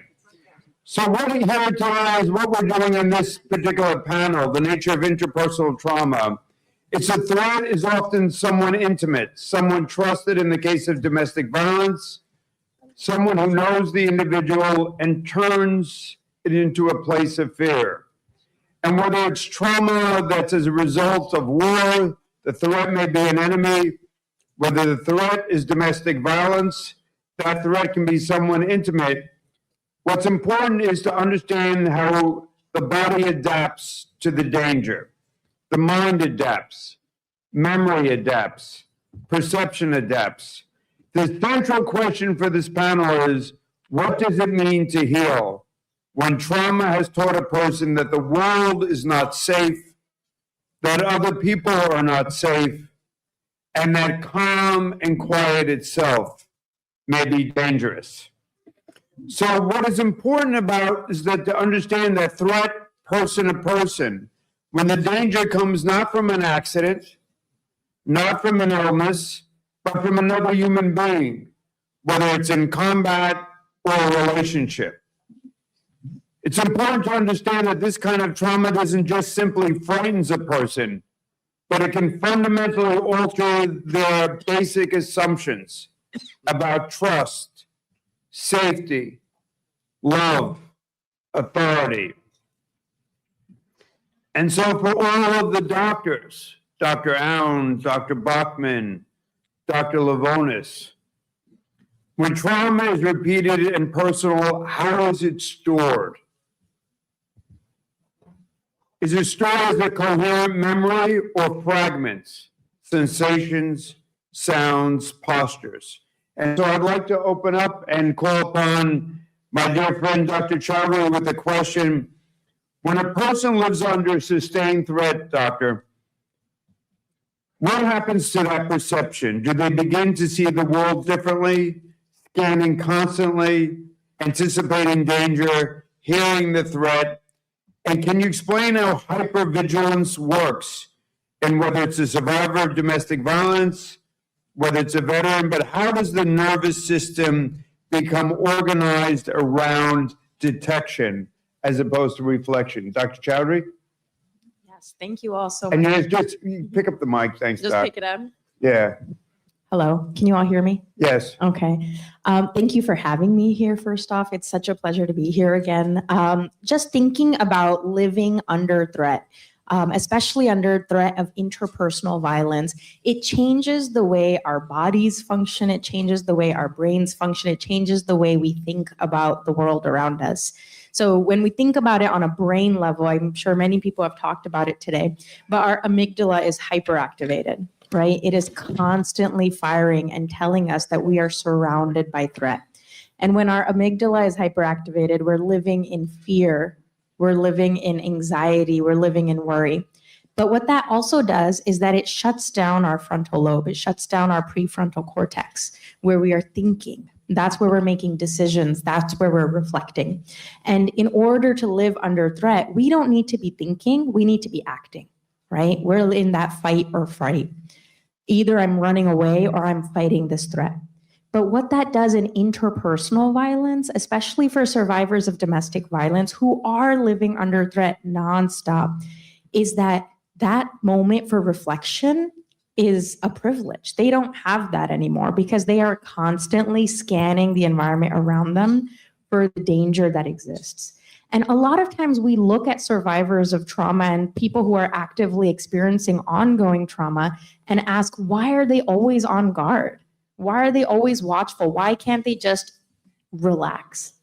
And it's because relaxing is dangerous. Sitting back and not being watchful is dangerous. And when we are looking at it from the outside, it might seem unreasonable. It might feel rigid. It might feel unnecessary. But it is absolutely necessary for the person living under that threat. And I want to recognize that there's a lot of different levels for the threat that survivors of interpersonal violence are living under.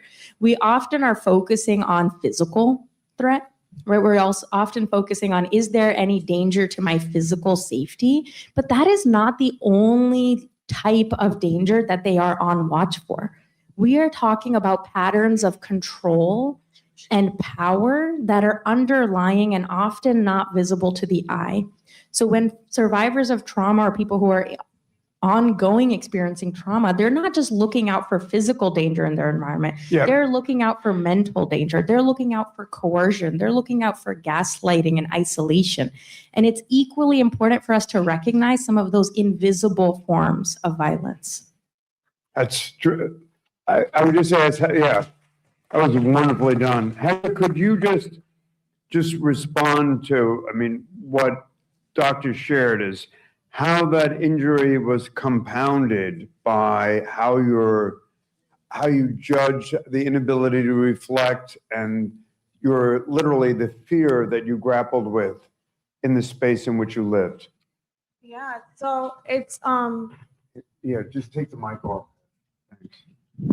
Thank you. yeah, so for me, it's tricky because it wasn't always bad. There were good times as well, right? So there was many highs and many lows. And during the part where the low points, he would, put me down and get physically violent. And so that would make me feel very unsafe. So I would try to people please and seek his validation to get back in his good graces and be back in that safe place. And unfortunately, the violence that I suffered escalated, and it led to strangulation. So it's very dangerous position to be in. Thank you, Heather. And Beth, I mean, what happens, and I think Dr. Chowdhury started, what happens to your idea of safety, or when a person who causes the injury is someone who's loved, someone who claims to love? And how that, I would suspect, deepens the betrayal. I just want to acknowledge, because we had all these governors here today, how much work Governor Cody did for mental health during his time. I used to be on the board of directors of the Mental Health Association of Essex and Morris, and Governor Cody really brought a lot of light to. He certainly did. Thank you, Beth. Yes. So to your question, for example, all right, so let me just explain. I work with women who have experienced sexual violence, women who have experienced physical and sexual violence, and then also women coming out of incarceration. And as we know, all of these things are crossed over because they're experiencing many of these things. And one of the most striking things, and I think I bring my students when we go and we meet a woman who just had to leave her home. This is at her most vulnerable time, because so often they're trying not to leave their homes, right? And they get to the point where they feel like, this is it. I must go. I have to get out of here. Either my daughter is at risk or my children are at risk. And every single time, and this is what is so upsetting to me, they apologize.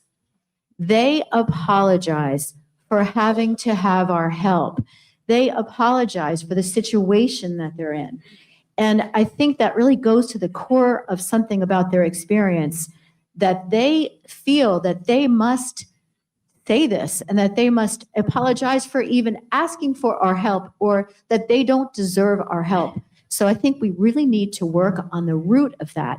And so much of that is because the betrayal comes from someone we know, which is so much more deleterious than just a stranger who we don't have that same betrayal. Thank you. Dr. Gittens-Williams? Thanks, Beth.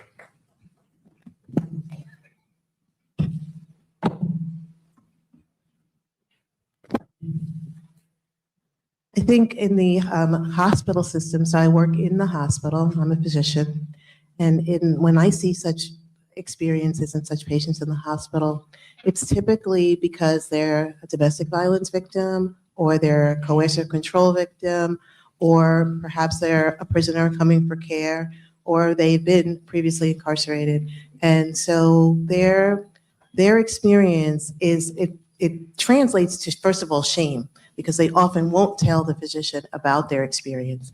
And so we have to pick it up in subtle ways. We pick it up when they're looking perhaps to the partner who's in the room who won't let them speak, or they don't have agency. They won't speak about really important things when we try to tell them this type of care is necessary. They can't make decisions. That executive functioning that we're talking about is really gone. They're losing agency because they've lost agency through their own experience. And so that betrayal of that person creates problems in the medical system. They can't make decisions about their care. That's fascinating. I didn't think you were going to go there. Thank you for that.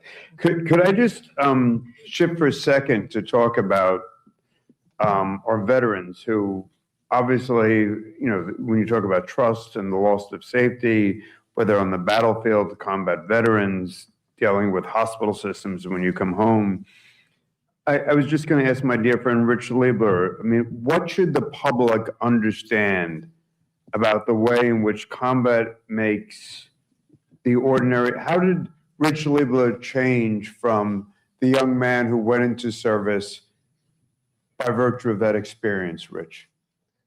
I'm going to try to tell a story that I've never told before. And my therapist said it's time. I'm a Vietnam vet. I was a liaison with the Air Wing in a South Korean Marine battalion, and we're on top of a hill. At 4 o'clock in the morning, a sapper got through the wire and had a suicide jacket on and was running towards the command bunker. I was right in front of that bunker in a foxhole. And since there was no moon, he fell on me.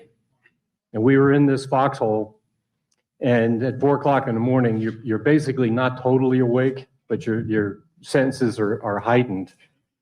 And I knew what the issue was. I had to stop him from on his right hand. He would detonate the suicide vest. And I had a knife on my shoulder. And I basically took half his head off. And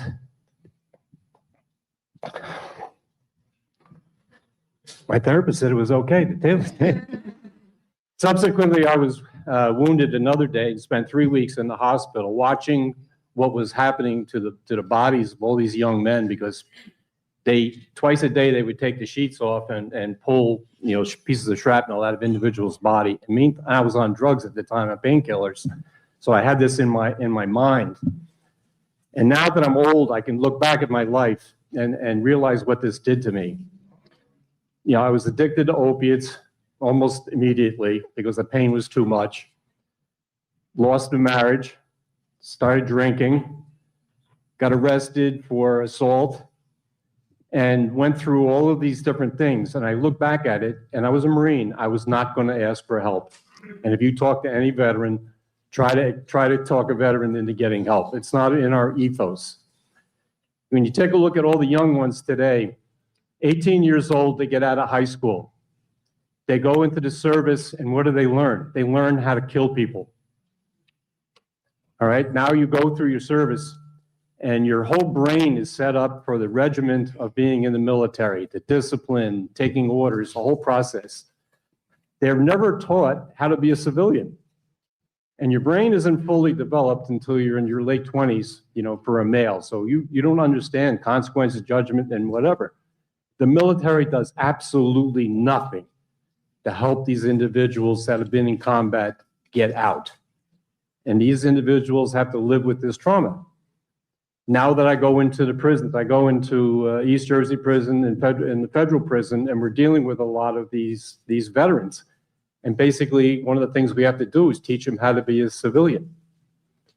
And the one advantage that I have is that I'm a combat vet. I'm also a licensed therapist. And the one thing I'm here today with, I don't see too many, I'm an employer. And I specialize, I work in the Sanson Auto Group. We have 400 employees, and we've either hired or mentored, you know, over 100 veterans so far. And thanks to working with Jim and Sharon here, we're hopefully going to do a lot more. And very quickly, we're trying to get 518 auto dealers to work with individuals to give them careers. There's employers that do jobs. We need have the guys have careers where there's upward mobility, you know, where they can get to another level, and it works in their brains when when you work with them. So when Rich talks about coming home and the challenges of what he saw and he experienced, I was just going to ask Judge, how do we intervene before the trauma that Rich experienced becomes his future? In the sense that he shared his pattern with addiction, with crime. How and when do we intervene so that the trauma doesn't become his destiny? Yeah, man, I think it's a difficult question. I mean, what we're doing on the court, it's almost like we're intervening too late, right? The veteran participants that we're working with are already charged with federal crimes. They're also pending sentencing, going through the process. So, I mean, look, I mean, there's a lot of positives. The first thing I would say is we not only work with our court and stakeholders, we work with veteran organizations. They've been very helpful because, and I think this goes to what was said just earlier, there's no better mentor for these participants than other combat veterans and other veterans. And so one of the things that we provide are veteran mentors. So if you're asking me, like, when do we get to the mental health treatment, you have to do it a lot earlier. But the problem is what I said earlier and what you're hearing now is this is a demographic that doesn't ask for help, right? They're used to fighting through everything. And so you can only go so far. I think what we have to do, and this is almost, if I was going to say where I think the problem really stems, it's already with the military. When you redeploy and you come back out of a combat zone and you get discharged and you go home, there's very limited reintegration that's done for you.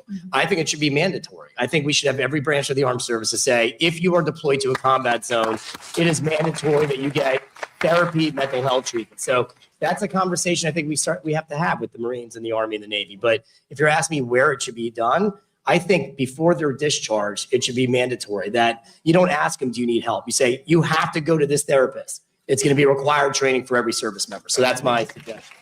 So, I mean, Sharon, I mean, you deal with some vets don't want to go to the VA. They don't want to receive health care. They don't want to receive assistance. They don't want to be in a veterans residential facility or New Jersey residential facility. I remember during the snowstorm, they'd rather sleep in their cars. Can you give us a little insight as to why they're at where they're at? Well, we talked a little bit about trauma, right? And being hypervigilant. So when they walk into anywhere, they're hypervigilant. So we had a veteran, he came to our pantry and he said, I only want food. I don't want anything else. And I could tell he was very tense. And I said, great, we'll get you food. You know, where are you living? Are you stable? So we just did the basic questions. And he said, I'm living in my car. And so little by little, I said, these are the services we can give you. We hooked him up with a hotel. He's going to a 12-step program. He fell off the wagon. I had gotten a number support system for him and called him. We got him back in the program. So really, it's meeting the veteran wherever they are at, but having the services available so we could do that. So now he's in transitional living. Now he was open to it, and now he's working on a voucher. But it's going wherever the veteran is, like mentally finding out what they're willing to accept and just start from that. And Steph, I was wondering if you could share what you saw with Daniel in terms of as he grappled, you know, and how when he came home, sense of distorted reality and what he was struggling with. Okay, so I'm Stephanie Keegan. I am a veterans advocate, and I'm a veterans advocate because I'm the mother of a veteran. My veteran son, my firstborn child, died in 2016 because he had to wait too long to get the help that at first he didn't even want to receive. He left the service as an addicted, mentally ill, already diagnosed person.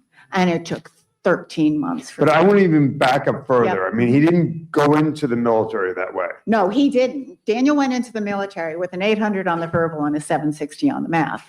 Now, my mother would know that. Well, I also got English high school. Hopefully my mother forgot mine, but.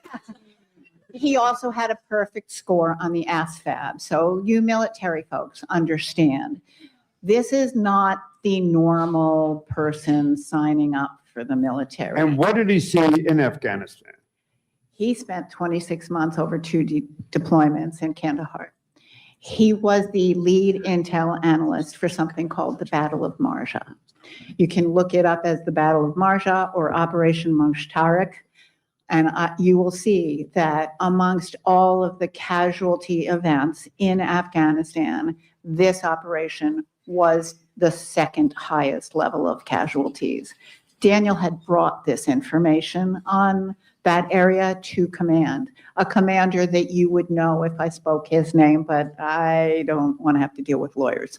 So Dan brought this information to them and told them over and over again, you have to pay attention. This went on for 2 months, and he called almost every day from Afghanistan, and he would speak to me so frustrated.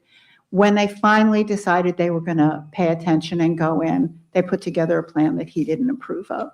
Now, he was all of 20 years old, and, you know, the generals, they probably had a little more experience, but he fought diligently to make them change their plans. And I know that he was respected by command because when he had cried his eyes out and couldn't get them to change their plans, they said, Daniel, you've done your job. You've done a brilliant job of collecting the information so that we can take the action. And could you give the story of the tank that flipped over? Okay, so. But people need to understand that this trauma had a lasting impact. Yes. On who he was and how he began to self-medicate. Right. So they have this thing called the box that intel analysts go into. It's a single wide with communication equipment to communicate with the people who are out in the field. Daniel at that time was just barely 19 years old. There was a unit that went out, several armored vehicles, and they were riding along a river. Either something blew up or the road just collapsed, and the last vehicle went upside down into the river. My child, my little boy, had to take dictated farewell letters from every one of the 7 people in that armored vehicle while they drowned. It was the first story I heard that was devastating, but there were so many more.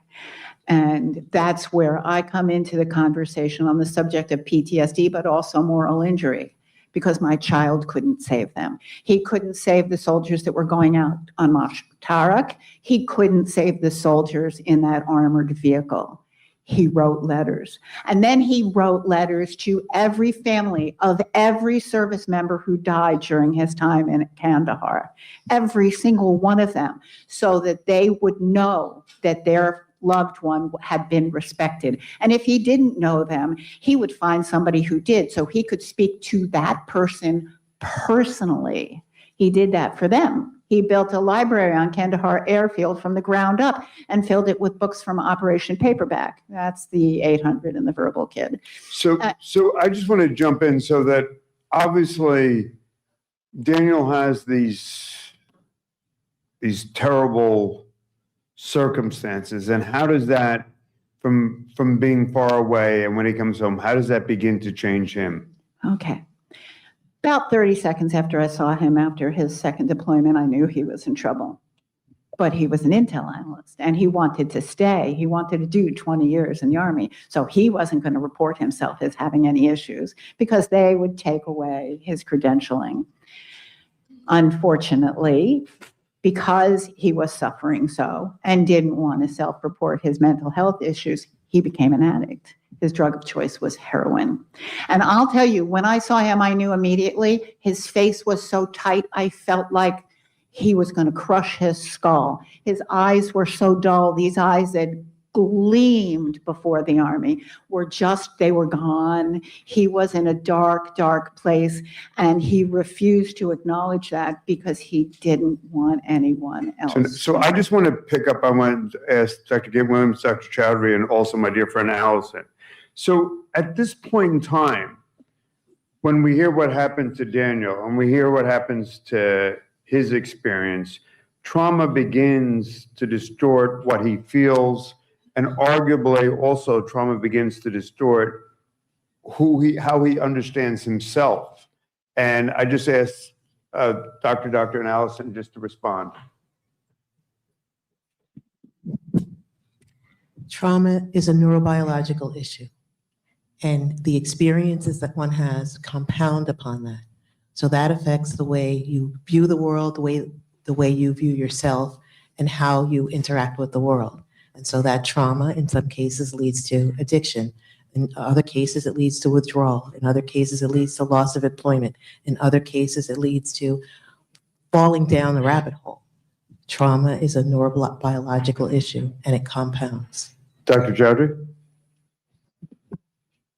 I'm a cognitive behavioral therapist. So one of my main kind of standpoints, the way I view PTSD and trauma through, is looking at it through a cognitive lens. And really, when we think about the experience of trauma, it's about how we understand trauma, how we understand the life experiences that we have gone through, how we make meaning of them. And in that meaning, we make a lot of beliefs about what that means for us as a person. Who am I? Did I save the people that I needed to save? Did I do something wrong that now I feel morally is not aligned with my values? But it also shows how we view the world, right? If terrible, terrible things are happening, who is responsible for these things? Is it me? Is it the world? Is the world just a terrible place? It's the lens that we look at everyone around us starts to be through that filter of the trauma. For some folks, what that might end up looking like is the world is such a terrible and scary place. I cannot trust anyone around me. And so now I must be hyper independent. I must only rely on myself. I must only push through because no one else is to be trusted and the world is terrible. Or it could go in the complete opposite end. I am at fault. I did wrong. I cannot be trusted. And so now I must rely on everyone around me to carry me through. And so I get too hyper dependent on others around me. And now I don't have any self-efficacy, any self-confidence or belief that I am capable of doing what I need to do to get out of this dark place. Trauma can affect people differently based on how they make meaning of what they have experienced. Thanks, Doctor. And Allison works with a great institution, VOA, who are partners, but not only deals with women who are victims of domestic violence, but women that are trafficked. Yes, thank you, Governor. I am definitely the least qualified person on this panel to speak to this issue, but I did speak to our human trafficking team, and they said, much of what has been said. We see our survivors struggle to make decisions. We see them, always on their guard. They're very hesitant, to accept services, even if we're saying, what is it you need? Is it housing? Is it a plane ticket, back to whatever feels like home right now? We see a fight or flight. I know our human trafficking specialist recently had a survivor who, was with us for several hours, and then she said she was going to the bathroom and literally ran from the building. And that was her reaction. And I think, as also has been said, I think Sharon said it and Rich said it, that this is also a demographic that's very hesitant to ask for help because of all the shame that comes along with being a human being who is being trafficked. And, thank you to everybody on the panel who are very expert in this area, either by virtue of what they do or because of their lived experience. And I just want to jump back to Beth. So Beth, how do systems punish trauma symptoms? It seems sometimes it's easier to punish the symptoms than an effort to grapple at the cause of the trauma. And Kalima, do you want to join us up front? Go ahead, Beth. I think a lot of the different things people talked about today was about getting to the system earlier. Yep. And so I think, and I don't know how we do this, but there are a lot of great people doing a lot of great things all in this room who are trying to help people, but other people don't know about it. And I'm going to tell you a quick story. So we have an event, and you can join us on April 16th, here coming from St. Peter's students, and we go down to Journal Square and we have a rally against sexual violence of any kind. And we have signs and we chant chants. And last year there was a woman there. I know people come through and they'll chant with us, but then they'll keep going. This woman stayed the whole time. And she was there with obviously her mother and her little child, about 7 years old. And so as we were going back to St. Peter's, my student said to me, "Professor, should we invite that woman? She's been here the whole time." So of course, we're a Jesuit university, we're welcoming, and we invited her. And she came to our event. And we have all these people here from Hudson Speaks and Women Rising and all the different counselors. And she said, "I never knew there was help. I never knew there was help." And she stayed for the whole event. And she spoke during the candlelight vigil and explained that her husband had kept her under abuse, under threat of death, under threat that he was going to kill that child. And then the little girl actually spoke, and she was a victim of that same man. So all of this, they've been holding in and had nowhere to go with this because they didn't know. So how do we get this out there to people so they know more about what's available for help? Thank you, Beth. I just wanted, so Beth talked about, connections, and I just wanted to go back to something that Judge Corsi said and Rich said.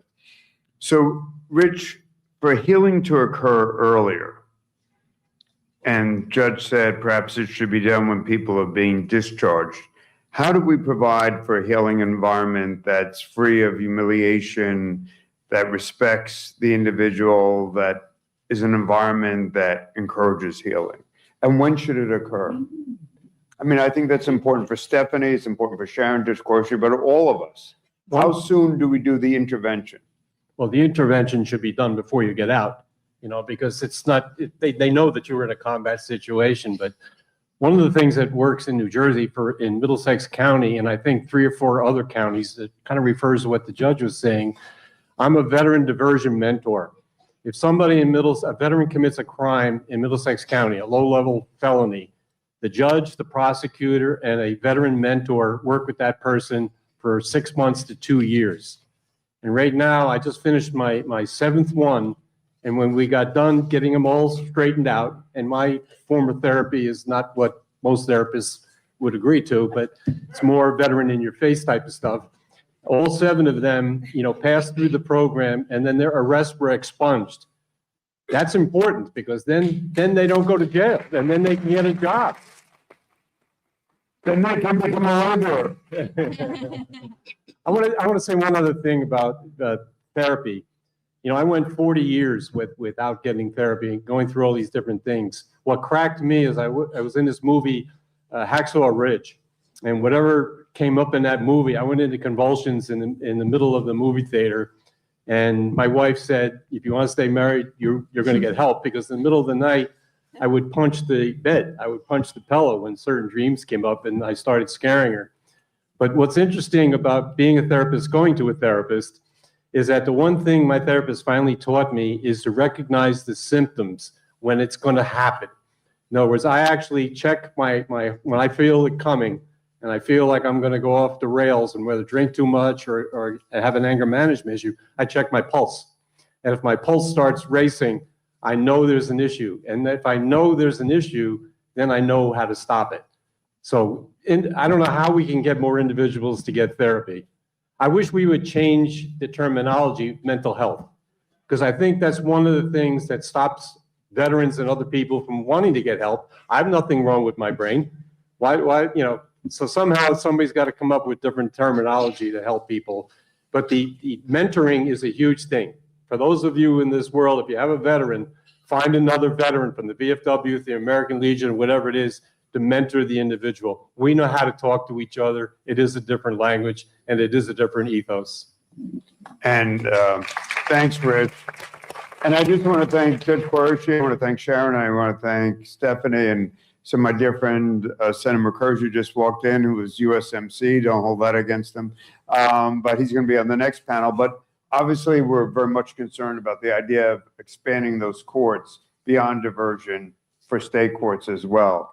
And I just asked Reverend Gloria Walton, my dear friend. Gloria, we heard earlier on not only episodic trauma, but continuation of trauma, trauma in the family, trauma over the long period of time, domestic trauma, violence. Could you just share a little bit about the good work you do with your intervention, both on the residential level and the behavioral level? Sure. I heard a lot today, but I want to say that one of the most important, not most important, but something that's dear to my heart is children and how we need intervention at an early age. I'm 30 years retired from DIFAS to start a reentry program. I now have 6 reentry homes where I provide housing for both male and female returning citizens.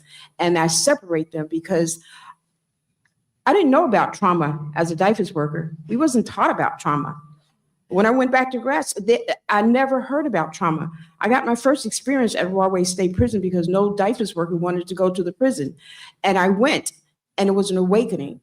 And so my perspective now is not just as a social worker or a reentry person, but I consider myself as a survivor. And so my authenticity with the population that I work with comes from a lived experience. My mother was abused by a dad that had an external experience. There was no therapy.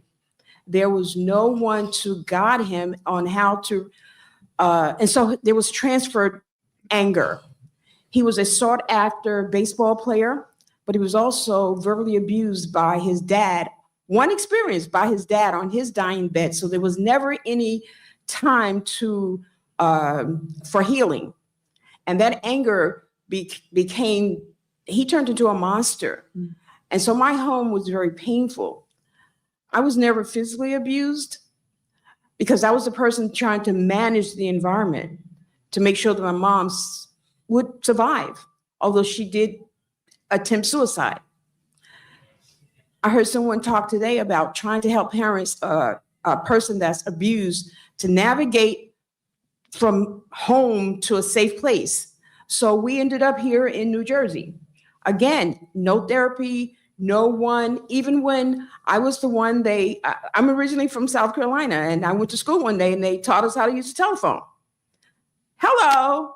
So my dad said, well, she learned how to use the phone, so we have to get one. Thank you, Dad.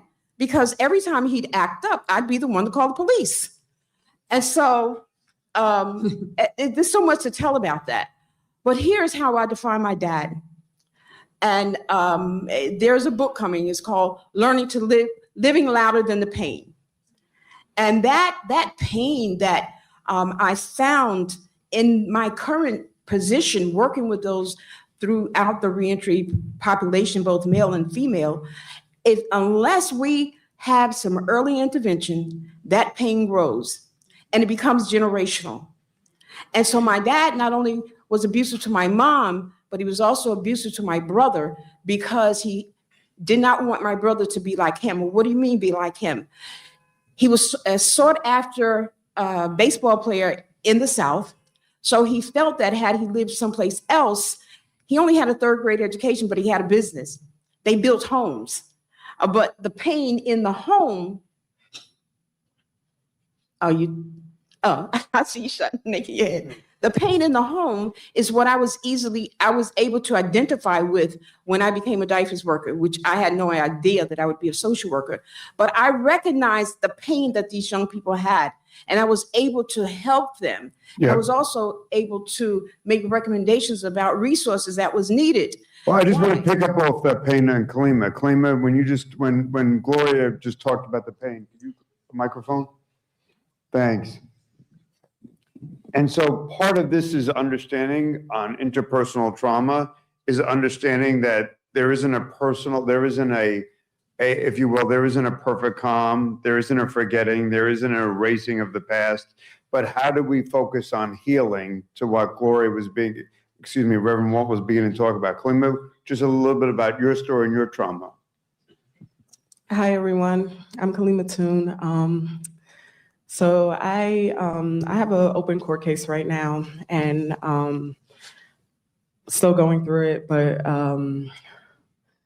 so back in October of 2024, I was going through a lot of domestic violence with my ex-fiance, and the last time he assaulted me, I snapped and I hit him with my vehicle, and I'm now facing, a lot of, charges and things like that.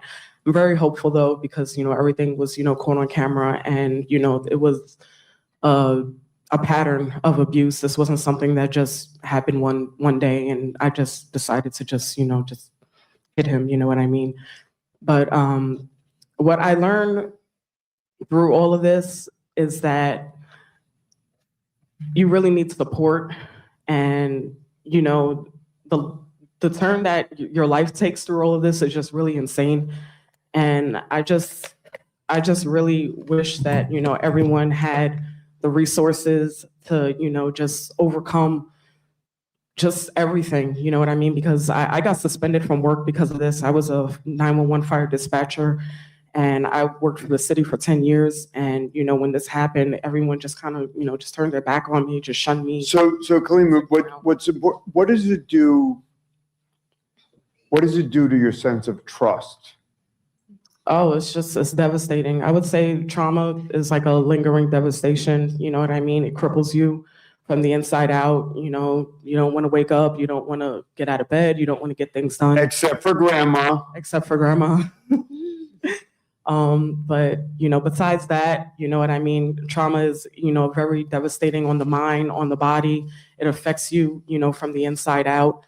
You know what I mean? And I also want to touch on, what y'all said about, just therapy and intervention, because through my court case, I learned that I got evaluated by the battered woman specialist for my court case. And I learned that once you end up to the point where you go to the hospital for your injuries, there is a 6-month time frame where either you or your partner will be killed. There is a 96% chance. And, I just wish that somebody just would have intervened, when the police, arrived at my house, when, he got arrested. And, I wish they would have just made me aware of how much danger I was in. That really would have just changed the trajectory of everything. You know what I mean? Because they said 6 months, and then my incident happened literally 5 months later. You know what I mean? And he almost died from his injuries. So I just really wish that, we had that intervention, maybe, the therapist can follow up with the police or something. And, you have that 3 to 5 day window, while he's away or arrested, to get you, that just to let you know, hey, you're in danger. We'll help you come up with an escape plan, something, but no one. Part of that goes to what Beth said is information, knowledge, and part of it goes to changing both the knowledge base, and to do what Judge Qureshi and Rich talked about is institutionalizing informative pathways for behavioral and medical healing as part of the process. So I have the evil Cindy keeping me on, she's dressed in this lovely, nice pale blue, and she's giving me like signs. But so just a closing question, and if I could just ask, if trauma has taught the veteran or the survivor of domestic intimate violence that the world is unsafe, that other people are unsafe, and that vigilance is the price of survival, then healing is not simply treatment. Healing is the rebuilding of trust, safety, and as we heard again and again today, human connection. So what concretely must we do in our courts, our hospitals, our shelters, our armed services, or shelters or reentry systems to help people move from a survival mode to a life that feels livable again? How do we help victims of interpersonal violence, whether they're combat vet, whether the victim of interpersonal violence, domestic violence, rebuild that stability, that trust, and that sense of worth to make healthier, godly decisions and to live safer, more balanced, more helpful lives? We'll start with Allison, and then we'll just go right down to the good judge. Al? Thank you. I think the biggest piece is what Beth said, and that's connecting systems, right? A lot of the people here probably don't even know that Volunteers of America Delaware Valley exists, right? Because we're down in South Jersey. People in South Jersey don't know about NJRC or any of the other organizations represented in this room right now. So I think it's finding a way to connect systems, whether that's statewide, whether it's countywide, whether it's amongst subject matter experts. But to me, that's kind of the biggest piece. Thanks, Al. Beth? Well, I think we need to completely reconstruct the criminal justice system and look at it differently and not have the focus on being punitive and not have the focus on people who don't have opportunities and just punishing them and keeping them out of the system and then having for-profit prisons and all of these things that we're doing. So I think we are headed in a very bad direction. But aside from that, I also would like to see some kind of maybe clinics or something so that we could really help people to get back in the healing. Because a lot of people, they go through the trauma and then they don't have the time to heal because they have to get their lives going and they don't have time to heal. So let's make time to heal after that happens. Thank you. Colleen? I just think that it just starts with compassion and empathy. We just need to just have more compassion and empathy for one another, like in general, you know what I mean? And I don't think that anyone should, we need to stop the victim blaming and, just like she said, just more time to heal, more time to just, rebuild your life and things like that. And, just making sure that the resources are in place to be able to do so. Good. Thank you, Colleen. Dr. Chowdhury? I think for me, the most important emphasis is on the collective. That means collective care. That means collective accountability. That means collective responsibility. A lot of times the systems that we're part of are so focused on the individual, the person who has experienced the trauma, and they put the responsibility on that person to then go and heal themselves. And that's not how healing works. We cannot expect the individual with the traumatized brain to go and find a therapist, to go figure out insurance, to go figure out the finances of it. Where does the community come in? Where does the collective come in? And for me, even as a therapist, that individual relationship isn't enough. We need community relationship and community responsibility. Good. Thank you. Dr. Gittens-Williams? For me, the answer is to connect the resources that the victims, to help the victims from what they're experiencing. So whether we call it mental health or whether we call it something else, we need to improve those resources. So thank you, because we are the ones that in the hospital, when we call and take the patient to the domestic violence shelter, those are the places and the resources that help us. But what we didn't talk about here is the people that don't survive. And you're still alive after your experience. So I like to say that homicide, suicide, and substance use disorder are some of the leading causes of maternal death. And so I'm happy to say that there's a hotline now, 1-800-HELP for moms, that can help pregnant women or postpartum women survive. I think we need to connect the resources to any victims of domestic violence, substance use, trauma, to have more resources. And the great Heather? For me, I believe in asking for help because there are a lot of resources out there. And for me, I became enamored with educating myself on the dynamics of domestic violence. And also, I take dialectical behavioral therapy, that I learned to have mindfulness, to regulate my emotions, stress tolerance, and interpersonal effective skills. And my therapist has helped me empower myself and to learn how to trust my gut and others wisely. And can we have a round of applause for Heather? I'm so inspired by her courage. And my dear friend, Reverend Gloria Walton. Well, I agree with, I can't see who said it, but I would start with revamping the correction system for one. But beyond that, education, the classrooms. So many children come to school that experience traumatic experiences throughout their lives, and no one stops to ask what's wrong. Instead, they're acting out. We then give them, that's how they get the IEPs and so much more that happens in the school system. I think it starts there.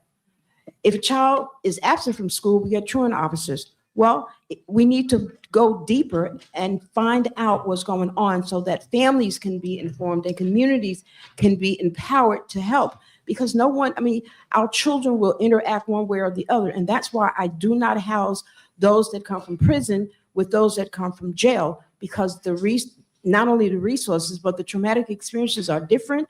And then when you begin to understand the number of traumatic experiences someone has had in their lives, then the treatment must be different. Thank you, Gloria. Thank you. And thank you for everything you do. Steph? Okay, so as a retired teacher who will never actually stop teaching, I really strongly believe that we need to educate not just the children who need better actual classical education, but the people who are serving the people who are suffering. My son was taken by the police to the Cape Fear Valley Medical Center having a break. He had been caught jumping up and down on his neighbor's cars. He was barefoot and it was the middle of the night. They called me. I drove 14 hours to get there. And the doctor who was dealing with him said to me, "You don't want to talk to him. He is a wise ass and he's dangerous. He thinks he knows more than me." And frankly, he probably did. He thinks he knows more than me and he will hurt you if you go into that room. And I said to him, "You don't understand. I am the safe place to fall." I went into that room and he cried. He immediately, this wise ass, smarter than the doctor, veteran soldier, sat down and cried for an hour. And when he was done, he was ready for a process of healing. But this doctor didn't understand that. So if you don't understand what you don't understand, go to the resources that can help you learn. If you're really in a position to provide assistance, you must know who you're dealing with. Good. Thank you, Steph. Rich? Employment and purpose. If someone, what I've tried to do, because I can sense if somebody's not showing up to work on time or that they have an issue, and you just talk to them. And sometimes just that conversation puts them back on the right track. Spoken like a Marine. Good job, kid. Consistent veteran courts throughout the state would be wonderful, so our veterans walk into the courts and they know what support they'll have. Also, I think it's very important that the VA addresses all veterans that were deployed, whether they're honorable or general. There's many veterans that come back with other than honorable, less than honor, bad conduct. They all have reasons for that behavior and they need to be addressed. And then most importantly, that we have found through NJRC, that individual intensive case management, it takes a long time to heal. So we stay with people and we address them. It's not fragmented. We do it thoroughly for a long period of time. And what Sharon said is also really important, is that whatever injury you suffered by virtue of wearing the uniform, that should be addressed. Your discharge classification shouldn't determine your benefits. Your injury should. Judge? Yeah, just briefly, from the core perspective, I think the way we try to create a safer environment for our veteran participants is how we present ourselves to these participants. Folks are used to coming into federal court, I'm wearing a black robe and I'm elevated. In our veterans court, that is not how I present myself. We sit equally at a conference table. We are all sitting with team members. And so here they are with not only a judge, the judge assigned to their case, because all their cases get reassigned to me if they're in the pilot program. And so they get to sit equally with the judge who's ultimately going to decide their fate and talk about their job. How's it going at home? Everything okay with the wife? And the one other piece that I think helps to create a safer space is people forget the camaraderie that exists and the brotherhood that exists with veterans. We have veterans from all different races and ages that are sitting together. We're not speaking to them individually. They sit and have to hear each other's stories. We have one that's about to not graduate, but he's about to complete his case. He's already asked me, can I still come to the Veterans Court when his case is over? And I'm like, Jesse, I don't understand. Like, the case is going to be done, right? You're probably getting a non-custodial sentence. You go live your life. He goes, no, I want to still be there. I want to talk to these guys. I want to make sure they're doing okay. So I think those are ways that we can create a better space. And I think that's a very positive about just the way veterans are and how they look at each other and how they treat each other. So that's my So thank you. Thank you.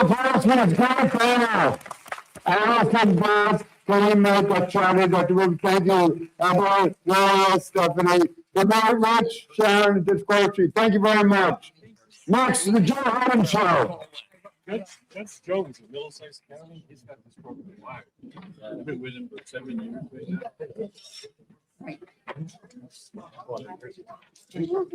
All right, Dr. Kevin, Phil, Dr. Baxter, Lisa, Judge Arlo, Rich, Joe Harden, the Honorable Michael Hellstrom, Senator McCarthy, Jim Tanzi, and the great Jason Williams. Look at that handsome fellow coming up there. Jason Williams, go up. Doing a great job. Doing a great job. Doing a great job. He's always good. I'm so glad.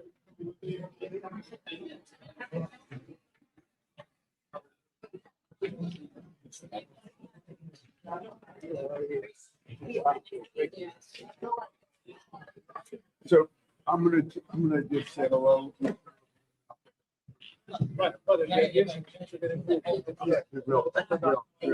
quick. No problem. Whatever. Here I am. Okay. The problem. So that really is Yeah. the intersection. Gov. Hey, brother.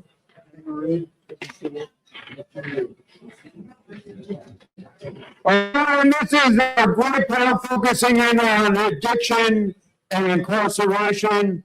I just want to say thank you to Dr. Kevin, Senior Program Associate at Columbia, the great fellow, my boss at Essex County, Dr. Baxter, President CEO, where's Dr. Baxter? Doc, he was just here. He's been here all day. Where's Dr. Baxter? Lisa Santai, Dr. Empire.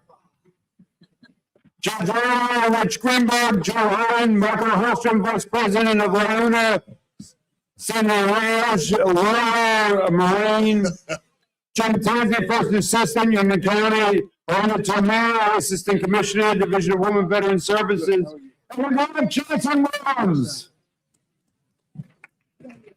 Where's Dr. Baxter? All right.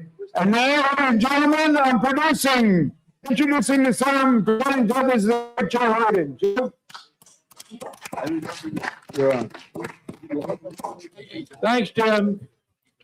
It's an honor to be here, and it has not been mentioned, but this is our 12th annual New Jersey Reentry Conference. And I've had the privilege of being here for all 12. And in terms of the God of coincidence, Jason Williams was our first lunchtime speaker way back 12 years ago. The idea of dealing with trauma and the intersection with addiction and the intersection with the criminal justice system is really an idea as time has come, because it's taken a long time to get us there. I'm here not because of my knowledge of medicine, but because of work I do in recovery in the criminal justice system. And in recovery, we see there are some people who have underlying trauma and then self-medicate, and of course make it worse with drugs, alcohol, gambling, and gambling's becoming the new scourge in our society. And there are some people who don't have underlying trauma, and then by virtue of years of addiction and years of alcoholism, end up with the same traumatic events on the back end rather than the front end. And one of the most brilliant remarks made by one of our speakers is, one size does not fit all. the trauma is different and the treatment is different. We have some wonderful speakers here that I'm just going to introduce. Our first speaker is Jason Williams. And Mr. Williams is somebody who really, his life embodies all of these situations. In growing up, he had violence perpetrated upon 3 of his sisters, 1 sister murdered, 1 sister dying as a result of what happened, another sister having been raped and almost killed. He had an outstanding professional basketball career, and before that, a career in St. John's. And then his career ended when it was on its ascendancy on an on-the-court traumatic injury, which then changed his professional life forever. He had issues with alcohol, and then he got involved in an accidental shooting which took a life, and the litigation went on for 9 years. It was like the 100 Years' War. He did some time in New Jersey State's prison, and he has come through all that.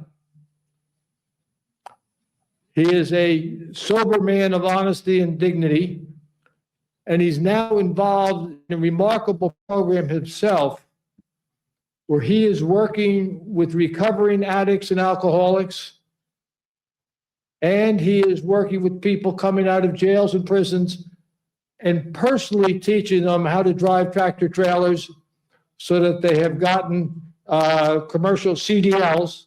I think he's up to about 70 people, 70 men he's gotten. And I would ask Mr. Williams to tell us how it is he's dealt with trauma, dealt with addiction, and dealt with recovery, and ended up where he's ended up. All right.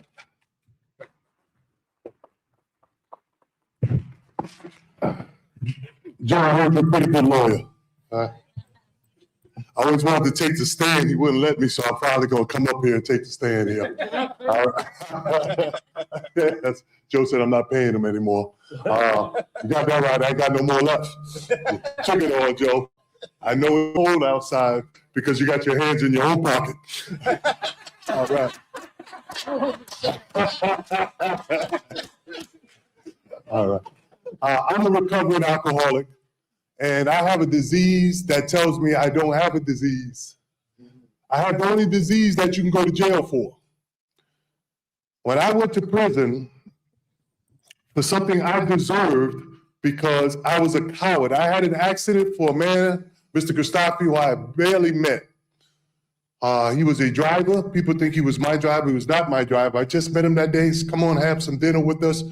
And had an accidental shooting showing off guns. Why would I be showing off guns when I had such a great career and all the resources? I should have been showing artwork or old cars, but the self-esteem in me had me doing something else, showing off guns, macho, being around the wrong circles, and the gun went off and killed Mr. Gustafi. That was an accident. Never saw Mr. Gustafi. The cowardness of trying to cover it up is something that you have to live for the rest of your life also. Nobody in here, I don't know, but the worst thing you can ever do is take something that a man has and everything he's ever gonna have. That is a bad feeling. Now, some of the things that Joe didn't say, as I was raped as a young man, a young boy, I was 7 by a close family member, and it hurt. But I knew in the Deep South, my mom is white, my dad is black.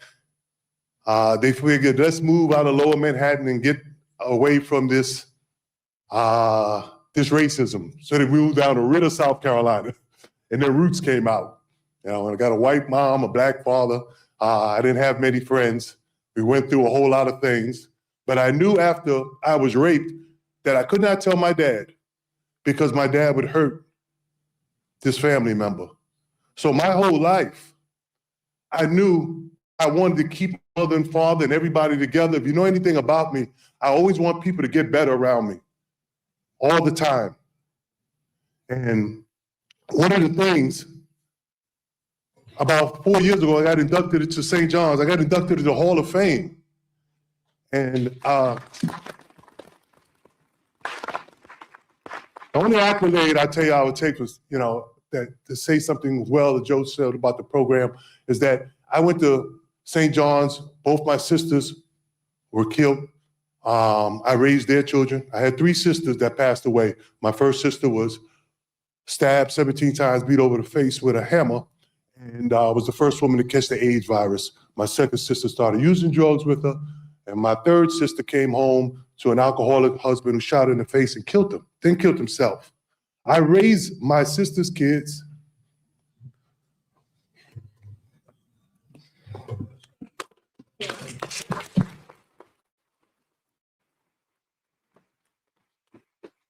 I raised my sister's kids. I woke up every morning. I drove one from Queens to Manhattan, my son, who I adopted legally. Then I woke up, drove my daughter to school, came back. I went to school, picked them up, came back. I went to practice with Lou Carnesecca. He let them run around the gym, went home, I fed them. Came back, did my homework, did everything that you have to do with a 17-year-old would do in playing for the most famous university. And my kids only missed 5 days of school. I graduated in 4 years. That's the only accolade that I'll take. I only tell you that story because when I received my Hall of Fame award, that day was a tough day. I started a foundation and we help people through outdoor adventure therapy get off drugs and alcohol. I'm also a pilot. I take you up in the plane. I show you how to fly the plane. I kick you out the plane. We do all kinds of things. Scuba diving is that kind of treatment center. And I've been doing it for 10 years, along with what we're doing now in Reentry. But I tell you that because something happened while I finally left the center for one day, and I'm up here to get this award, and somebody with me said, Jay, man, you got to calm down. You're about to get an award that you always wanted from St. John's, was your safe place. And I was upset, and he goes, Jay, you got trauma. And I said, man, what? Trauma? I was disgusted that somebody told me I had trauma because in my mind, the previous panel, 2 before, when I was sitting here, she said, I didn't know what trauma was. I didn't know what trauma was, even though I had a treatment center. If you come to my treatment center, in the morning time, I wake up, I go to the gym at 4 o'clock, just like I do now. And I do that to come down, not to go up, because I love what I'm doing. I love being able to help people, because that's how I stay sober. Because when people can depend on me, that's how I can stay productive and efficient and keep my head off. But when somebody said you had trauma, I said, man, my mother were the greatest parents in the world. What the hell you mean I had trauma? That's how I took it. And I was upset, and I'm giving this Hall of Fame speech, and I'm so upset, not thinking about it. And as I grow, it's something that you have to work on for the rest of your life. It's not that you did something bad. It's might something you have seen. In some situations I've caused, I was reckless. I caused an accident. I didn't have to do that. That lives with you. There's other things that somebody robbed my sister for $2, took everybody out, my rest of my sisters. Those are things I couldn't control. That's trauma. I was teaching people how to stay sober through my energy and my dependability, because when people can depend on me, the trauma goes away and it gives me perfect peace. If you come to my place in Long Island, we've had 72 people graduate the program, and each one of them have a career, making $72,000 or better. We only been there a year. Our next class is 32. Please, I cause so much pain. I'm not here for accolades. I'm here to tell you that the doctors in this panel can tell you better, but my trauma is me getting up at 4 in the morning, going to the gym, working out, and coming down because I'm so happy to go help somebody, because that's my service to others, is the rent we pay here on earth. And then get there and work, and I work from 6 o'clock to 8 o'clock at night, and it's rinse, wash, repeat. So I'm the wrong person to say, how do you get over trauma? How do you forgive yourself? I lost my family, my daughters. I don't have friends. My friends and my family are the ones that I work with in that cohort. That's it. But it keeps me as sane as I possibly can be. And I'll tell you this, There was a guy once, he fell in a hole, it was too deep to jump out. And I end on this story. And a priest walked by and he said, "Hey, Father, can you help me out of this hole?" And the father said, "Say 7 Hail Marys," and kept walking. And this young man is still in the hole. Doctor walks by. He says, "Doc, can you help me out of this hole?" He takes his prescription tablet out, throws it down, said, "Take these." Kid is still in the hole. Kid's best friend walks by. He says, "Best friend, help me, I'm stuck in this hole." The best friend just jumps in the hole with him. He said, "Man, you know, jumped in the hole, we both stuck." He said, "Nah, brother, I've been here before and I know a way out." All right? And that's the way I deal with trauma. I've caused a lot of pain in my life. And how I deal with that is trying to make the world a better place. And until there's something besides self-medicating to help me get to, besides serving people, that's what I will continue to do. So thank you very much.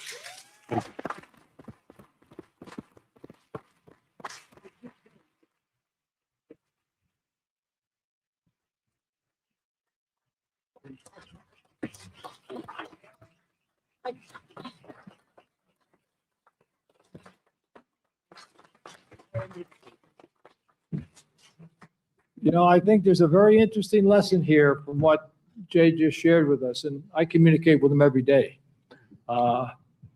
He deals with his addiction and he deals with his trauma by helping other people.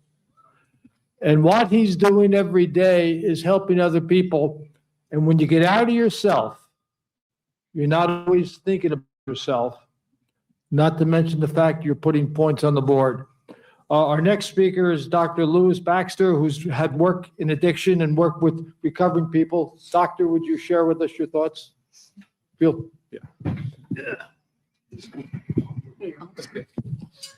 Yes, I'm very happy to have an opportunity to be here with you all.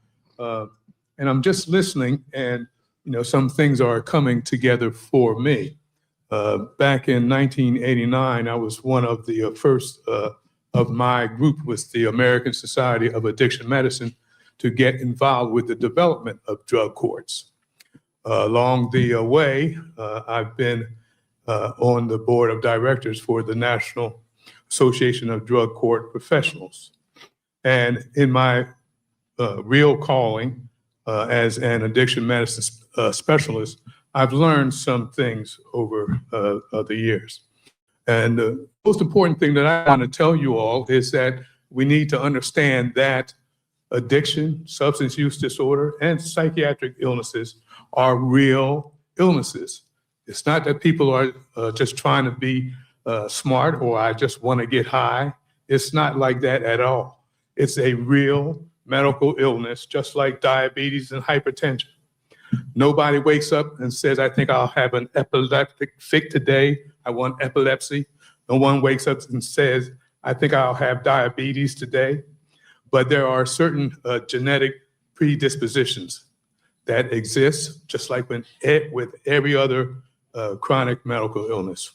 The other thing that I'd like to tell you is that the way we treat it nowadays is much better than what we used to when I first got into the field. There was always this battle between the psychiatrists and the addiction medicine people, which came first, the chicken or the egg. And it really don't matter because they're all scrambled up together. My primary training is internal medicine. And so I know that in order for people to get well, you have to have a protocol. You got to do certain things in order to get better. So when we talk about trauma has always been put in the back. That's never been brought up into the forefront, into the treatment plan until most recently. And so what we have to do is we've got to treat it right. With addiction, you got to have at least 3 things. You have to have detoxification, that's stop using. Then you have to have rehabilitation, and that's counseling, learning about the disease, how to deal with your feelings and emotions that trigger you to make you want to use. And then the last thing is that you have to practice it. You have to practice what you learn.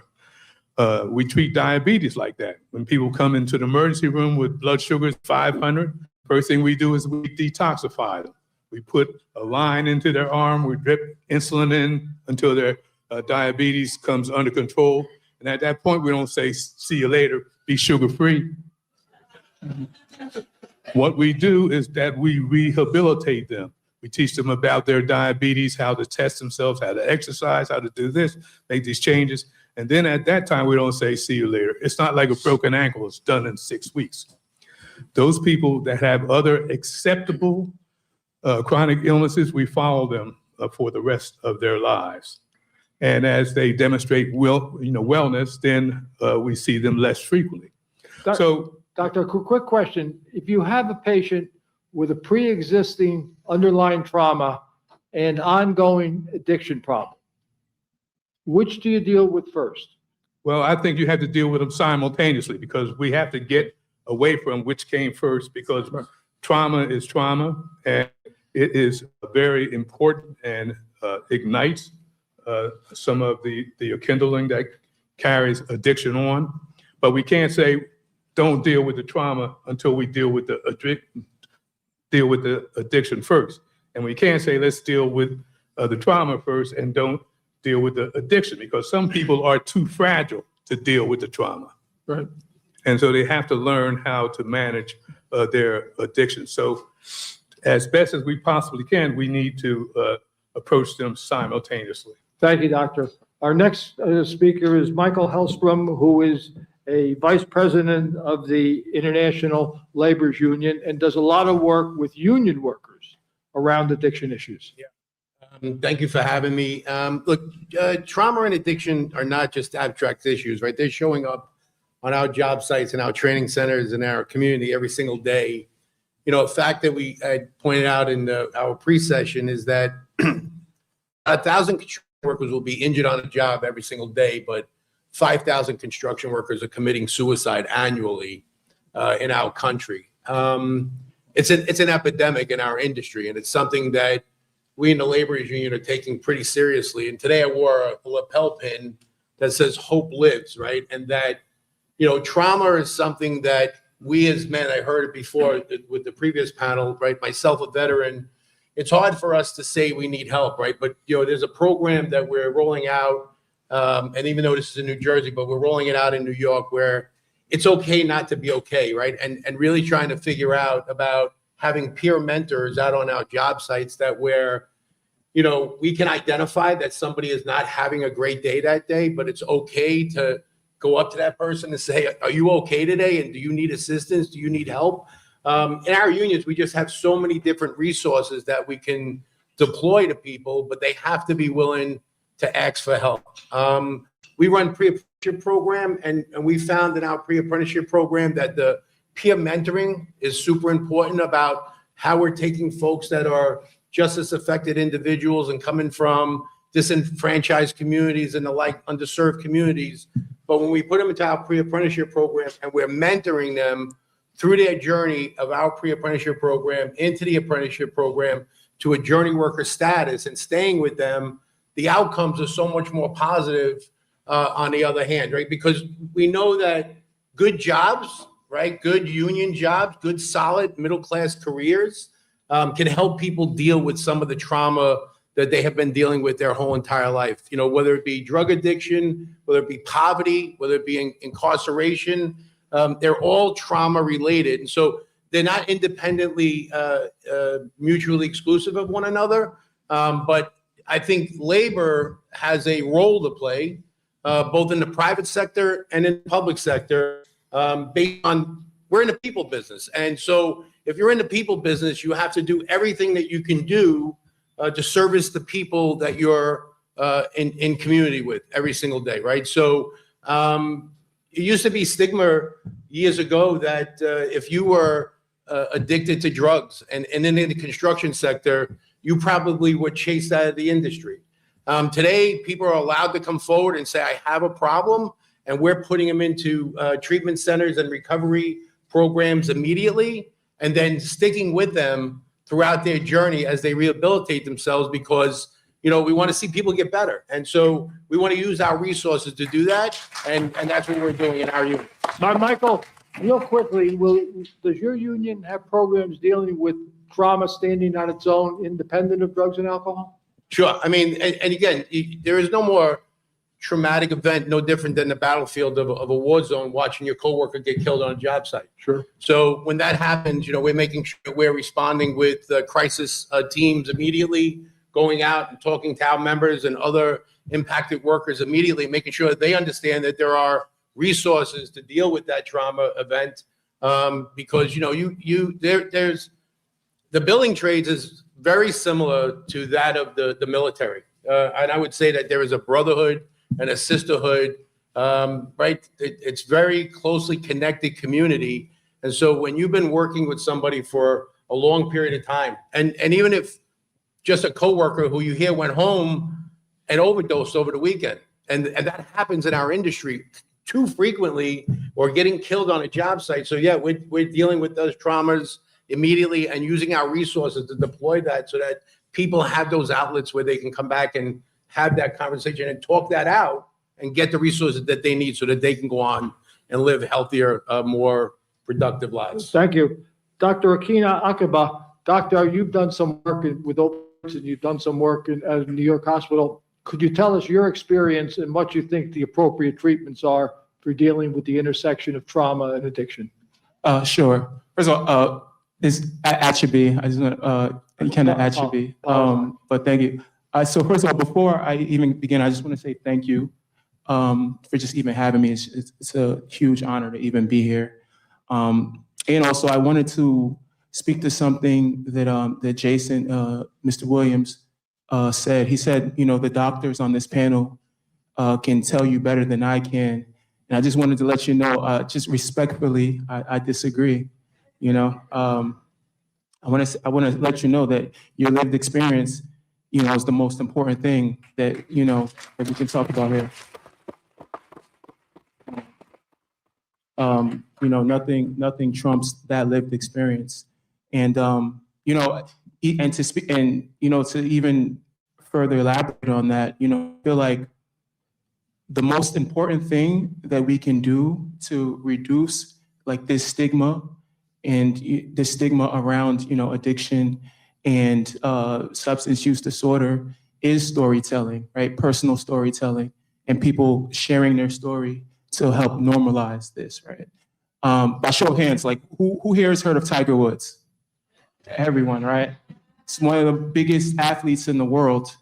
And, I don't know if everyone else has been following what's been going on with everything he's been going through. But from what I'm seeing and from what a lot of people believe, is like it seems as if he's struggling with a substance use disorder. Like he may be addicted to pain medications. I was reading that he's had almost like 30 back surgeries, I think 7 or so leg surgeries. He's currently recovering from one. When they recently arrested him the other day, he blew a 0 on the breathalyzer. So he wasn't under the influence of alcohol, and he had pain pills on his person, on his possession. And so from what I was reading, this was his 3rd time rolling the car over.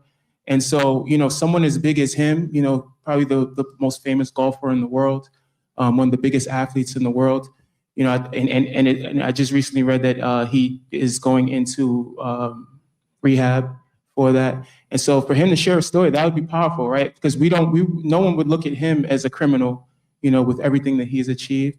And, that would be powerful in changing this perception of substance use disorder.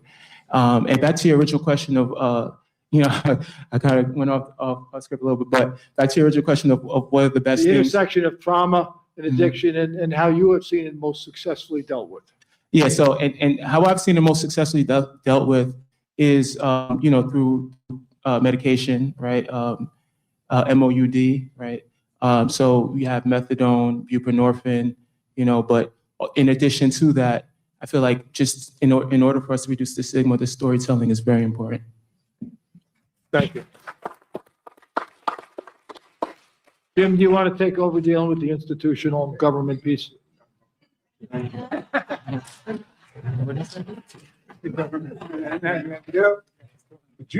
say.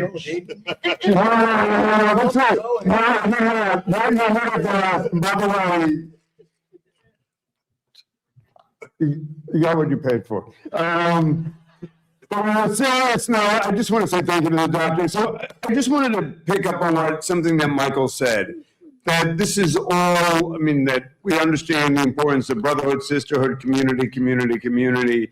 But one of the things that we see, in addition to go to what the doctor said, you have a little bit of more of a community and in addiction treatment programs, as Joe said, whether it's a more humane system.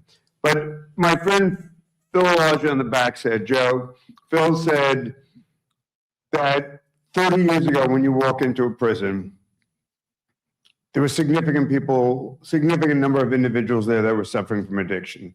Today, and Essex County has 2 mental health units. Today, arguably, over 55, maybe 60% of the population is grappling with mental illness. Is that your sense, Phil? First of all, can I just add something to get started? I only came here, I couldn't make it today, and the governor said, listen, I know how much you like sports. If you come, I will make sure that Jason Williams is on your panel. Right. I got so excited, Jason, but I thought it was the girl from the Sacramento Kings.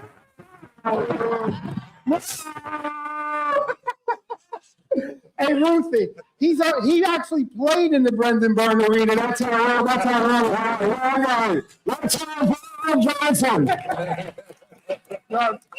Listen, I just texted the doctor from our correctional facility. I'm amazed because I helped run the largest mental health facility in the state of New Jersey. Right now, there's no more psychiatric hospitals left. We have 900 patients, I will say, in our jail that are diagnosed with mental health issues. About 900 in Essex County Correctional Facility. We run the largest New Jersey inpatient substance abuse program in the state of New Jersey. And it shouldn't be at a jail, but it is. I just texted the doctor. We have 400 inmates right now who are in detox. Joe. 400. That's not the role of a correction officer, right? I mean, we have great doctors and all that, but they're not equipped to deal with mental health issues. They should be having mental health professionals. With the help of the governor, you know, we have this program now at Silver Lake Hospital, which is which has a psychiatric unit. And before, you know, thank God for judiciary, because we work with the judiciary. We had a law change in New Jersey where now they can get their services paid for. The judges will now release them into the custody of the hospital so that they can get mental health treatment. I tell the story to the governor is, you know, I'm like Joe D. We're very like, clean this up, do this, do this. And I went to the jail one day and there was an inmate in one of the holding cells by himself, and he had feces smeared on the wall and he was decompensating. And I went nuts. I yelled at the officers and the sergeants and the director, what, this is disgusting. They said, Phil, Ann Klein is coming today to assess him. If we clean it up and everything, they're not going to accept him to the psychiatric. So we leave it like that. So that's not how this should be running. These people need to, we need more psychiatric. But yes, we run the largest. And you talk about trauma, there's no more trauma than being in our facility. So I mean, basically what happens is county jails now are depositories of those suffering from addiction, from mental illness. And Lisa, what's your sense? Governor, I just want to thank you so much for giving me that. No, and she's a big shot at Care Plus. I just want to thank you so much for giving me the opportunity to be here. My sense is that everything has to be dealt with at the same time. And a lot of times in different systems, we're not able to do that. And we have to really, really come together as a whole. The word integration is used all of the time. And I feel like as professionals, we have to really take that word to the absolute max that we can, because no one comes in without the other, right? Like people have the mental health, the trauma, the substance, and then they also have— At least when you're at 3 o'clock in the morning and some guy comes into Essex County Correctional Facility, Is there a magical test that you're going to be able to determine whether somebody has a mental health challenge? I mean, you can discern ostensibly if somebody has addiction, but how do you practically do that? You have to have a lot of screening tools and the right people at the right time to be there. And so that's not possibly going to always happen all throughout like 24/7 because people have to go home. But the bottom line of it is that we have to find a way to integrate all of our systems better. And for instance, if we have the system where people are coming into the correctional facility and we don't have the people there at that time, maybe that's what we need to work on. Maybe we need to work on the same way that we have crisis, we have PES, we have children's mobile systems. How do we activate who we need to activate in the moment when they're there? Right. So Mike says we're going to have the employer, whether it's LIUNA, XYZ, we're going to help people get back on their feet. Phil says basically what we're doing is we're the largest mental health hospital. Dr. Baxter says he sees, and doctors said, they see the opioid use disorder, but I just want to jump to Assistant Commissioner Tomei. Helena does great work with veterans and with women, and we love her, and Commissioner Kuhn. But what's the reality of what you can do inside a prison? I mean, prisons weren't designed to be mental health hospitals or addiction treatment centers. Yes, well, thank you very much for bringing me into this conversation, for bringing the State Department of Corrections into this conversation. No, institutions were not created, prisons were not created to be the treatment centers. And now there were county jails. We're fortunate, though, we had Governor Christie here. We're fortunate that that was his mission because he did have 2 of our facilities become registered licensed treatment facilities. That was the step 1. That was the psychoeducational groups, the cognitive behavioral groups, residential and intensive outpatient groups. We're fortunate that we run those in 2 facilities. So, Helena, I'm going to just jump to my friend, Raj Kurji. Senator Raj, if you had to do this all over again, what I make up is we have these older systems, Helena, and we have these older systems, Phil, and then we realize we have new needs, and we're trying to shoehorn the new needs into older systems. So whether it was county jails, I remember when I was a young AP in Middlesex, 60% of the people in there were addicted. And God rest his soul, Ted Kennedy said, there has to be parity in treatment, which happened to a certain degree in addiction treatment, not so much in terms of mental health. You look at the revenue streams. So, Senator, do we keep trying to shoehorn a new model, or can we do something differently? I think we have to do something different. But to your question, Governor, so maybe do we take down a prison? Do we maybe take down a prison? Maybe do we take down 2 prison and provide, we're what's happening in Scandinavia. So if you go to Scandinavian prisons today, they look like, Hovnanian retirement homes. Because why? Because if 96% of the people are going to exit, you should teach people how to get along. You should teach people cognitive behavioral therapy, how to deal with pain management, how to deal with addiction, how to deal with mental health. And maybe people that are, I'm not talking about those that have recidivated repeatedly, then they come to reentry, God willing, but for first-time offenders, that's where they go. Well, to change the model. Well, the problem is prisons aren't designed to be behavioral health care providers, and yet that's what our prisons have become. Our prisons are the largest behavioral health care providers in the country, and that's not what they were designed to do. So folks are suffering from mental illness, and part of the problem is we have to destigmatize. We're continuing to work on stigmatizing mental illness, but also substance abuse disorder and substance use disorder. Substance use disorder requires a medical response because it is a medical condition. It is in the DSM-5. And we have spent decades treating addiction as a question of moral failure rather than as a medical need. And even now, if you look at involuntary commitment statutes and different, and in practice, how we deal with substance use disorder in our policy frameworks, mental illness and substance use disorder both remain stigmatized, but there's still a reluctance to treat substance use disorder as a mental illness, even though it's a subset. So I think one of the reasons that I was a primary sponsor, and thank you for your input and many others in the room, of our state's mental health diversion program, the law that created the program. And it was modeled after some pilot programs that had been tried out in Essex under the leadership of the great Phil Elijah and County Executive DiVincenzo. I know they're very proud of leading the second best county in New Jersey after Hudson County. And the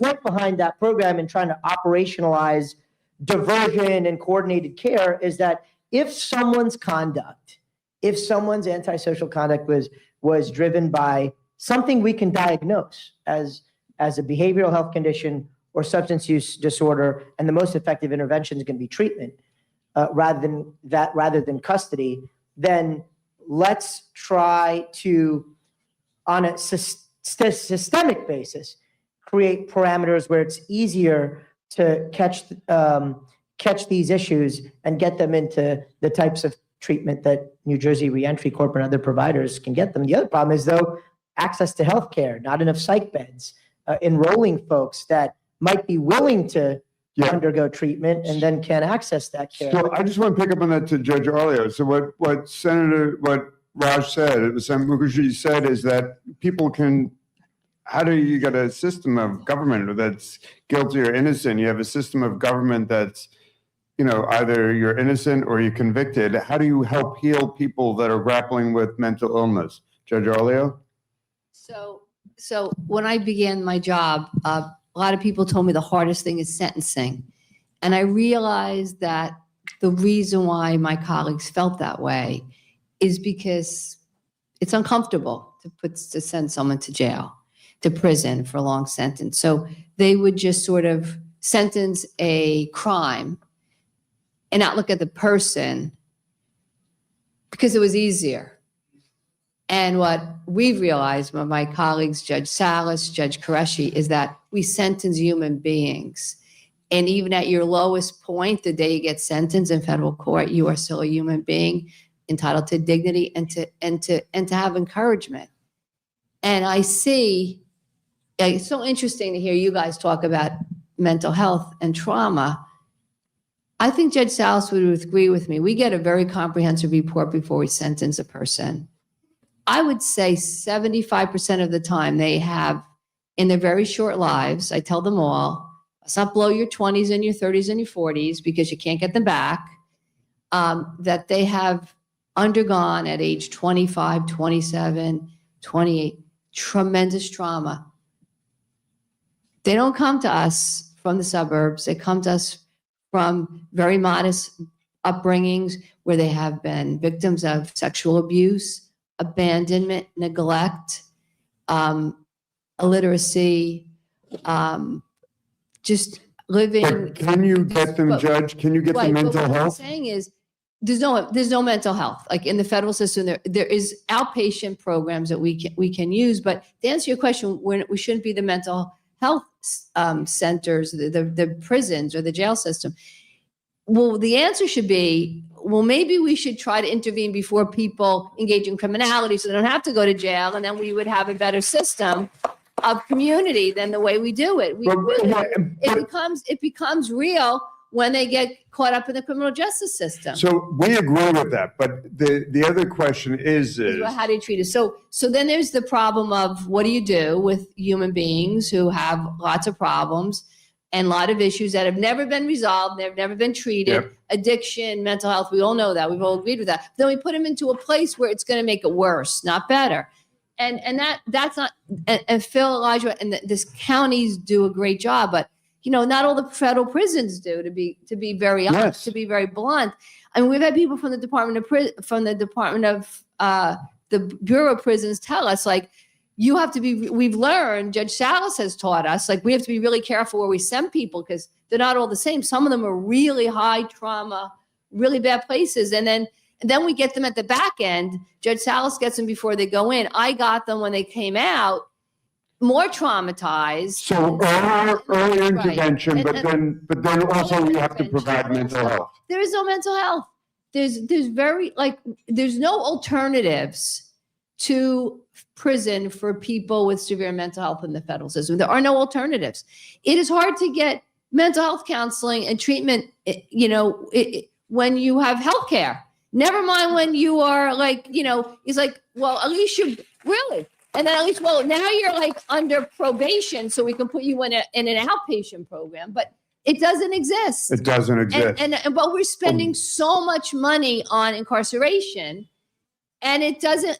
Then you taking young kids, and I can say that someone in the very young to me, coming out, and then they're worse off. But and that's we're exactly trying- what Right. Senator said. I mean, Raj said, basically, we've got to develop new systems. And Jim, one thing, you Sure. and I met with Father Boyle, who runs Homeboy Industries, which is the biggest reentry program in the country in LA. He started it, through his ministry, and it's a great program. And we met with him, and he said, like, what's your secret sauce? You're so successful. They have restaurants where people can work in, and factories, and they have all the housing now. And he said, you have to allow people to heal when they come out. You have to allow them to heal. You can't just throw a job. We learn as we go along. I'm not trained in psychiatry. I'm not trained in any of this. The judges that work with me on our courts, we learned it on the job training. But we learned is it's really hard. It's hard. Every person has a story. Every person comes at different into your life. They come into my life at different points. And they have different needs, and there's not one size fits all. And it takes a lot of time. To do it. So what we've heard is, but this is really honest. Maybe it's because we're a little more tired in the last panel, and Phil got to meet his hero. But what we've heard is, and I think this is a really important conversation.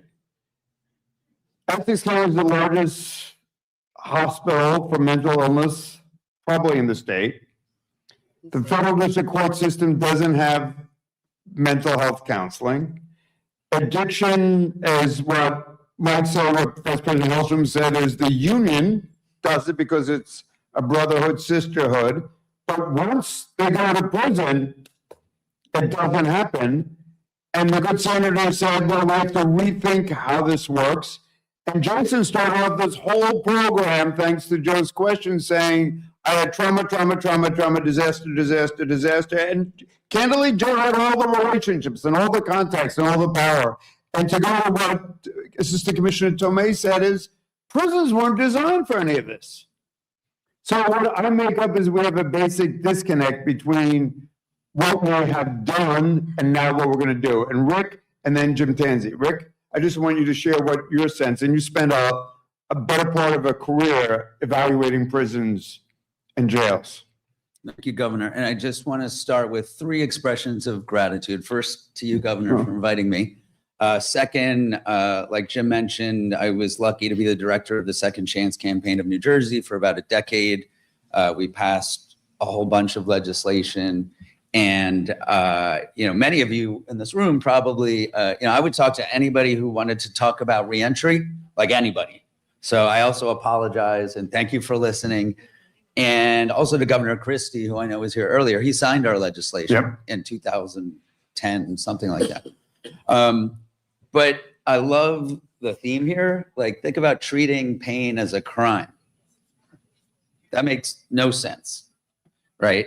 And if we don't understand by now, you don't have to go. I've been in plenty of prisons, and you have, but if you don't know by now that incarceration is trauma, like that should be self-evident. And I think we still have to work on that front.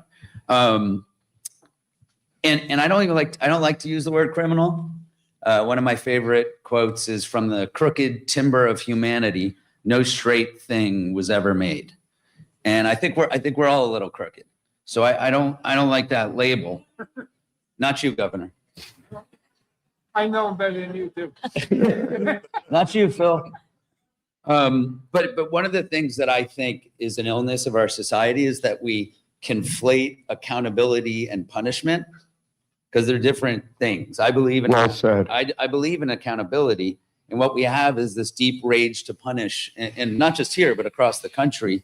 And I think we have to grapple with where does that come from? Cruel and unusual punishment. I think the issue is we are being cruel in how we treat human beings. Our challenge together is to make it unusual, because right now it's far too usual. We have to make it so it's a constitutional violation to torture people.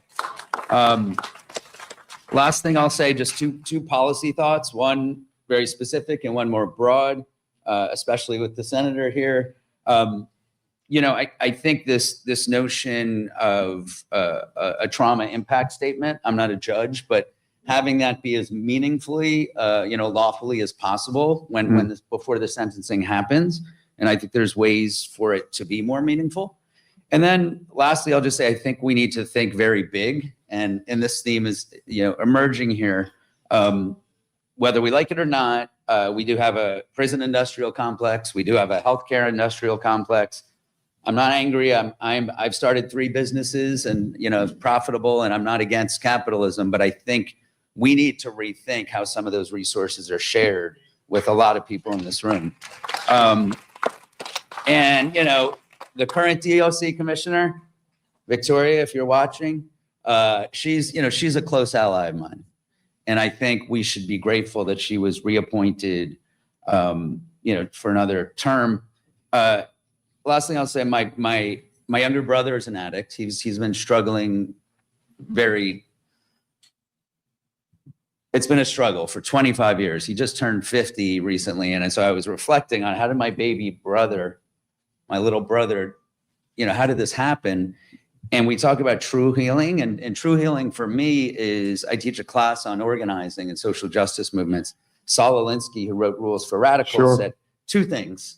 He's talking about organizing, but I think it's just as important with recovery and how to deal with people who have SUDs, is that you have to meet people where they are, not where you want them to be, but where they are in that moment, which is very hard sometimes. I'm not saying any of this is easy. And he said you have to earn your license to operate, which means you have to show up again and again and again and be there. The last thing I'll say is that we're starting a new coalition. We would love for you to be part of it, Governor. It's called the Beyond Prisons Coalition. We've only had 2 meetings, but it's the real deal. The people at this table are serious. More than half justice impacted, which matters. And Chino Ortiz, I don't know if you all know him from Returning Citizens. He said, say this: we welcome all, but we welcome people who come in peace. We welcome people who bring solutions to join us, and we welcome people who are not seeking to exploit the community. So my email address is rickg@amplifyinc.org. Anybody who checks those boxes is welcome to join. Thanks, Rick. Thank you. So what we've heard today is, and throughout this entire process since early this morning, is, what is trauma? Trauma comes in many forms. The fact that again and again, to go to Madeline's point, Judge Arley's point, is that it should be intervened much earlier. But to go to what Joe always says is addiction, it's alcoholism, it's poverty, it's crime, it's the conflation. And we talked about, Joe asked the question to Dr. Baxter, what comes first? Dr. Baxter said both. And then I listened to my dear friend Helena say that, we're not designed for this. And there's no credible way that anybody could say. But we are where we're at. And so when Senator McCurdy solves all these problems, but on a serious note, but it's community, it's labor, it's organization, but I don't think it works if at the end of the day, Essex County is the largest psychiatric facility in the state of New Jersey for the next 20 years. And thanks to what somebody referred to Governor Christie's leadership changed the face of the state and influenced the nation on addiction. We have to do something on mental health. And so a guy, and by the way, I just do what Joe Hayden tells me to do, but a guy that we started off with, Jason, who talked about his trials and tribulations and his great victories. And can we have a round of applause for Phil Lodge's hero? Yeah. But the guy who's going to close this up is Jim Tanzi. And Jim's a first assistant prosecutor in Union County. And he's also traveled the highways and byways. And he's seen during the course plenty of addiction and grappling with mental illness.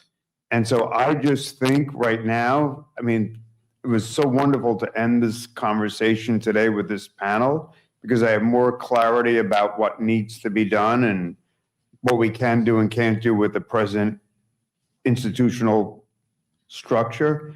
But somebody who understands this so acutely from a gut place, the Right Honorable James Tanzi. Jimmy, do you want to do it from here?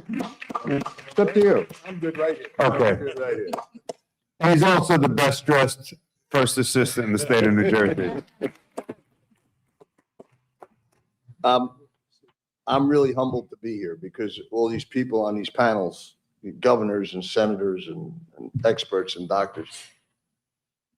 My name is Jim. I'm an addict. That's my qualification here. November 11th, 1984, I stopped getting high.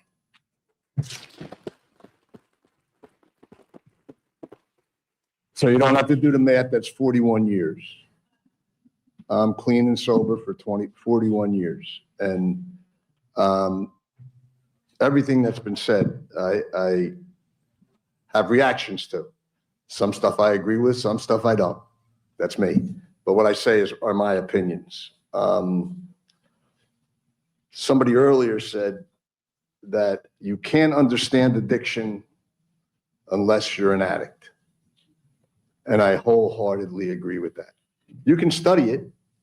You can even help people recover.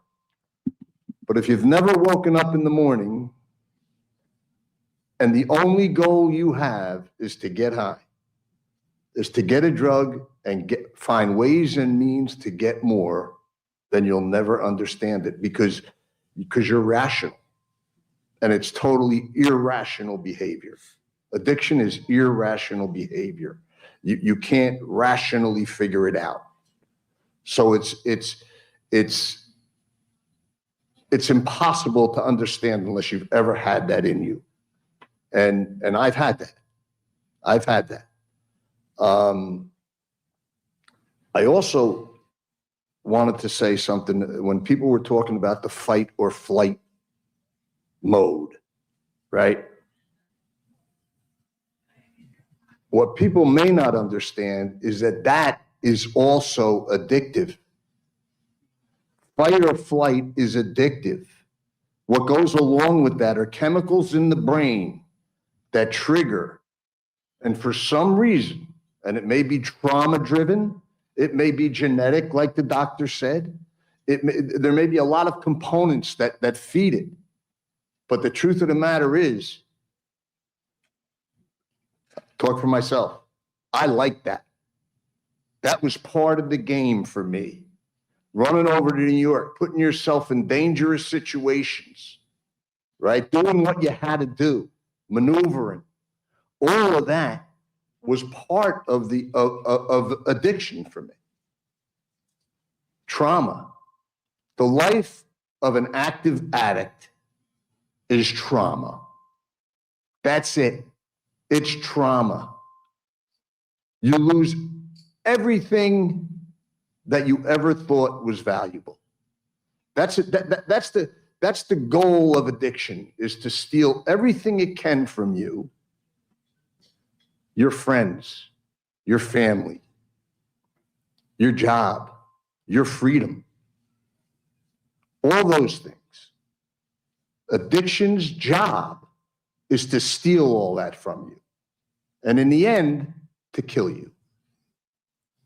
I've lost 3 siblings to this terrible disease, and I believe it's a disease. Like I said, I got clean in 1984. I think the advent of fentanyl has somehow shifted the paradigm of treatment. I think we've become, and rightfully so, we've become very, very fearful of our loved ones dying. right? People always OD'd, you know, but now it's such a real thing. If we didn't have Narcan and the different, the bodies would be piling up in the streets. I see the deployments. I get a report on how many deployments we have in a month. It's alarming. Thank God that's out there.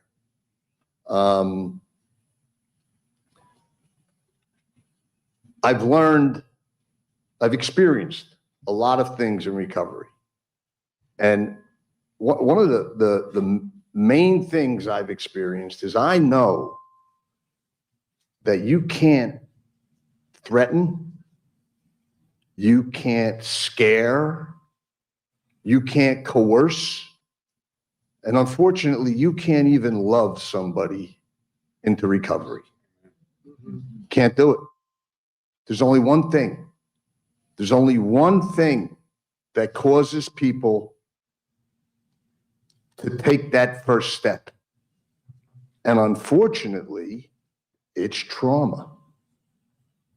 It's the consequences of your addiction that when you have no friends left, when your family is ostracized from you, when all of those things happen, they make you, at some point, by the grace of God, that's another thing that I haven't heard a lot of today.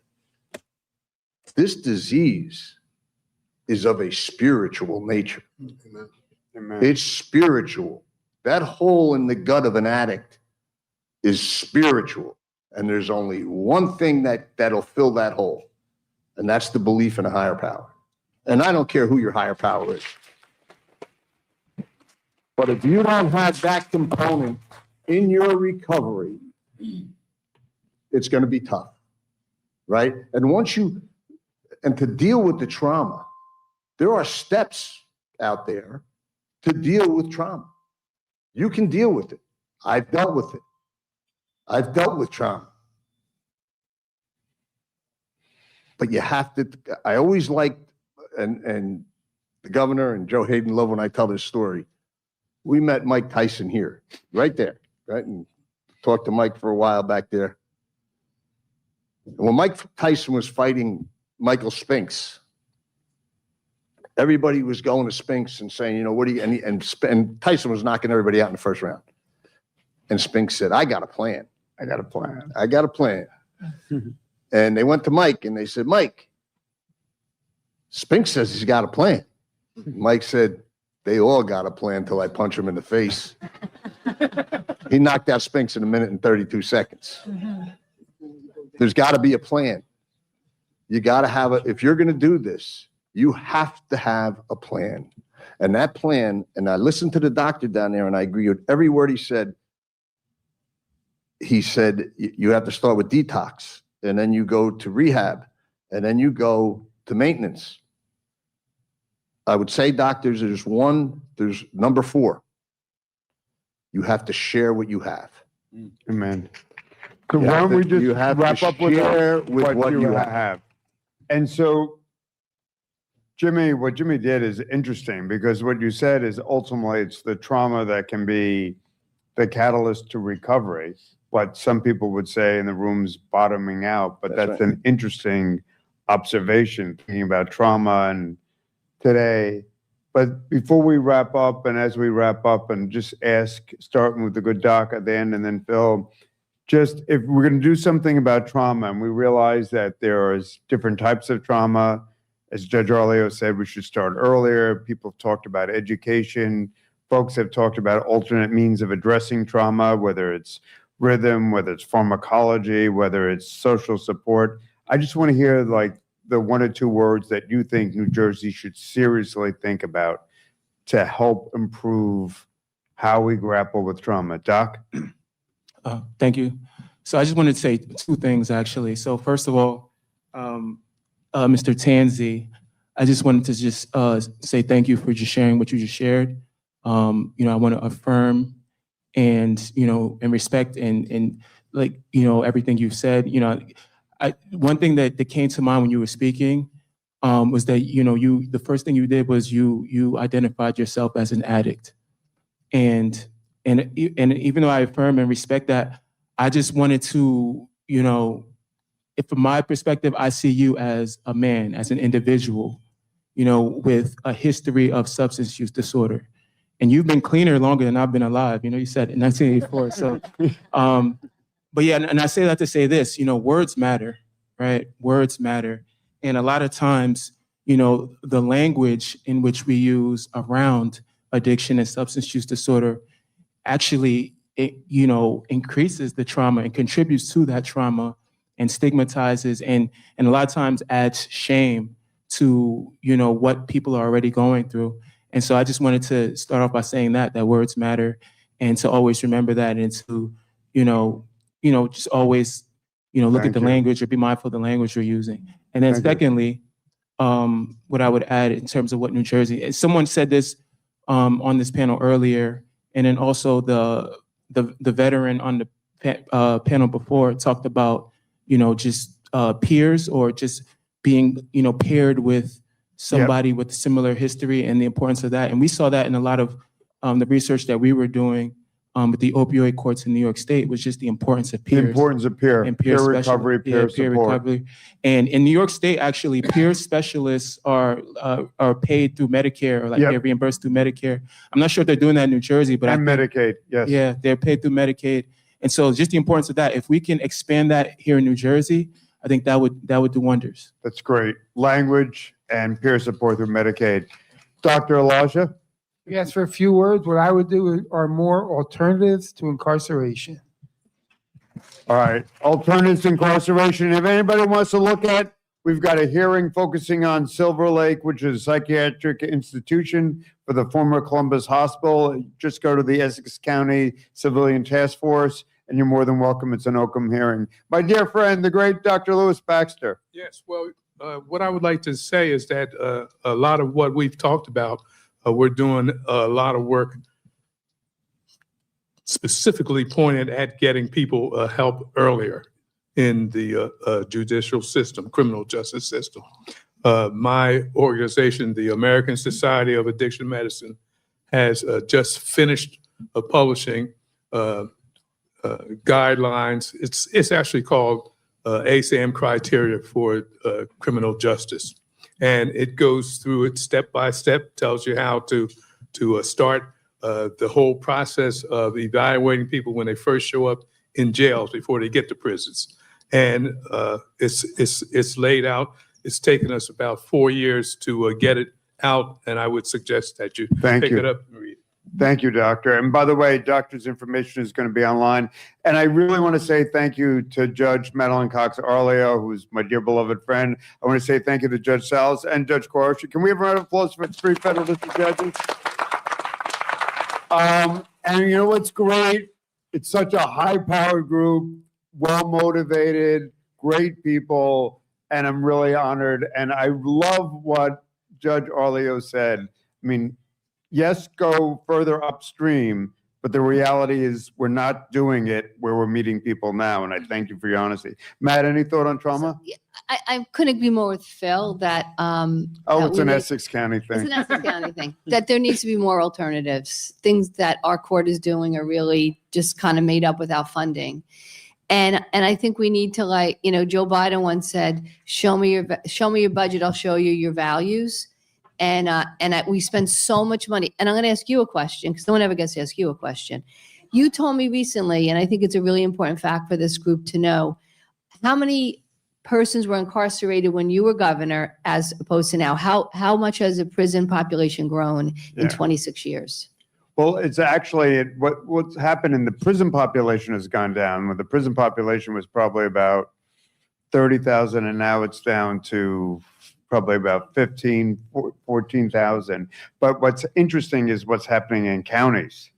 And so the cycling, you have about 5,000 people, Helen, correct me if I'm wrong, we've got about 5,000 people coming out of state prisons every year. We've probably got 30,000 coming out of county jails. And how has the budget gone up for corrections? Well, the budget is roughly compared to 20 years ago. I just know state prisons. I don't know the county jails. Okay, so that is putting money into mental health treatment. It's expensive. Yeah, no, and it's personalized. It's not just medication. and a lot of people in this, like in our space in criminal justice, medication's easy because you can just dispense it, but what a lot of people need is individual treatment, and that is expensive. And But to go to Matt's money point into is we have a system that historically focuses in on prisons and jails. And now we're smarter. We understand addiction treatment and mental health, but the institutions haven't caught up with our knowledge, if you will. That's a crude way of putting it. Does that make sense? Yeah, it does. And I guess the question we should all be thinking about as we leave, what does it say about us if the biggest addiction treatment and mental health facility in the county is the jail? Yep. Lise? Yep.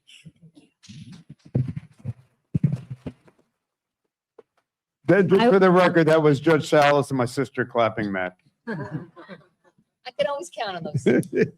I would say help, right? I would say that helping other people is big to get better. And I think we need to start something in the schools and elementary schools from a very young age about teaching people how to help one another and really focus in on that and then integrate. And one of the ways that we can integrate is with peers, but peer navigation.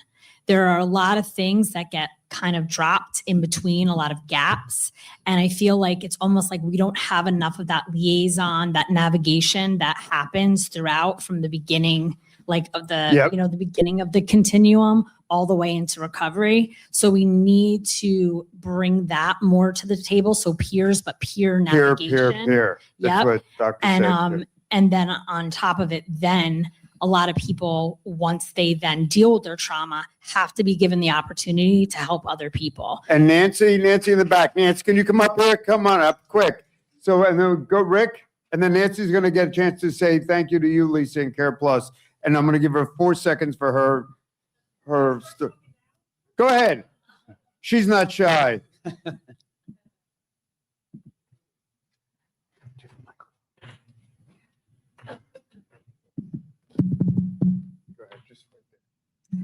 First off, I'd like to thank everybody that's here today. Get in the middle.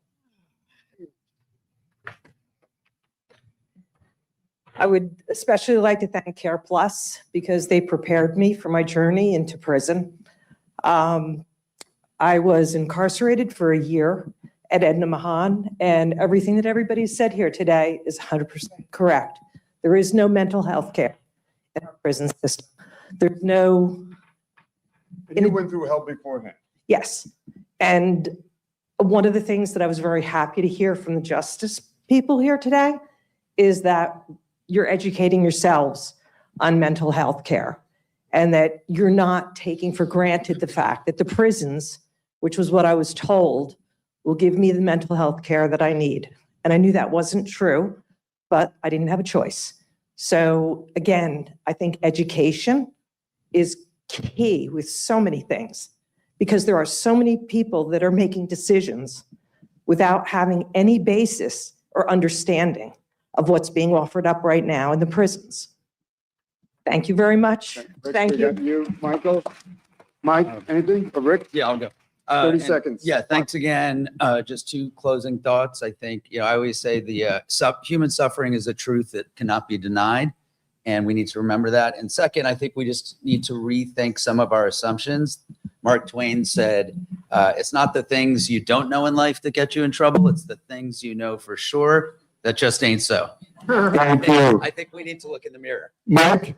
I'm sitting here just thinking, I think collectively we have to destigmatize the idea of trauma. It's no different than the economy we're working in. Workers didn't create the economy we're working in. We're subject to the economy. Yep. Same thing with trauma. We don't create the trauma that we're dealing with. We're subject to it, and it's okay not to be okay. And I think if we did more of that, and we're telling people it's okay not to be okay, and you're not responsible for what you're going through, but there is help for you to deal with what you're going through, we might be able to reach a better place in our society. Thank you, Mike. It's okay not to be okay. Sarah, Rush. Expand access to health coverage and mental health care while destigmatizing it. That includes everything from psych beds to treatment options for SUD to sober living homes. And at government, local, county, state level, which is the extent that we can control, except for the Article 3 judges here, that every layer of government needs to become trauma informed as an organization, from training to culture changes. And then finally, I'm apologize in advance that I got to cut out late because of early because of how late this has gone, because I'm solo parenting, and if I am any later to child pickup at school, my wife's going to inflict real trauma on me. Oh, exactly. Senator, thank you. Jimmy. We're just going to wrap up. I just want to say, in my office, on my wall, in a framed plaque, I have a document, and people come in and they look at it, and they say, "What is that?" And I say, "That's my adjudication of juvenile delinquency from 1972." And I think there's so many things we could do about incarceration, but one of the main things we could do, or we should do and strive to do, is defer that first introduction into the system as long as we can with juveniles. We got to put that off as long as we can, because once somebody's in there, man, it's hard. It's hard. Thank you, Jimmy. Elena, Commissioner? For the people that we have in our system, I would like to see individual ongoing therapy for everyone, regardless if they have a DSM diagnosis. Amen. All right. First of all, Phil, I'm sorry it was the wrong Jason Williams. 25 years ago, I wish I was that Jason Williams. You know, some days I wish I was Bernie Williams. Jim, you know how I feel about you. You do a great job, man. You do a good governor. And Joe, and the panel, and Joe, you saved my life 25 years ago, and every day you continue to save my life. You're a special person. Thank you, Joe. Man. All right, Joe. Small thing and a big thing. The small thing is, when Jimmy was talking about addiction as a spiritual disease, one of the sayings we had in recovery is sobriety is a daily reprieve based upon our spiritual condition. And you can help your spiritual condition by relationship with a higher power, but you can also do it by working with others. And what you see with so many of the people up here is they work with others. And when they work with others, they get out of themselves, and you kind of get into an equilibrium. The larger point is, I have sat here since 8:30, and I've listened assiduously to every speaker. And what amazed me as the program went on was how much I didn't know, how much I had to learn about trauma, about addiction, about how addiction and trauma are dealt with in the criminal justice system. I've been involved in the criminal justice system for 56 years. But sitting here, I learned things about the shortcomings, some of the inadequacies. And the brilliance of a program like this, and you're never going to get, Jim can't say it about himself, as high a caliber of speakers and a dialogue as we had here today. We can learn from each other. We can teach each other what has to be done. And some of us are going to walk out of here with an idea. I could put this into program in a meeting. I could do something at the parole office. We could do something in the court system. Because what I do believe is our judges want to sentence fairly. They want to sentence solomonically. Some of the burden is on the lawyers to bring information of mitigation in front of judges.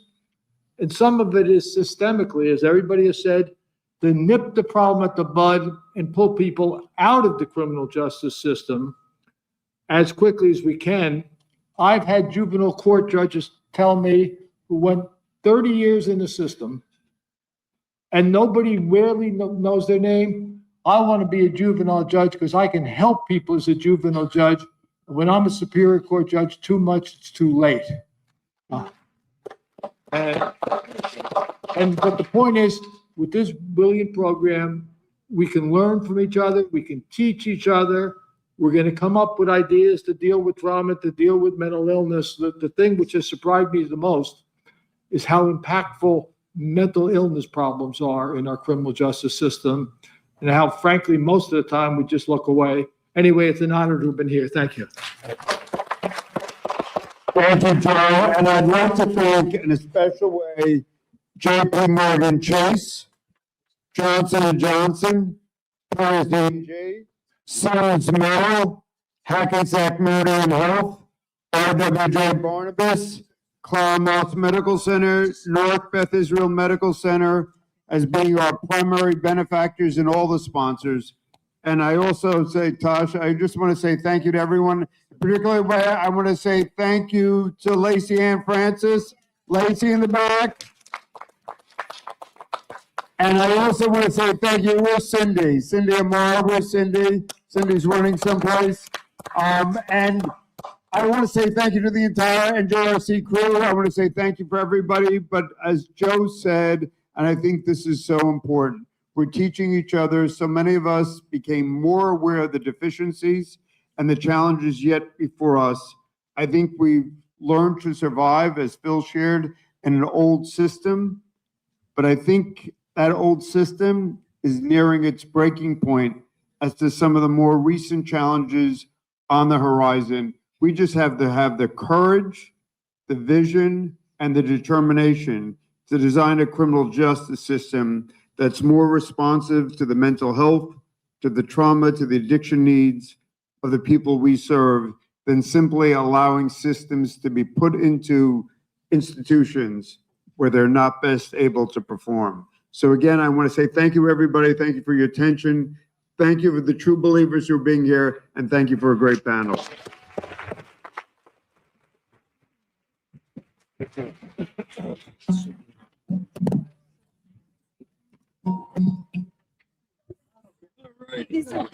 Yeah, well, it's because of the rock. It was great. Oh, you were great. Jimmy, we kept you in the bullpen and you came out and Good job. Yeah, Jason. Jay, everybody wants a picture with you. I want to talk.